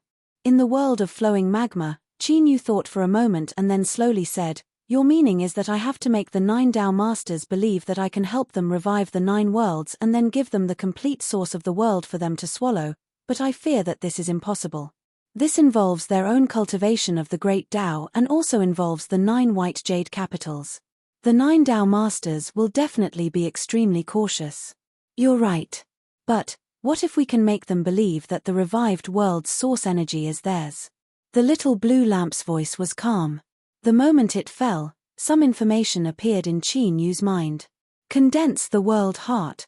The so-called world heart was a core object refined from the world's source energy. It was one with the world itself. As long as one grasped the world heart, that was the same as grasping the life gate of a world. They could easily destroy it. If the world heart was placed in the hands of the 9 Tao Masters, it wouldn't be difficult to win their trust. But doing this was the same as handing over the 9 worlds to them. To Qin Yu, this wasn't any advantage at all. Qin Yu frowned, a questioning look on his face. The little blue lamp said, "Don't worry." Without further explanation, Qin Yu nodded and no longer asked. With the relationship between him and the little blue lamp, the two of them were bound together for good or ill. It was impossible to separate them. Since that's the case, let's give it a try. Qin Yu let out a deep breath. His eyes swept over the world of magma. But for now, let's confirm it first to avoid any accidents. The little blue lamp said, "That's right." The shadow of the great sun collapsed and disappeared. Qin Yu lifted his hand and took out the 9 realms token. Through the distribution of the 2 heavenly spirit clans he had found before, he had already figured out some patterns. For example, although the 2 tribes had natural shelter from the wind and cold, the true crux of the matter was the heaven and earth essence buried deep beneath the ice and snow. The world essence left behind by a dead world was the last bit of its power. It could maintain the reproduction of life within a small area. Otherwise, all living beings would die along with the world and fall into destruction. In other words, finding the origin of heaven and earth would mean finding the native life forms of this world. Sure, Qin Yu stepped out. His figure vanished from the crimson world. With the help of the 9 realms token, after spending half a day, Qin Yu finally found the native life forms that lived in this world of magma. Unlike the heavenly spirit clans who bitterly resisted the extreme cold, the native life forms here had to resist the fatal heat of the outside world. They had to struggle to survive in a slightly cooler mountain stream. After considering it again and again, because of time constraints, and also in order to avoid any accidents, Qin Yu didn't directly contact them. Quietly, he captured one of the native life forms and sealed it away. Then, with the help of the little blue lamp, he probed its memories. For the sake of caution, after Qin Yu let it go, he confirmed several times that this place was indeed one of the 9 realms. The little blue lamp said, "Qin Yu, you are quite cautious." Qin Yu said, "If this matter goes smoothly, I might be able to turn things around and ignite the incense flame Great Tao. I can fight the Qin Emperor to the death." He paused for a moment and then continued, "I must be careful. I cannot allow any accidents to occur because of the slightest bit of carelessness. That's for the best. But there isn't much time. We still have other places to go. Let's go now. Qin Yu turned and walked away. His figure vanished from sight. Soon, he appeared deep in a pitch-black underground. The channel was here. Before this, when he was searching for the natives of the magma world, Qin Yu had discovered this place first. Using the same method, he opened up the channel and stepped inside. Luo Guan had vanished. Cheng Haoren had already collected all of the drifting heaven and earth source energy here. But when he returned, he couldn't find any trace of Luo Guan. But before this, he hadn't felt any fluctuations of strength. In other words, Luo Guan hadn't fought with anyone. Had he left on his own initiative? But why hadn't he told him before this?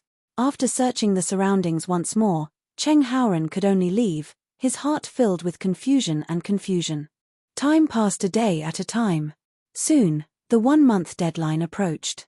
But during this period of time, Cheng Haoren still hadn't found any trace of Qin Yu. It was like he had completely vanished from this world. The day of return approached. His attempts to contact Qin Yu were fruitless, so Cheng Haoren could only leave first. He would join up with the other cultivators of White Jade Capital and leave this world of ice and snow together. Cheng Haoren, where is Luo Guan?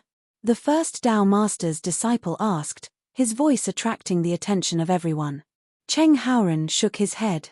I don't know. Humph. This world involves the cultivation of every Tao Master, so there cannot be any accident. The disciple had a gloomy expression. Luo Guan has disappeared. There must be an explanation for this. You and the 7th Tao Master must both take responsibility. Just as his voice fell, space twisted in front of him. Qin Yu stepped out and lightly said, I don't need anyone to take responsibility for me. Do you have a problem with that? His indifferent eyes swept over them, filled with a biting chill. Luo Guan. The complexions of the first Tao Master's 2 disciples changed. On the other side, the 2 cultivators from the 4th Tao Master's White Jade Capital had pale faces. Now, they revealed a bit of fear and resentment. Before this, they had suffered a great loss at Qin Yu's hands, causing them to obtain nearly nothing in the struggle for world source energy. After they returned, they would also suffer the punishment of the 4th Tao Master. Cheng Haoren revealed a happy expression. He quickly walked over. Where did you go? Forget it, let's not talk about this for now. We need to go back now. Qin Yu nodded. Okay. Cheng Haoren swept his eyes over Qin Yu's fist. He subconsciously frowned, because at this moment, he could feel a burning aura coming from Qin Yu's body. This wasn't something that came from Qin Yu himself, but something from the outside world. The world in front of him was in a frozen state all year round and the temperature was terrifyingly low, so how could there be a burning aura? His thoughts raced. As he thought about how Qin Yu had disappeared for a long period of time, Cheng Haoren took a deep breath and suppressed his thoughts. As long as he returned to the outside world, his honorable master would naturally take care of everything. Space violently shook. It was like a giant mouth had swallowed them up, submerging them and causing them to vanish from sight. In the depths of the void realm, the phantom of the Sea of Confusion appeared once more, rumbling and roaring. The 9 Tao Masters had already gathered here, their gazes fixed on the altar. All of a sudden, a tremor came from the altar. Following that, several figures appeared. The 9th Tao Master frowned. A gloomy light appeared in his eyes as he looked at Qin Yu. But for some unknown reason, he didn't directly attack him. His eyebrows relaxed, as if nothing had happened at all. Where is Caijin? The first Tao Master asked. Reporting to the Tao Master, disciples are waiting at the designated location.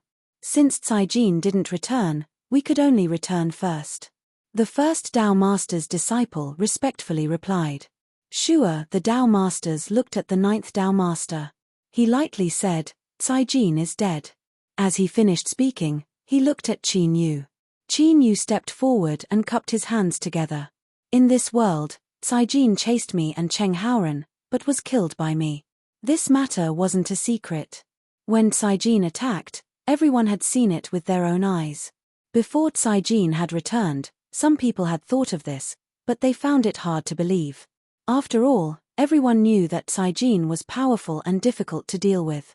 Killing him wouldn't have been easy. The white jade capital cultivators looked at Qinyu with even more dread in their eyes. Cheng Haoran said, "Honorable Master, with so many Dao Masters here, disciple Cheng Haoran doesn't dare to lie. It was indeed Caijin who chased us first." Fellow Daoist Luo Guan had no choice but to resist. "I ask Honorable Master and Dao Masters to investigate this matter clearly." The first Dao Master frowned. He swept his eyes over the calm 7th Dao Master and finally looked at the 9th Dao Master. "I already know of this matter. Since Caijin attacked first, he can only blame himself for being inferior. This matter will be settled here." With that said, the 9th Dao Master turned and left, vanishing from sight. Since Caijin had died, the 9th Dao Master naturally wouldn't have obtained anything from this struggle for the world's source energy. He wouldn't lose anything if he left now. This result surpassed everyone's expectations. After all, if the 9th Dao Master was able to raise a disciple like Caijin, one could imagine his temperament. Caijin had been killed. No matter how they looked at it, this matter shouldn't have ended so easily. Could it be that there was more to it than met the eye? A look of surprise flashed in the 7th Dao Master's eyes. He glanced at Qinyu and his mind raced. Just now, he had already prepared himself to argue with the 9th Dao Master, but he didn't expect, he couldn't figure it out. But as a powerhouse on the level of a Dao Master, how shrewd were they? The slight fluctuation of emotion in his eyes was quickly restrained. The 9th Dao Master said, "Since that's the case, I will be leaving first. Farewell." With a flick of his sleeves, an invisible strength wrapped around Qinyu and Cheng Haoran, causing them to vanish from sight. In the next moment, when their field of vision was restored, the three of them had already arrived in the 7th White Jade capital. The 7th Dao Master turned around. His gaze fell upon Qinyu. "Fellow Daoist Luo Guan, is there anything you can tell me about Caijin's death?" Qinyu had a calm expression. "On that day, Cheng Haoran and I entered the world of ice and snow. Caijin directly attacked, and there was no conflict between us. As for the reason, I think it must be because of the 9th Dao Master. I would also like to know." Cheng Haoran cupped his hands together. "Honorable Master, that is indeed the case." The 7th Dao Master nodded. "All right, let's talk about this later. Did you obtain any harvests after entering the world connected to the altar?" Cheng Haoran took out a jade bottle and offered it with both hands. He respectfully bowed and said, "Honorable Master, this is the world's source energy that disciple found. The amount is better than expected." The 7th Dao Master took the jade bottle. After sensing it for a moment, he smiled and nodded. "Haoran, you've done well. It's been hard on you." Then, his eyes fell onto Qinyu. Qinyu thought for a moment and then revealed an apologetic expression. "Fellow Daoist Cheng, I am truly sorry. But this is an important matter, so I can only be cautious." He cupped his hands together and said, "Dao Master, I have something important to tell you. Please dismiss everyone." The 7th Dao Master frowned. He glanced at Qinyu and waved his hand. "Haoran, wait outside the hall." "Yes, Honorable Master." Cheng Haoran glanced at Qinyu. Although he felt a bit depressed, he had an even stronger thought.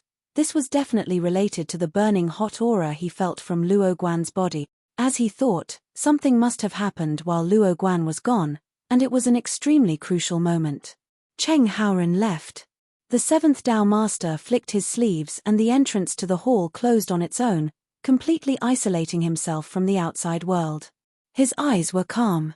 He lightly said, "Fellow Daoist Luo Guan, if you have something to say, then say it now." Qinyu said in a low voice, "Dao Master, do you know that the altar connects to more than a single world?" Shua, the 7th Dao Master, fiercely looked up, a sharp light exploding in his eyes. He stared at Qinyu and slowly said, "Fellow Daoist Luo Guan, how do you know of this?" At this moment, the air seemed to freeze. An invisible strength gathered, pressing down like a mountain, making it hard to breathe. This matter was the greatest secret of the White Jade capital, and only the 9 Dao Masters knew of it. Qinyu had directly exposed it, so it was natural for the seventh Tao Master to have such a reaction. Qin Yu's expression didn't change. He lightly said, "Tao Master, rest assured. Since I have directly spoken of this matter, I have no other intentions." He looked up and met the seventh Tao Master's gaze. "However, I would like to make another transaction with you." The seventh Tao Master said, "Speak." Qin Yu said, "Tao Master, would you like to obtain a complete source of the world? Or, to put it more bluntly, if Tao Master were to obtain a complete source of the world, would you be able to transcend and complete the Tao unification realm?" The seventh Tao Master's heart shook and he could no longer maintain his calm expression. He stared at Qin Yu and slowly said, "Luo Guan, do you know what you are saying?" These words sounded a bit familiar. Qin Yu shook his head inwardly. He suppressed the tumbling thoughts in his mind and said, "I am very clear-headed right now, more clear-headed than I have ever been. This is the transaction I wish to make with Tao Master." He lifted a hand and said, "I will exchange a complete source of the world with Tao Master for a complete divine kingdom. I need more power of incense flames to help me ignite the Joss flame great Tao. Tao Master, please do not take any more of the native life forms of the frozen world. They are far too few in number. We must renegotiate the conditions of our cooperation." Qin Yu's last words were impolite, but it was because of this impoliteness that the seventh Tao Master's heart shook even more. The reason for this was simple. If Qin Yu dared to speak to him in such a tone, then he must be confident in himself. A complete source of the world, even with the seventh Tao Master's shrewdness, he couldn't help but feel his heart heat up. "Luo Guan, don't keep me in suspense and get straight to the point." Chapter 1831. The Seventh White Jade Capital. High up in the sky, between the layers of clouds, there stood a great number of towering palaces, giving off the aura of an immortal. Cheng Haoran stood in front of the main hall, his brows furrowed and his face solemn. From time to time, he would glance back at the silent main hall, his heart restless. At this moment, although he held the book in his hand, he couldn't immerse himself in it. Luo Guan, what exactly is he talking about with Master? For hours had passed since he came out, and the hall was still silent. Earlier, his master had told him to wait outside. Cheng Haoran smiled bitterly to himself. He had thought that it would only be a short while. Who knew that it would take so long? But since his master had said so, he could only wait. "Senior Brother Cheng." "Greetings, Senior Brother Cheng." The cultivators of White Jade Capital who passed by bowed and greeted him respectfully. Cheng Haoran was one of the most highly regarded disciples of the seventh Tao Master. His cultivation was also extremely powerful, and he was viewed as one of the most likely successors to the position of Tao Master. His status was extremely respected. Cheng Haoran nodded in return. His expression was extremely calm, but his mind wasn't here at all. He was constantly paying attention to the movements in the main hall. Finally, he heard the sound of the hall's doors opening. He turned around to see Qin Yu walk out from the hall. The seventh Tao Master was smiling from ear to ear and sending him off with a friendly demeanor. With a single glance, he could tell that the two of them were chatting happily. Cheng Haoran bowed. "Master, Haoran, you're still here?" The seventh Tao Master was slightly taken aback. He patted Haoran on the back and said, "You've worked hard.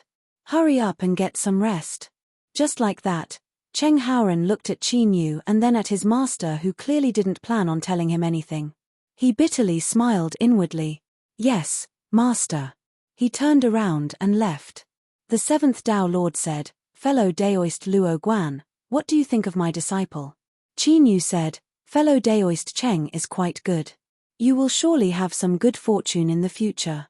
"I think so too." The seventh Tao Lord smiled. "I'm prepared to hand over the position of Tao Lord to him. However, the prerequisite is that I advance a step further and make room for Haoran. Therefore, I will need fellow Daoist Luo Guan's help in determining when my disciple will be able to achieve good fortune." Qin Yu said, "Tao Master, rest assured that I will fulfill my promise as soon as possible." "That's good. I'll wait for your good news." "Definitely." Shua Qin Yu shot into the skies. His figure flickered and he vanished from sight. The first step was successfully completed. It was clear that the seventh Tao Master believed the picture Qin Yu had drawn for him.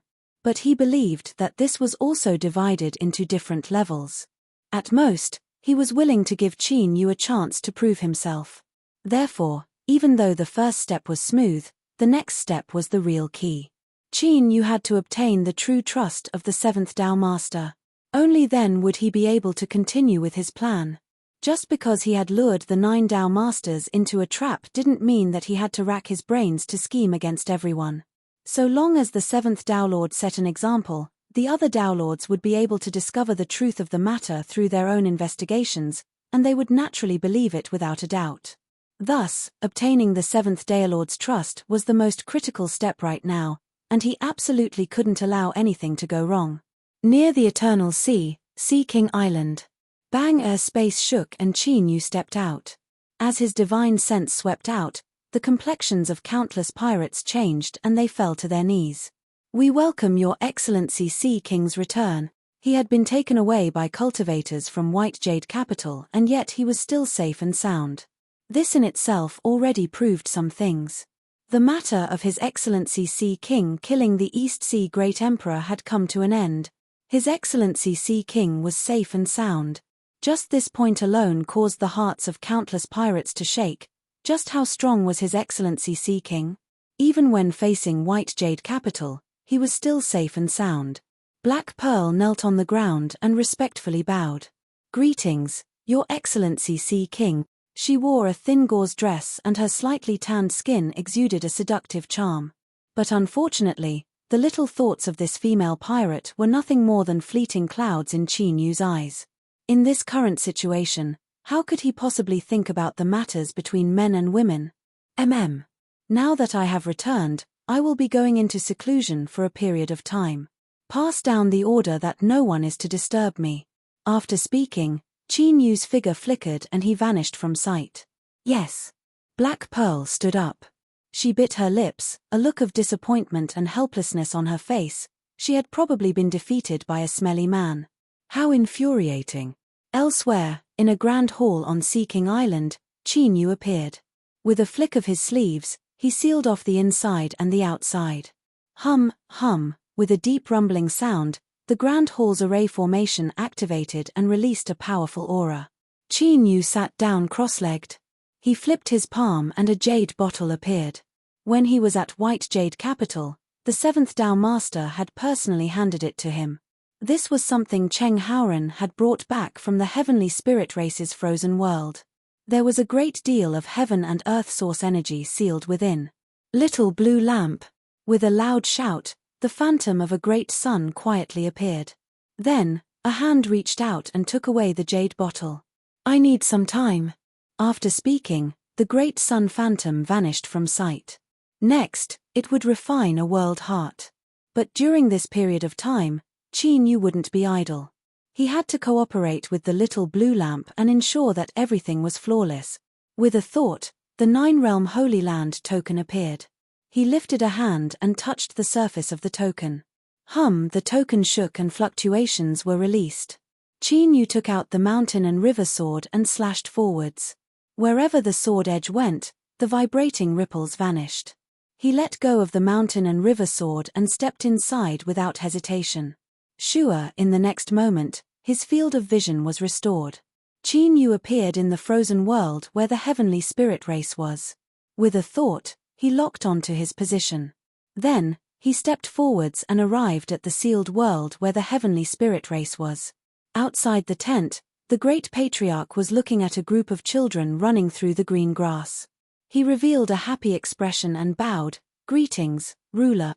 The children that were laughing and playing all widened their eyes. They looked at Qin Yu in front of them with timid expressions.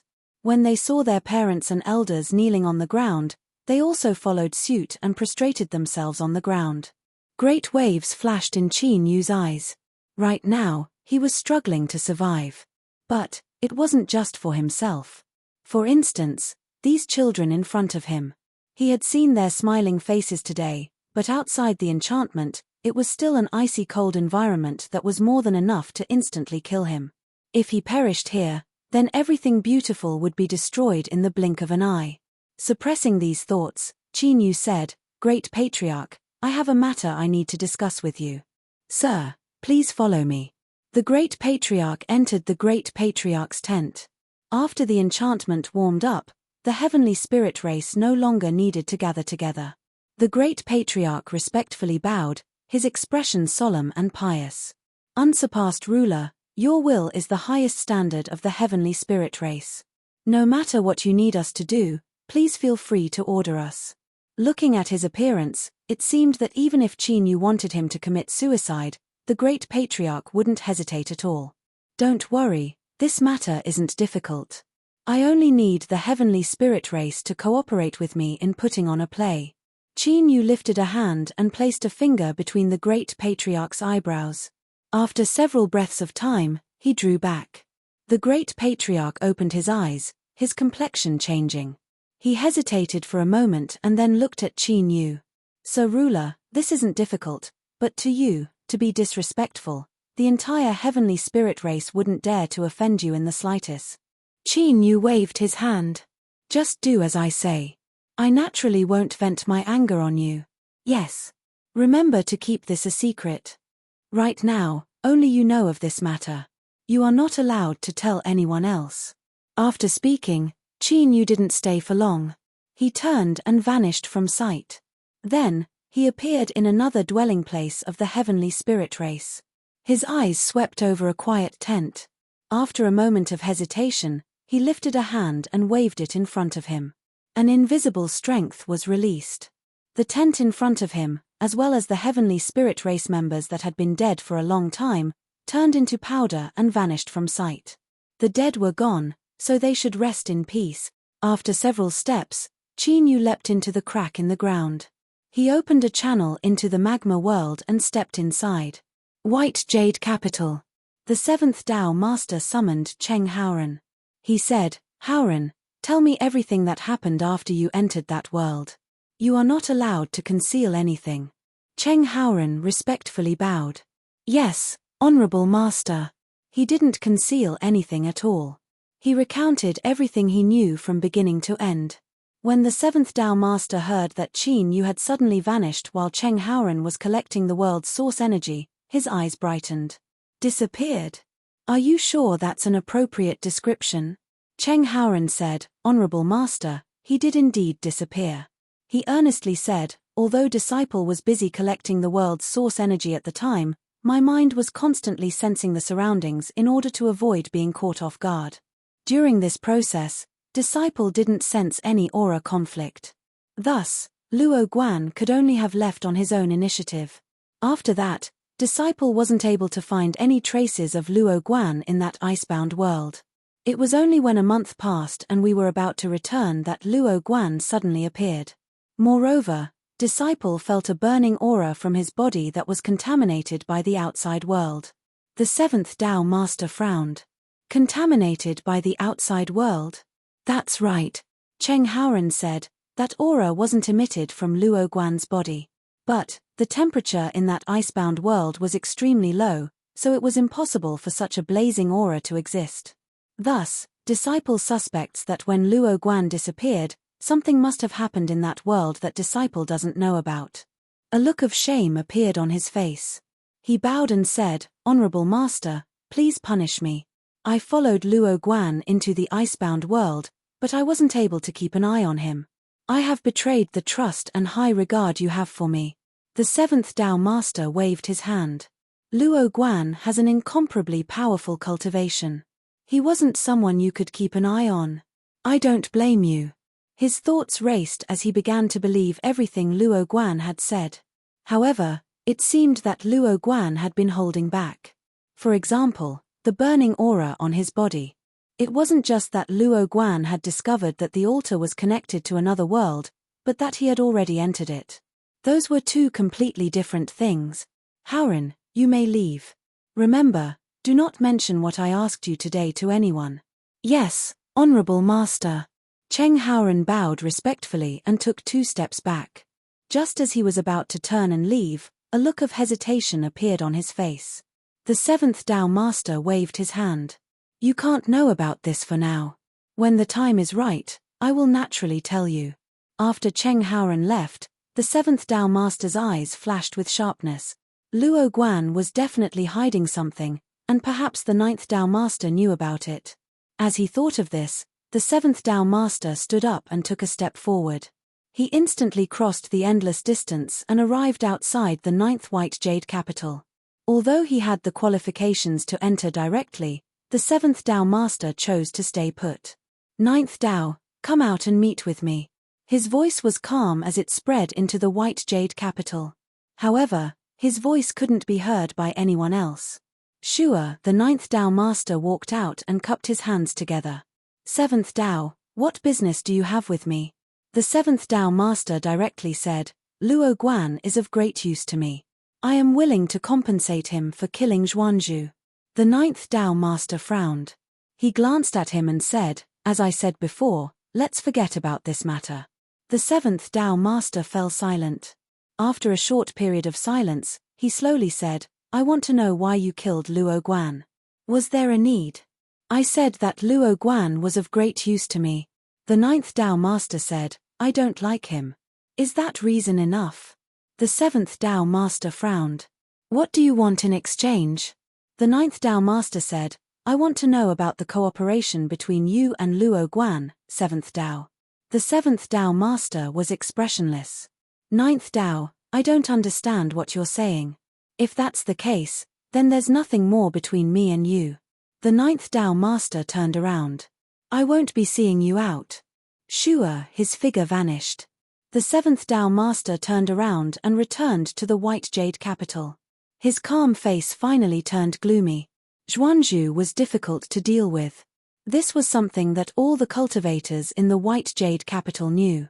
But what they didn't know was that in terms of difficulty, the ninth Dao Master was the truly terrifying one. Given the ninth Dao Master's temperament, he definitely wouldn't let the matter rest if he discovered a trace of it. This caused the seventh Dao Master's heart to burn with anger, and he couldn't help but feel a bit of regret. It seemed like he had a perfect excuse to look for the ninth Dao Master, but he still sensed something fishy about it.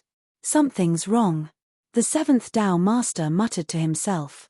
He paced back and forth several times, his gloomy expression gradually returning to tranquility. When Zhuanzhu tried to kill Luo Guan, he must have received instructions from the ninth Dao Master. In other words, he had long since noticed Luo Guan. Whether or not he went to the ninth white jade capital this time, the result wouldn't change. The ninth Dao Master wouldn't give up so easily.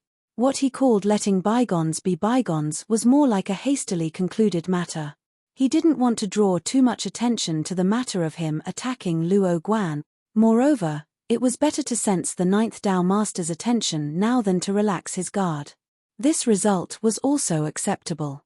The seventh Dao Master paced back and forth several times. Then, he suddenly lifted a hand and pointed forwards. Images appeared in space. This was the current scene of Sea King Island. His eyes locked onto the great hall where Qin Yu was currently in seclusion. If the seventh Dao Master wanted to, he could break through the seal of this hall at any time and see what was happening inside. Moreover, there was a high chance that he wouldn't be discovered. But after hesitating again and again, the seventh Dao Master didn't do anything. He flicked his sleeves and dispersed the images in front of him. Everything would have to wait until he obtained the world core that Luo Guan spoke of. If he could really do it, then everything would be fine.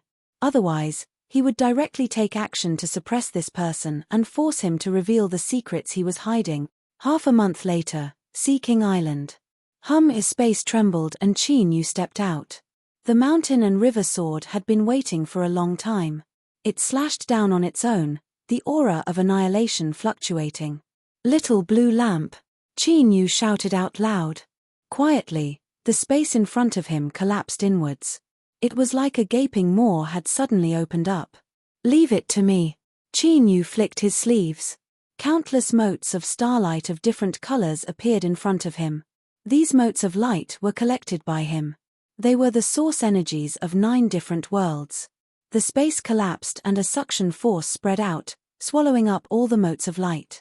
Soon, the edges of the collapsed space violently shook. A fist-sized sphere of light flew out. The core region was like a constantly expanding and contracting heart, constantly beating. Qin Yu's pupils shrank. This was the world core. Chapter 1832. At this time, a feeling of being locked onto and watched suddenly gushed out from the depths of his heart, and the source of this feeling was the constantly shrinking and expanding world heart in front of him. Chi knew, before you completely condense the world heart, you need to obtain its approval. The little blue lamp's voice sounded out. After a moment of silence, Chi knew took out the Nine Realms token and placed it in front of the world heart. The light that surged on its surface rapidly dimmed until it was extinguished. What appeared in front of him was a grey stone, unremarkable at all. Chi knew put away the token and took the stone in his hand. At this time, he felt as if he had grasped the entire world. He could clearly sense the position of the heavenly spirit clan's world. He even had an incomparably strong thought that as long as he crushed this stone, he could destroy the entire world. That's enough. The little blue lamp said, "Give the world heart to the seventh Tao Master and you will naturally obtain his trust. Everything else will proceed as planned." "Hold on," Chi Yu said. He stared at the stone in his hand. He was now incomparably sure that this was the true world heart. If he really gave it to the seventh Tao Master, that would be the same as handing over the life and death of the entire century to him. "I know that you definitely wouldn't joke about something like this, but you should at least give me a hint. After I hand over the world heart, how will I deal with the seventh Tao Master's revenge?" Qin Yu had a dignified expression. "If I don't know this, I won't be able to rest easy." The little blue lamp seemed to have already expected Qin Yu to ask this question. Its reply was calm and unperturbed. "It's simple. It is because he cannot break this world heart." Qin Yu furrowed his eyebrows. He looked down at the grey world heart in his hand. The feeling this thing gave off wasn't solid at all. He could crush it with just a little bit of strength. It is just an illusion. A true world heart isn't solid at all. At the very least, a Tao Master level powerhouse can casually destroy it. But this world heart is different. What it contains isn't just the source strength of a world. As the little blue lamp finished speaking, its aura vanished from sight. A sharp light flashed in Qin Yu's eyes. If that was the case, then there was no problem. The little blue lamp's plan was in truth very simple. It was to win the seventh Tao Master's trust. Although the world heart seemed incomparably weak, it was actually indestructible. With that, even if the matter was exposed, the enraged seventh Tao Master would discover that he was completely powerless against the realm core in his hand. Taking a deep breath, Qin Yu closed his eyes and began to meditate. A day later, after he had fully recovered, he left Sea King Island and arrived outside the seventh White Jade capital. "Tao Lord, I'm here." The space around them trembled as the voice of the seventh Tao Lord rang out. "Enter." Without any hesitation, Qin Yu stepped forwards. His field of vision twisted and he appeared in the grand hall. The seventh Tao Master sat on the seat of the host, and his gaze was condescending. His expression seemed calm and relaxed, yet it actually emanated a powerful pressure. The air was filled with traces of an unsettling smell. This caused Qin Yu's heart to shiver. He suddenly felt a sense of unease, as well as an intense thought. If he couldn't win the seventh Tao Master's trust this time, then it would be impossible for him to leave this hall unscathed. "Greetings, Tao Master." Qin Yu calmly bowed. The seventh Tao Master smiled. "Fellow Daoist Luo Guan, there is no need to be so polite. I have already been waiting for many days. I hope that fellow Daoist can bring me a pleasant surprise when you return." Qin Yu said, "If I didn't obtain anything, then I wouldn't have returned to the White Jade capital." He flipped his hand and took out the world heart. "Tao Master, please take a look at this." The seventh Tao Master's pupils shrank. He subconsciously leaned forward. World heart. Although this grey stone looked incomparably ordinary, the aura it emitted was like a lighthouse in the dark of night to a Tao Master level powerhouse. "Not bad. I was lucky enough to not fail you. But I hope that Tao Master will keep your word." Qin Yu lifted his hand and the world heart flew out. The seventh Tao Master grasped it and grasped it. He focused his divine sense to determine whether it was real or fake. A smile lit up his face. "Ha ha ha ha. Good. Luo Guan, I really wasn't wrong about you. The world heart was real, and it came from that frozen world, but the aura of the world heart wasn't pure. The seventh Tao Master turned his hand and grasped the world heart. Then, he asked this question. Even if a dead world has begun to revive, there is still too little heaven and earth source energy. It isn't enough to support the condensation of a complete world heart. I had no choice but to take a risk and enter another world connected to the altar. There, I searched for heaven and earth source energy and gathered the source energy of the other worlds. Only then was I able to condense this one. The seventh Tao Master's eyes flashed. This matched up with his previous speculations.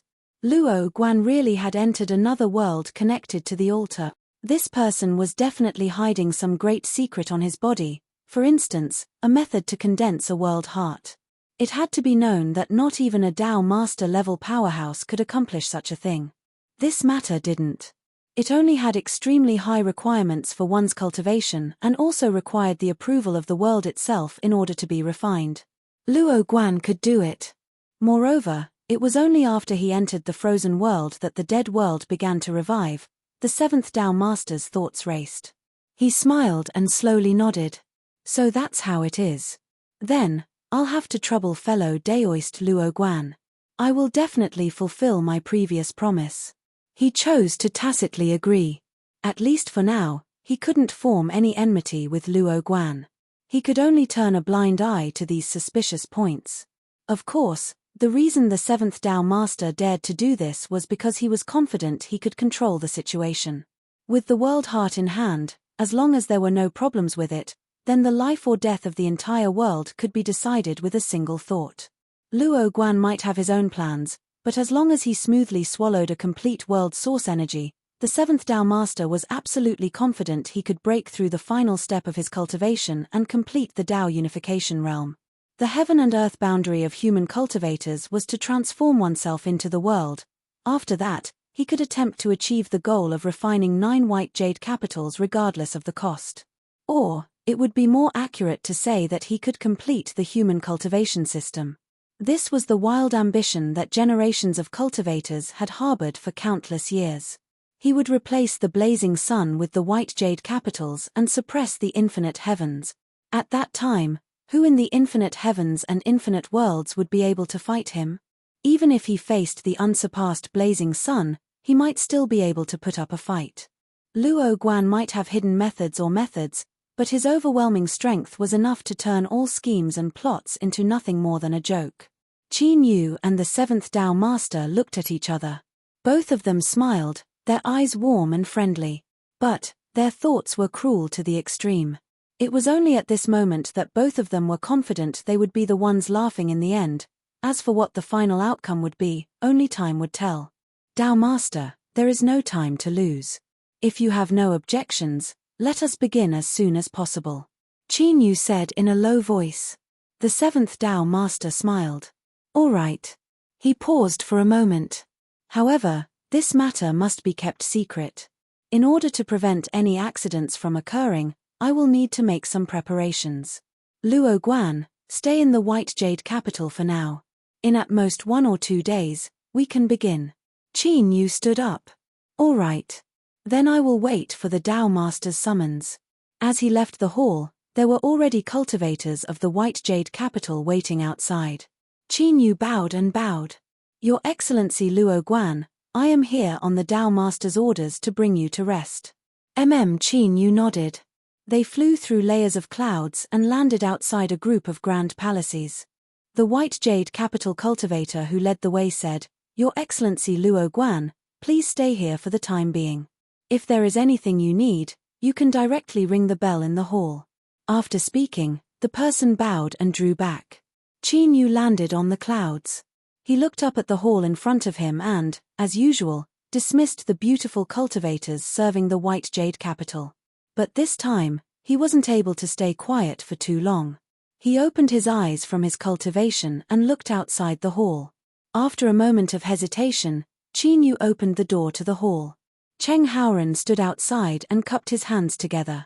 Fellow Daoist Luo Guan, we meet again. Qin Yu said, Fellow Daoist Cheng, is there something you need? Cheng Haoran said, No, I was just passing through this place and heard that fellow Daoist Luo Guan had arrived, so I came to say hello. While I'm at it, I also want to remind fellow Daoist Luo Guan that no matter what agreement you and Honorable Master have reached, please do your best to fulfill it. Honorable Master's cultivation is transcendent and he is incomparably strong. Even if fellow Daoist Luo Guan is shockingly strong, I don't think you are willing to withstand the anger of Honorable Master. He faintly smiled and cupped his hands together. That is all I have to say. Fellow Daoist Luo Guan, please stay here. Farewell. As Qin Yu watched the scholar of White Jade Capital leave, he furrowed his eyebrows. It wasn't because he had been inexplicably threatened, but because Cheng Haoran's behavior wasn't normal. With Cheng Haoran's temperament and his usual behavior, it was far too abrupt for him to appear here today and say such words. Just what was Cheng Haoran's goal? Qin Yu couldn't come up with an answer. He could only temporarily suppress this thought. Returning to the hall, Qin Yu looked up at the hall where the 7th Dao Master was. Qin Yu didn't believe a single word of what he had said before. As the ruler of White Jade Capital, why would he need to avoid being detected if he mobilized the strength of White Jade Capital? If this was true, then with the 7th Dao Master's cultivation and status, it was simply a joke. Thus, this was only an excuse that the 7th Dao Master had left for Qin Yu. It was a chance for him to test things out and also make arrangements for the future. Any experienced and far-sighted individual wouldn't act hastily. They would definitely make arrangements for the future and even have a contingency plan for dealing with all sorts of unexpected situations. Once they made their final decision, they would begin to act. This should be a very short time. And sure enough, on the next day, Qin Yu received a summons from the 7th Dao Master. Your Excellency Luo Guan, the Dao Master invites you to the hall. All right. Qin Yu stood up and left the hall. On this day, an accident occurred in White Jade Capital. It was unknown what had happened to the outsider cultivator Luo Guan. It was unknown why he had angered the Dao Master, but after being suppressed and locked up in a dungeon, a rumor rapidly spread out. It was said that when Luo Guan was collecting the world's source energy, he had secretly tampered with it and kept a large portion of it. This was discovered by the Dao Master and thus ended up in such a state. His words were so convincing that they sounded so confident. And as this news was spreading, in White Jade Capital's dungeon, the 7th Dao Master was sitting across from Qin Yu.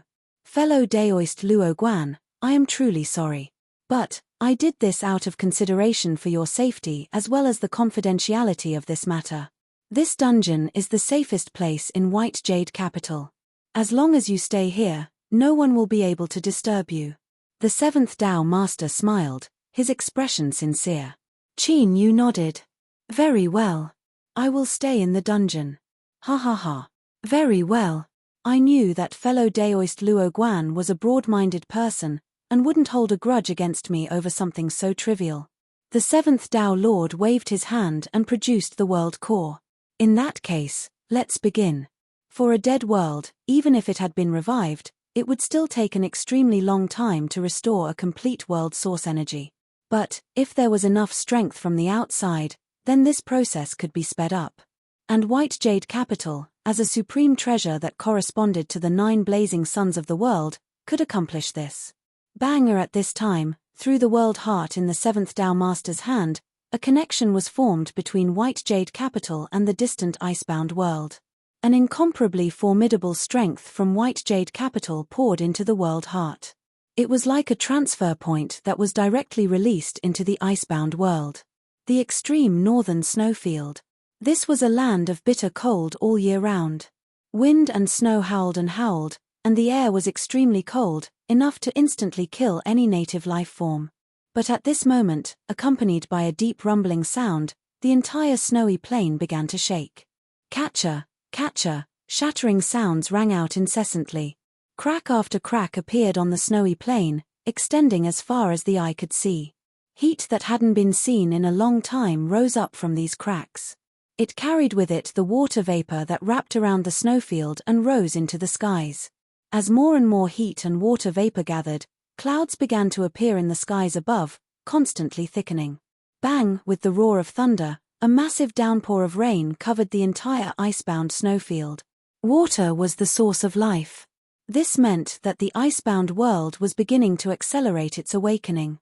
Within the enchantment, the great clan elder and all of the heavenly spirit race stared with wide eyes at the pitter-pattering raindrops above their heads. The enchantment resisted the cold, but it didn't stop the rain from falling. The entire mountain camp was instantly covered in a curtain of rain. "It's raining." A heavenly spirit race member knelt on the ground. He reached out a trembling hand to catch the raindrops. This was the first heavy rain since the great calamity of the past. His Excellency Ruler, it must be His Excellency Ruler, he is saving the entire world, saving all of us. Amidst the cheers, all of the heavenly spirit race members knelt on the ground, devoutly chanting and praying. At this time, they didn't discover that as the rain fell, these raindrops also contained traces of divine sense from the outside world. This was the seventh Tao Master. Through the world heart, he had penetrated his will into this world. As the raindrops fell on the bodies of the heavenly spirit clan members, a wisp of divine consciousness silently entered their bodies and flipped through the memories of the heavenly spirit clan members. Like this, the seventh Tao Master confirmed that he had finally discovered Luo Guan's secret. No wonder he could freely enter and exit the various worlds connected to the altars. No wonder he could condense a world heart that even Tao Master level powerhouses were helpless against. Ruler, or it could be said that he had obtained the inheritances left behind by the original rulers of these worlds. In the dungeon, the seventh Tao Master opened his eyes. His gaze flashed as he looked at Qin Yu. "Fellow Daoist Luo Guan, everything is progressing smoothly. You really didn't lie to me," Qin Yu said, "of course. But I also ask that Tao Master abide by your promise and do your best to rescue the native life forms of these worlds. I need them to become my most loyal believers and help me ignite the great path of incense." "Of course. I will definitely not go back on my word," the seventh Tao Master said with a smile. At this time, he felt that he had seen through all of Qin Yu's schemes. Perhaps when Luo Guan first discovered the relationship between himself and the various worlds connected to the altars, he had also been excited. But soon, he discovered that it was impossible to obtain 9 worlds with his own strength, especially when the White Jade Capital had already discovered the altars. And once this matter was exposed and he had to face the 9 White Jade Capitals, all that awaited him was death. Thus, Luo Guan chose to settle for the next best thing. He abandoned his status as a ruler of a world and instead sought the help of the native life forms. As long as he could rescue them from the calamity of world destruction, he could obtain their most devout faith and use it to ignite the great path of incense. Everything could be explained in a reasonable and logical manner. Chapter 1833. After the seventh Tao Master left, the only one left in the dungeon was Qin Yu. A smile lifted the corners of his lips. It was progressing smoothly. The Heavenly Spirit Clan's icebound world was currently recovering at an accelerated rate. However, because the method used to refine the world heart was different from the orthodox method, the icebound world wasn't the only world connected to the icebound world. It was like a wide river with 8 small branches. Each branch didn't look big, but it was enough to take half of the water in the river. Without a doubt, this water came from the 7th White Jade Capital. It wasn't obvious at the moment, but the 7th Tao Master would soon discover that the cost of reviving the world of ice would be terrifying. It was so terrifying that the power of the White Jade Capital couldn't do it. At that time, would he choose to give up on what he had already invested, or would he find a way to continue investing? A bright glow flashed through Qin Yu's eyes. At that time, the 7th Tao Lord wouldn't be able to make the decision. The 9th White Jade Capital. The 9th Tao Lord was sitting cross-legged in a palace in the clouds. He was frowning slightly, and there was a look of contemplation on his face. He was thinking about the matter regarding Qin Yu. News had spread from the 7th White Jade Capital that Qin Yu had been suppressed by the 7th Tao Master because he had intercepted the world essence. However, the 9th Tao Lord didn't believe it at all. It seemed that the 7th Tao Lord had already made his move. A solemn expression appeared on the 9th Tao Master's face when he thought of this, and a trace of urgency arose in his heart. Back in the Void Realm, when he first saw Qin Yu, he sensed something different. Thus, this was the reason why he had given the order to capture Qin Yu and kill him in an attempt to obtain something hidden on his body that couldn't be sensed. This was also to prevent Qin Yu from helping the ninth Tao Lord become the biggest winner. Although he failed in the end and perished because of it, the ninth Tao Master was able to sense it even more clearly when Qin Yu returned. He was finally able to determine what that aura on Qin Yu's body was. It was a connection with the altar, as if Qin Yu was the true master of this altar. That was the reason why the ninth Tao Master had directly probed 7 Daos when he had first arrived. Even though 7 Daos hadn't revealed any abnormalities, the ninth Tao Master was even more certain that there was some sort of transaction between him and Qin Yu. Otherwise, with Qi Dao's patience, he wouldn't have rashly paid a visit. Suppress the dungeon. It was probably to control Luo Guan to prevent any accidents. Such cautiousness only proved that the 7 paths were plotting something big. Men. The ninth Tao Master suddenly spoke. A white jade capital cultivator entered the hall and bowed. Please give me your orders. Send a message to the 8 white jade capitals. I've made some new discoveries regarding the sacrificial altar. Please come to the white jade capitals. The ninth Tao Master's eyes flickered. If any of the Tao Lords find it inconvenient to travel, please inform them that they can meet in the white jade capital. Yes, Pathmaster. The white jade Jing cultivator took a few steps back, turned around, and left quickly. He quickly spread the news. The 7th white jade capital. After the Tao Lord heard the report, he waved his hand and sent them away. A thoughtful look appeared on his face. He knew very well that the 9 Daos were probing him. It seemed like he had no choice but to go this time. Otherwise, given Ju Dao's temperament, he would definitely descend with the other Tao Lords, which would make it even easier for him to slip up. With a thought, the 7th Tao Lord sent out his will, and soon a respectful voice could be heard from outside the hall. Master, disciple has arrived. Come in. Cheng Haoran quickly walked into the hall. He bowed once more. Disciple greets Master. The 7th Tao Master nodded. I have been invited to head to the 9th White Jade capital. I do not know when I will return. You will temporarily control the White Jade capital's Great Array formation. As he spoke, he lifted a hand and grasped forwards. A ring appeared. The surface of this object seemed to surge with clouds and mist. It shined with light. It was extraordinary. Cheng Haoran received the ring with both hands, a solemn expression on his face. Master, this is. The 7th Tao Master waved his hand.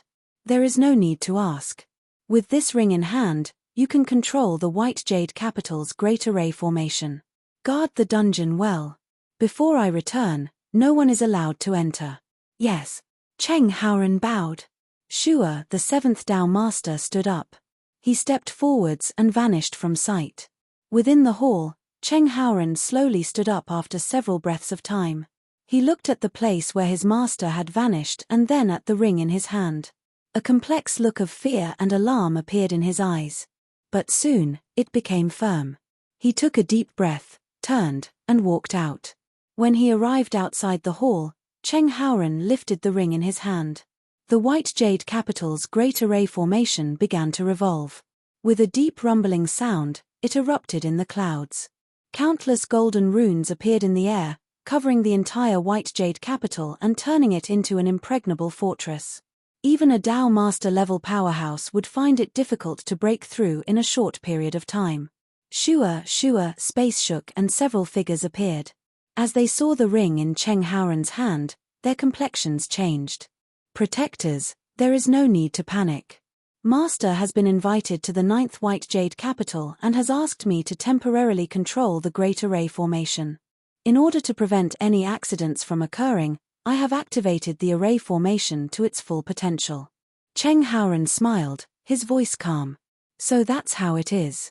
Since this is the Tao Master's order, there is no problem. The protectors cupped their hands together and left. They didn't doubt Cheng Haoran's words at all. After all, he was the disciple that the Tao Master trusted the most and held in high regard. Everything he said was normal. After the protectors left, Cheng Haoran stepped out and returned to his residence. He dismissed all the attendants and maids and entered the hall with a calm expression. With a flick of his sleeves, he closed the doors. Standing in the hall, a trace of struggle and hesitation appeared on his face. But in the end, Cheng Haoren took a deep breath and lifted a hand. Space shook and a black mask appeared. Red flames danced in its empty eye sockets and its aura was strange to the extreme. Have you thought it through? The mask's mouth moved and a deep and low voice spread out. It was calm and full of texture, instantly calming one's heart. Compared to its appearance and aura, it was like the heavens and earth. Cheng Haoren sneered. I still don't believe everything you said. The mask chuckled.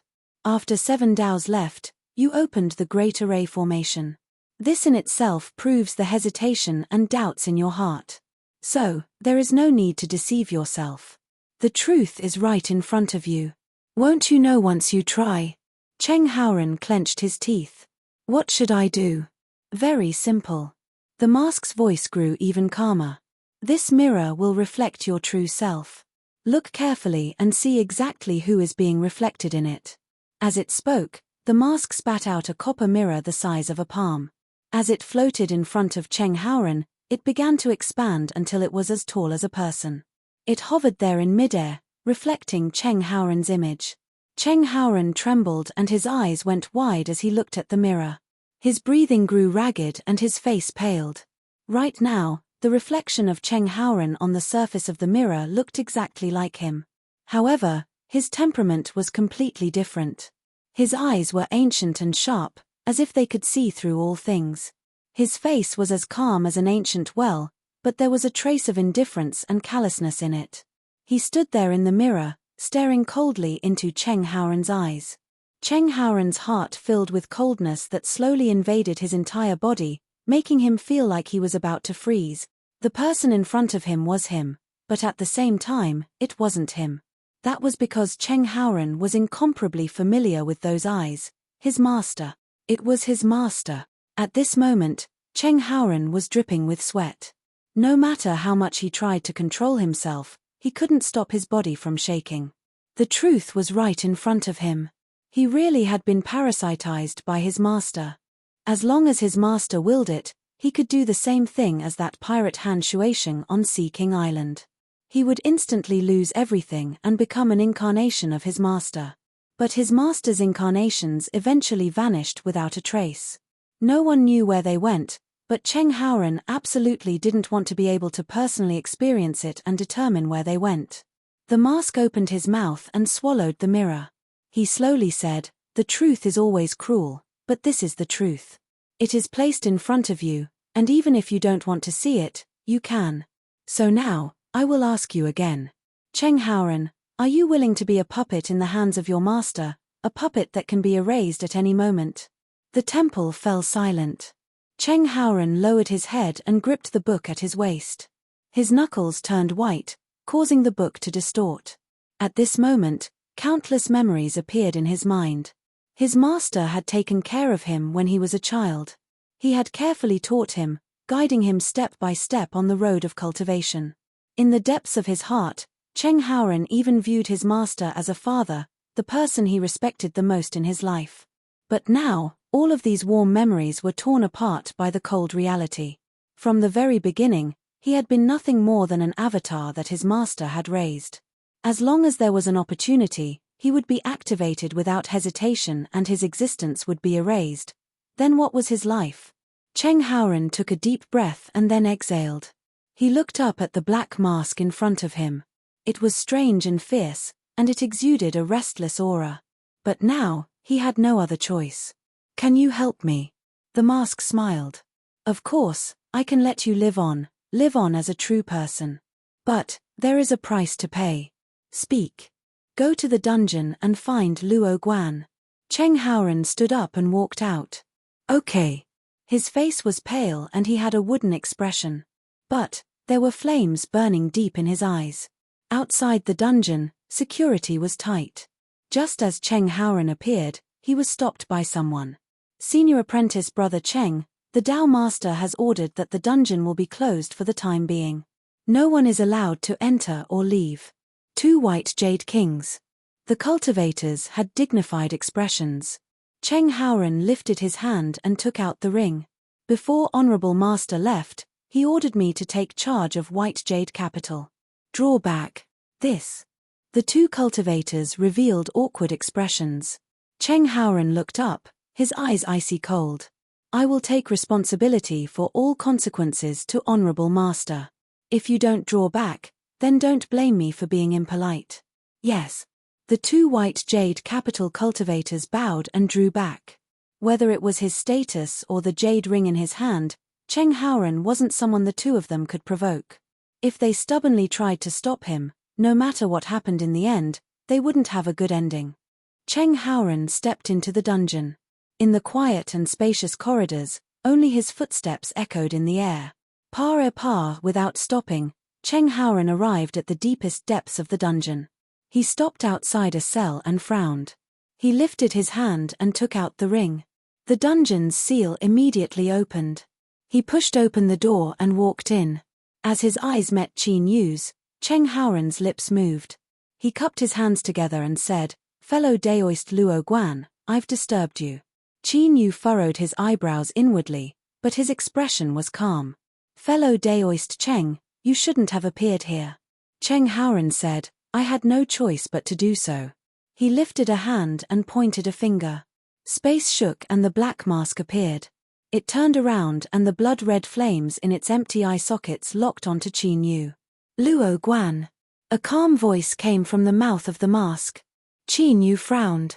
He glanced at the pale Cheng Haoran who had his head lowered and was silent. "Who are you?" "Who I am is not important. What is important is the strength contained in this mask. If it were to explode here, it would be enough to instantly kill you." Qin Yu's frown deepened. But he didn't doubt these words.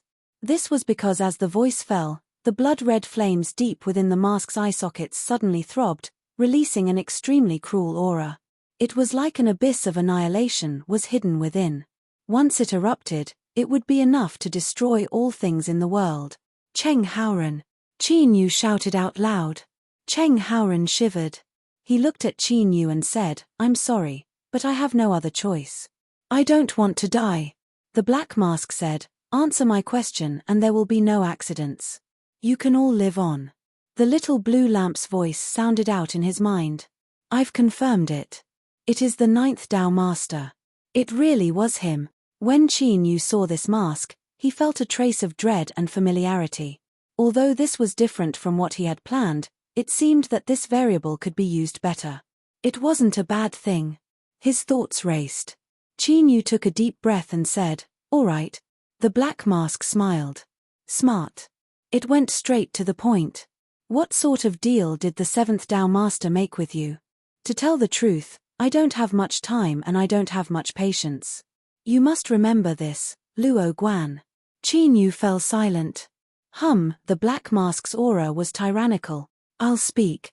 Qin Yu's complexion was ugly. He slowly said, "I made an agreement with the Dao Master. I will borrow the strength of the White Jade Capital to help the frozen world recover. Finally, I will assist the 7th Dao Master in obtaining the complete source of the world." "You are lying." The black mask's voice was icy cold. The crimson flames in its eye sockets nearly flowed out. "The complete source of the world can only be obtained after the world recovers. Not to mention how you can help the frozen world recover. Once it recovers, the world will awaken and no one will be able to seize the world's source, otherwise they will suffer a backlash." Qin Yu said in a low voice, "I am speaking the truth." He lifted a hand and the 9 realms token appeared in his palm. The black mask stared at it. "This is something related to the altar. Luo Guan, you are the master of that altar." Qin Yu said, "The altar deep in the void realm isn't just connected to the frozen world. I would like to ask, 9th Dao Master, do you also wish to obtain a complete source of the world?" Cheng Haoran's eyes widened. The 9th Dao Master. He looked at the black mask, shock on his face. "Luo Guan, you really are a smart person. I like to deal with smart people." The black mask slowly said, admitting his identity. "But I am more curious. With the 7th Dao Master's cautious temperament, how did you win his trust?" Qin Yu said, "It's very simple. I condensed a world heart and gave it to the 7th Dao Master." "World heart!" The black mask shouted out loud. The blood-red flames in its eyes rose. It stubbornly stared at Qin Yu and then at the 9 realms token in his hand. After several breaths of time, it slowly said, "Now, I am a little interested in what you said." Chapter 1834. In the 9th White Jade capital, the 9 Dao Masters had gathered. 9th Dao, why did you order someone to invite us here? The first Dao Master asked in a low voice. All eyes gathered on him. The 9th Dao Master said calmly, "I've made some discoveries about the sacrificial altar hidden in the depths of the void of chaos."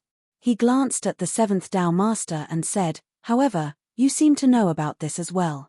The 7th Dao Master frowned. 9th Dao, what do you mean? The 9th Dao Master said, "It's simple.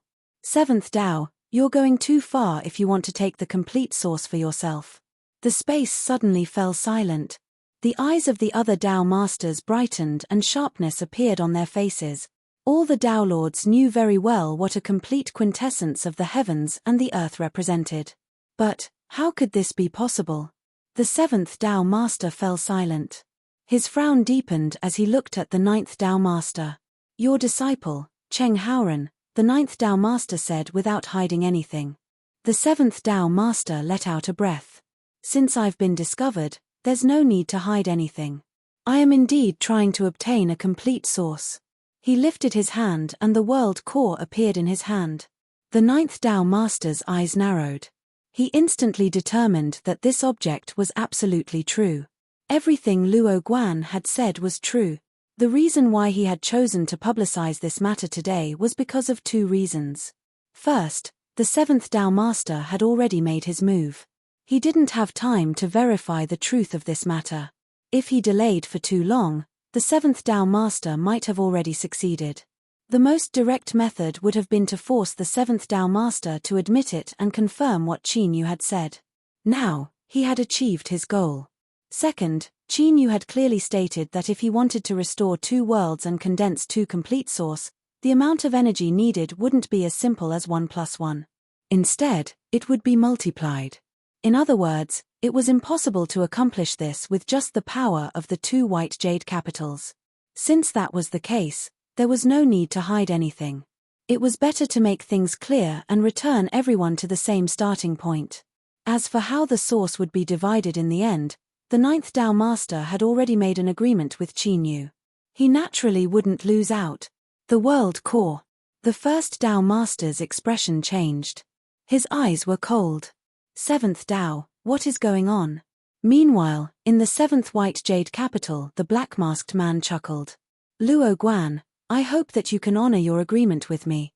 Otherwise, the backlash of the contract is something that not even a Dao Lord-level existence can withstand. Qin Yu nodded. Of course. But, I also ask that the 9th Dao Master ensure that you can fulfill your promise to me. I walk the path of the great Dao of incense, which is different from your human cultivator system. I need enough believers. Only the purest power of incense can help me successfully ignite the great Dao.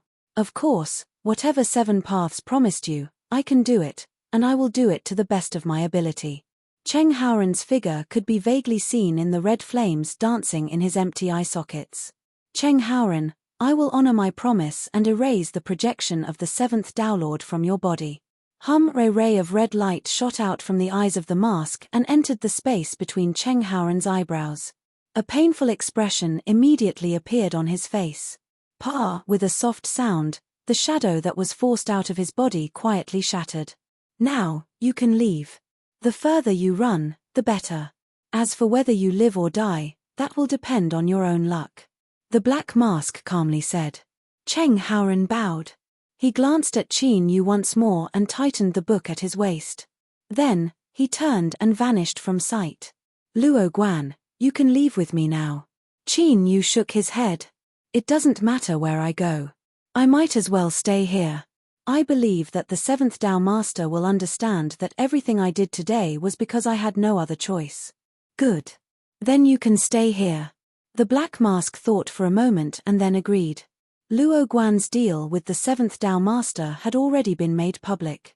There was no need to doubt his importance. Before he obtained the source energy of the world, the 9 White Jade Capital's Dao Masters absolutely wouldn't make things difficult for him. A space trembled and the black mask vanished from sight. Qin Yu looked up in the direction that Cheng Haoren left in and shook his head. Although the 9th Dao Master had kept his promise and helped him erase the projection of the 7th Dao Master, wanting to leave here alive would likely be difficult. Cheng Haoren was a pitiful person, but in the infinite worlds, just how many pitiful people were there? Didn't Qin Yu cultivate for half his life before he learned of his origins and took revenge for the hatred of the past? But even now, there were still many mysteries that lingered around him. He found it hard to solve them. So, whether he lived or died would depend on Cheng Haoren's own good fortune. Qin Yu wouldn't interfere. Senior apprentice brother Cheng. Greetings, senior apprentice brother Cheng. Cheng Haoren had a calm expression. He nodded in response as he walked to the hub of the White Jade Capital's Great Array formation. The two protectors that had appeared before appeared. Haoren, what is it? Cheng Haoren nodded. There seems to be something wrong with the operation of the Great Array formation. In order to avoid any accidents, I will go in and investigate. The two protectors frowned. They had guarded the Great Array formation for many years and had never heard of such a thing, but now that Cheng Haoren had spoken and he was also in charge of the White Jade Capital's Great Array formation, they glanced at each other and nodded. That's fine. The Dao Master isn't here, so it's better to be a bit more cautious. Cheng Haoren smiled. That's true. He stepped forwards and stepped into the array formation hub. For many years, only the Dao Master has been able to enter and exit the array formation hub. With Cheng Haoren entering today, it looks like the next Dao Master has already been decided. A protector sighed with emotion. Cheng Haoren isn't bad. His talent is outstanding and his temperament is calm. It's understandable that the Dao Master chose him. The other protector subconsciously frowned. But for some reason, why do I feel that there is something wrong with Cheng Haoren today? Aren't you thinking too much? Unless he wants to destroy his own future, Cheng Haoren wouldn't act recklessly. Perhaps. At this time, the two protectors stopped talking. Cheng Haoren walked out from the array formation hub. He smiled and said, "There's no problem. It looks like I was being too sensitive. I'll have to trouble the two protectors." Haoren, you speak too seriously. This is nothing more than my duty. You did this out of consideration for your own safety. The two protectors smiled. Cheng Haoren cupped his hands together and bid his farewells. This time, his figure flashed and he arrived at the edge of the White Jade Capital. His figure vanished into the endless white clouds. Soon, in the endless eternal sea, on a giant reef island, Cheng Haoren emerged from the shaking void. At this time, strong winds blew across the sea, causing his robes to flutter. Cheng Haoren sat down with a book in hand. He lowered his head to read until the skies darkened. Then, he let out a breath and reluctantly closed the book. He stood up and bowed. "Greetings, Honorable Master." At some unknown time, the 7th Dao Master had also appeared on this reef. His hands were held behind his back as he faced the sea, his expression extremely calm. "You already knew that I would catch up to you?" Cheng Haoren smiled. "When it comes to Honorable Master, this disciple has always been confident. Do you hate me? I did at the beginning, but I've calmed down now." Cheng Haoren said, "After all, my life was given to you by Honorable Master. If you want to take it back, that is also reasonable." The 7th Dao Master narrowed his eyes. "Then why did you betray me?" Cheng Haoren said, "I can return my life to Honorable Master, but for all these years, I have lost my loyalty and respect to Honorable Master. I will eventually demand a price for it." He lifted a hand and tapped between his eyebrows. "Honorable Master, goodbye." A translucent bloody hole appeared between his eyebrows. His soul instantly collapsed and his aura vanished. The 7th Dao Master looked down at Cheng Haoren's corpse. He suddenly frowned. He stepped forwards and arrived outside the 7th White Jade Capital. Bang! A heaven-shaking explosion erupted in everyone's ears. Terrifying shockwaves rose up and instantly shattered the sea of clouds for tens of thousands of miles around. At this moment, the great array that covered the White Jade Capital shattered and disintegrated. Countless pavilions and palaces were instantly razed to the ground. It was a complete mess. Panic and chaos filled the air. Shua, several figures shot into the skies, all of them shocked and angry. When they saw the seventh Tao Master, fear filled their faces. Greetings, Tao Master. This matter has nothing to do with us. The Great Array was operating normally, but an accident suddenly occurred. Cheng Haoren. It's Cheng Haoren. Today, he entered the core of the Great Array. The Protector screamed. The seventh Tao Lord glanced at him. Well, it was really just a glance, nothing more. Then, this powerful Protector's body suddenly froze. His body shattered and dissipated like sand. Everyone fell silent out of fear. Only then did the seventh Tao Master understand that this was what Cheng Haoren meant when he said that he would take back some of the price. There was a stubbornness and ruthlessness hidden in the depths of this child's heart. His many years of teaching hadn't been in vain. Repair the Great Array, calculate the damage, and appease the hearts of the people. Do you need me to instruct you to do these things? Yes, Tao Master. The Protectors hurriedly left. Shua, the seventh Tao Master, vanished. He reappeared in the depths of the dungeon and pushed open the door. Qin Yu glanced at him and said, Cheng Haoren? Is he dead? The seventh Tao Master nodded. He committed suicide. He didn't suffer much pain. After all, I let him down. Qin Yu raised his eyebrows. I'm surprised to hear such words from you, Tao Master. The seventh Tao Master said, humans aren't plants. How can we be emotionless? But this is my path of cultivation. Although I didn't want to do this, I had no other choice. All right, the matter regarding Cheng Haoren has come to an end here. I want to know what sort of agreement you and the ninth Tao Master have reached.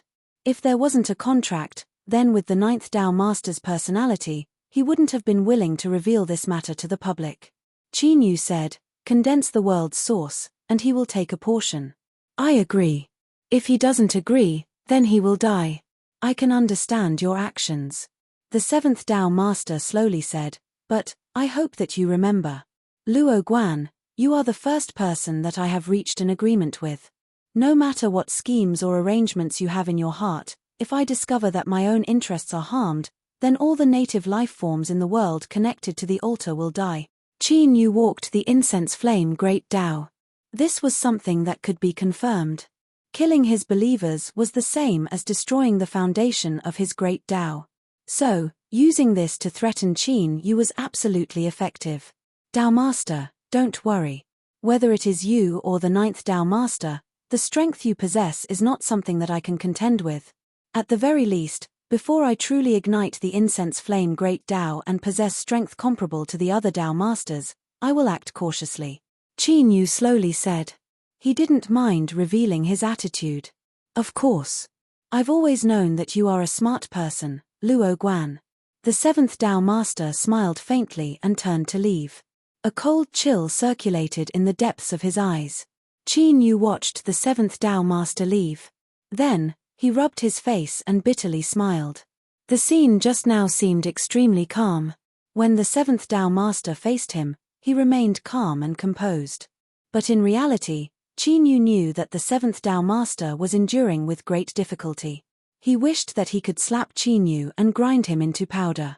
The feeling of walking on the edge of a blade was thrilling and exciting to the extreme, but it was also something that he didn't want to experience a second time. Thoughts were just thoughts. But in reality, Qin Yu knew that such situations wouldn't be rare in the coming days. After all, there were 9 white jade capitals, and there were 9 Tao Masters. So far, Qin Yu had only released the 7th and 9th Tao Masters. Since the other Tao Masters knew of this, how could they remain indifferent to matters that involved the source of the world? What would come sooner or later. As Qin Yu was preparing himself, far away from this place, in the depths of the vast and boundless void realm, Yarrow Dao came to a stop, a helpless look on her face. Her time was up.